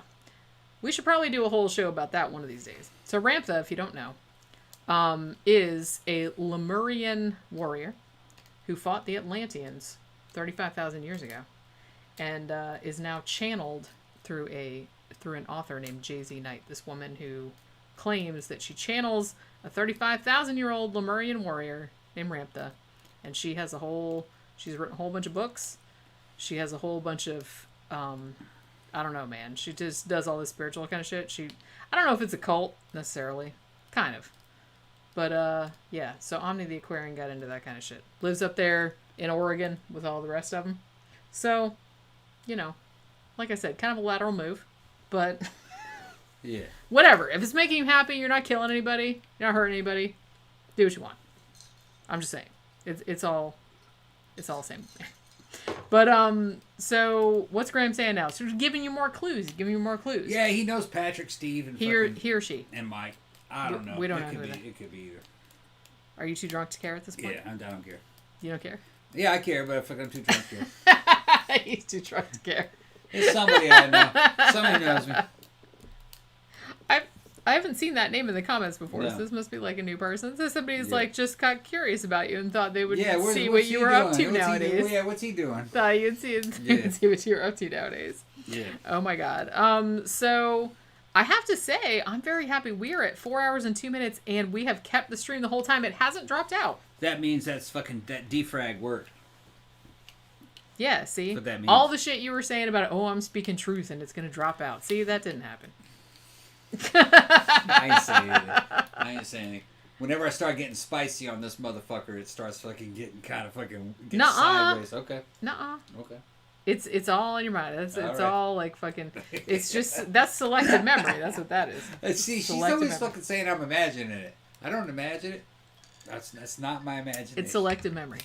You only remember shit that confirms your biases. You don't remember shit that doesn't confirm your biases. So what? No, that's it. Everybody's brain works that way. Yeah. Everybody's brain works that way. That's what happens. Like I said, last time we were talking about like fucking just random ass. We were talking about fucking horror movies. We weren't talking about anything controversial. And shit dropped out on Wednesday. It was That's the all. wrong horror movie. Had to do with fucking. It had something to do. It's the with Illuminati, fucking- you guys. It's Illuminati. No, nobody said anything about that. No, I said that. I said that. All right. So not nobody. I said that. Okay. But I'm getting. Yeah, he says, you guys have a great thing going. Glad I stumbled in here. Well, we're glad you Yeah. are too, even though we can't Yeah. figure out who you are. And Yeah. Tom is going to be like awake all night thinking about it. No, I'm not. No, Probably I'm just not, gonna 'cause- drink more, and I'm getting hungry. He's going to drink more Yeah, and fall I'm fucking asleep. hungry. I'm gonna watch some fucking shit. We're gonna watch some fucking Dan Bell, like exploring Yeah, some that's fucking gonna happen. dirty hotel rooms or something. Well, what do you think, Jen? You think it's about time to shut it down? I think so. I actually Okay. got to the end of my shit and I'm still pretty coherent, so I'm kind of proud of myself. Yeah. Even though I'm like on my third drink, although in Yeah. normal human terms, that means okay, so before we do anything, like I forgot to show this at the beginning. I want to show this because I was very excited about this. Now, I know some of you guys like watch my book reviews. I will probably not be reviewing this book because it's nonfiction, but I saw it and I had to fucking get it. Look how fucking awesome. Okay, so this is written by Grady Hendrix, who wrote Horror Store, which is fiction, which I did review. He also wrote My Best Friend's Exorcism, which is in my TBR pile, which I will review at some point this year. I'm not sure when I'm going to get around to reading it. But look, he did this nonfiction review. This is called Paperbacks from Hell. And it's all about 70s and 80s, like paperback horror fiction. This is all fucking illustrated. It's got like all the fucking covers from all the shit. Oh my God. I had to have this like so much and I'm so excited about it. I'm so excited to read it. I have to read some other fiction first because I got to review it. But like, look, you guys, it's like he's got all the fucking... Look, I had some of these books when I was a kid. Look at that shit. Oh, so exciting. I'm so excited about this book so much. And it's just, it's beautiful. So... Graham just said I just wanted to show that. Graham just said he stumbled into here. He just found me. Drunkenly stumbled Yeah. into the I ain't live buying that stream. shit. Somebody we know told him about this fucking show. We've been doing this show for like more than 4 years. for almost 4 years. I think Yeah. we started summer of 2016. Yeah, we've been doing it since then. We do a lot more shows than we used to because I think It we was used... more. It was actually before 2016, wasn't it? It No. might be. It's about 4 years. Yeah. No, it was summer of 2016. Yeah, I guess so. I'm pretty sure. Yeah. And we do a lot more shows now than we used to. We didn't used to live stream. It used to be audio only. Yeah. You know, I used to do a YouTube show, but it was just like picture look as a slideshow, like to go with the audio. You know, and we didn't used to do live streams or anything like that. I think we only started doing live streams at like episode 200, right? Yeah. So it hasn't been that long. Graham says he's OG from the D. He's an old school gangster from Detroit. There you go. I'm trying to figure out who that shit is. Somebody I went to high school with. I'm mystified. I'm as Yeah. mystified as you are. I went to 2 high schools. That was the high school in fucking Trenton, and then I went to the high school in Brazil. All right. I don't know which way. Let me see. Man, did I know somebody named Graham? Been a long time. Well, I mean, the Been a thing long about time. it though is that the screen name could have nothing to Could do have with nothing their to do. I think it's a actual girl. name. I got a feeling it's a girl. I mean, I use my real name. how'd you online, find but out about the most show, people Graham? don't. How'd you find out about this show, Graham? Give us some clues. Yeah. I'm looking for Yeah. clues, like Elvis Costello Yeah. says.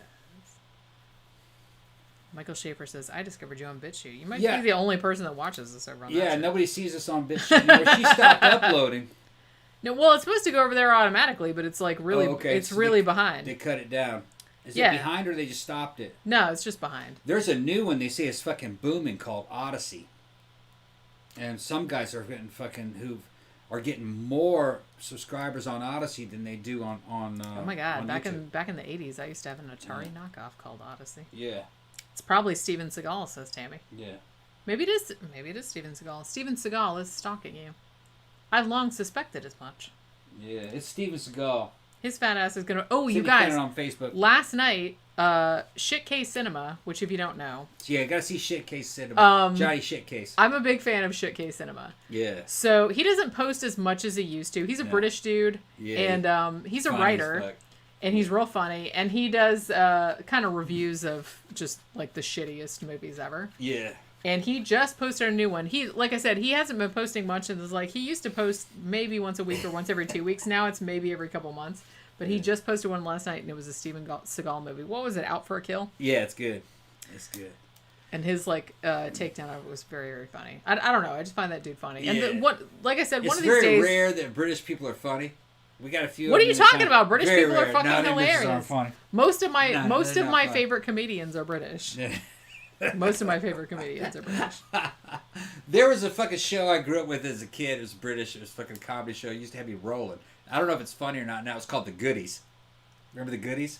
It's from the 70s. I remember that name, but I don't know if I've The ever seen it. Goodies, goody goody, yum yum. And it's fucking stupid shit. These guys fucking What are you get talking about, attacked man? by But, like, dinosaurs and shit. The fucking hilarious. young ones and the fucking young The ones. young the ones were comic funny. strip. That was the funny. young ones is fucking hilarious. Yeah. And it's like look at like British comic. Man, Yeah. fuck, man, Eddie Izzard, come on. Johnny Fucking Shitcase. hilarious. I'm talking about individual dudes though. And Yeah, so Tammy just said Eddie Izzard. Thank you. I thought that fucking. I don't know. British humor doesn't always get me, but fucking Johnny Shitcase, his fucking humor, I just think he's fucking funny. He's funny. He's a funny dude. He's like a dude you'd actually meet. And Well, he's just a fucking dude. talking He like kind of drinks on the show too. He's always Yeah. got like a big thing of Yeah. beer, and he just like talks about shitty ass movies. And he has a whole collection of Steven Seagal movies. And he actually did he did that Steven Seagal was there fucking vampires in it? I can't remember. J Maniac says the story is somebody actually died laughing watching The Goodies. I remember that as a story. kid, I think thought- my ex-husband told me that. As a kid, I thought the fucking Goonies was fucking hilarious. The Goodies, not the There Goodies. was- what's too, that? That's too completely. No, I said different thing. Goodies. Oh, okay. I heard Yeah, what are you Goodies. talking about? You don't police me. Don't police me. You're not the guy. Look, no, when I was watching The Goodies, I do as what a I kid, want, bitch. And normally it was funny. I do what I want, bitch. Fucking. And normally it was funny, but then all of a sudden, one episode came on. I fucking lost it, and I got to figure out which one that was. I don't know if I've ever seen it. I fucking lost it. But and man, I don't remember what it was. I don't know. Like I love Monty Python. I love Eddie Izzard. I love the young ones. I love the comic strip. I loved Little Britain. I loved Absolutely Fabulous. You never saw Absolutely Fabulous, I'm sure. Yeah, I saw that one. Absolutely Fabulous is hilarious. You know, fuck, man. Yeah. I don't know. The original The Office. I mean, the American one was kind of funny too. I saw like the first few seasons, but like the British one, there was only 2 seasons. Yeah. Hilarious. Come on. You don't know what you're talking about. I You're think full of shit. Gramther's. I think you guys are right. Ken says he said Goonies. I know he did. No, I didn't. Yeah, you did. Man, I'm fucking Okay. drunk, man. I can't pronunciate. I thought I can't pronunciation. pronunciate. Fucking. Faulty Towers. Thank you. I think Gramther. I think they're right. Gramther's. That's Steven Seagal. That bitch is fucking. Mystery coming. solved. Yeah, that's Steven Seagal. He's gonna coming come for sit you. on you. Yeah. And fart. Tom, I've been watching your show. I heard everything you said about me. What I say is law. And when I see a little motherfucker like you around me, it just makes me want to crush you. I'm gonna crush you the way I used to crush my ex-wife. Oh, dark. That got And I was dark. like, damn. That got dark. Yeah. Back when she had those sexy ass lips. Okay. What was her name? Oh, Okay. what's her face? It was in Weird Science. Yeah. What the hell was her name? Kelly LeBrock. Kelly LeBrock. Although I have the to say, Kelly original LeBrock- DSLs.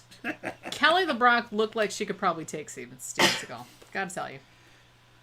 I think she was disappointed in that fucker, if you ask me. Why would that be surprising? Yeah. I mean, if I was her, I'd be disappointed also. Yeah. She's like, what is with this Widows peak? What is with this mullet? Yeah. What is with this? You're getting fat. You think you're the king of the fucking world. Yeah. What's with the kimono? You're not Asian. Stop it. Yeah. Um. He's every race simultaneously. I mean, I would have socked him in the face too if I was her. I'm just saying. When he's in New Orleans, he's black.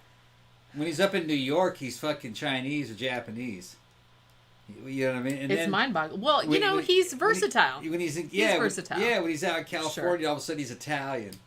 Like, Goodness. whatever accent that motherfucker needs at any moment, he just pulls that shit out of his back out. And he's multi-talented, man. He thinks he relates to everybody. He's like an everyman. And he thinks you forgot. He thinks you don't have a fucking VHS, or he thinks that you don't have fucking YouTube or something, because you can go through over one of his videos over time.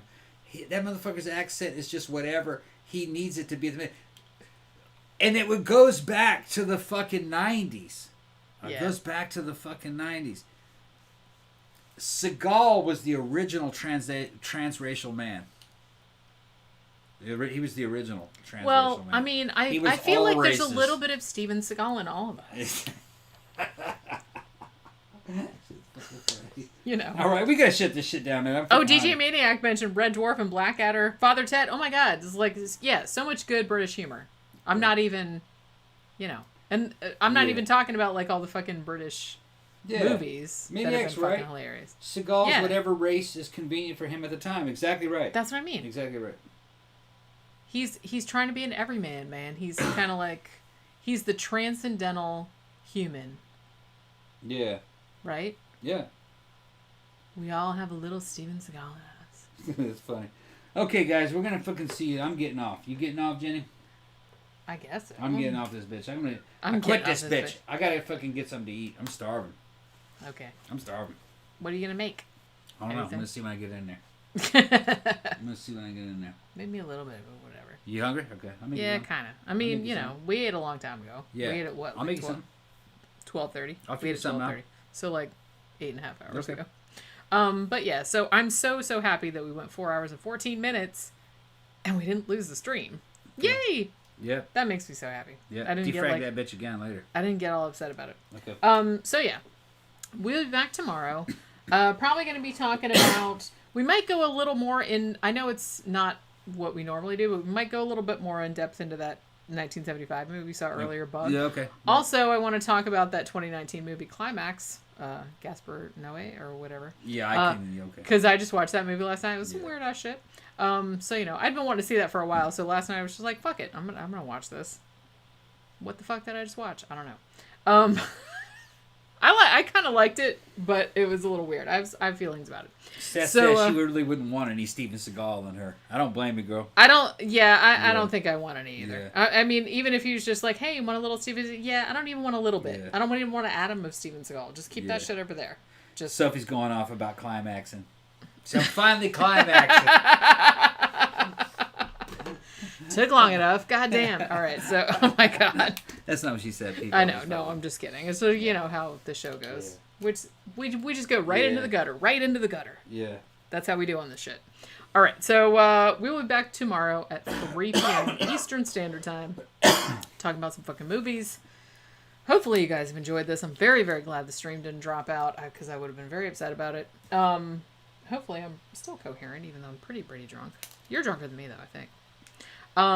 But yeah, so, like, subscribe on YouTube, share on all your social media. If you'd like to financially support the show, be greatly appreciated. You can go to patreon.com/13o'clockpodcast. Become a patron. Yeah. It's what all the cool kids are doing. Money. Or if you would rather just give a one-time donation, also greatly appreciated, you can go to our blog, 13o'clockpodcast.wordpress.com. We have a button in the sidebar that goes to a PayPal account if you would like, that goes right to me. Mm-hmm. If you'd like to give a one-time donation, we'll usually use it to support the show, buy books for review, buy movies for review. That's what we usually do with the money. So, we're not wasting it. We're not just, paying for hookers and coke with much of it. Yeah. But, you know what I'm saying? No, we're not getting hookers and coke. I wish. But you know what I mean? No, I'm just kidding.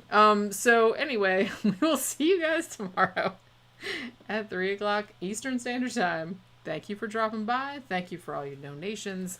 We'll see you tomorrow. Bye.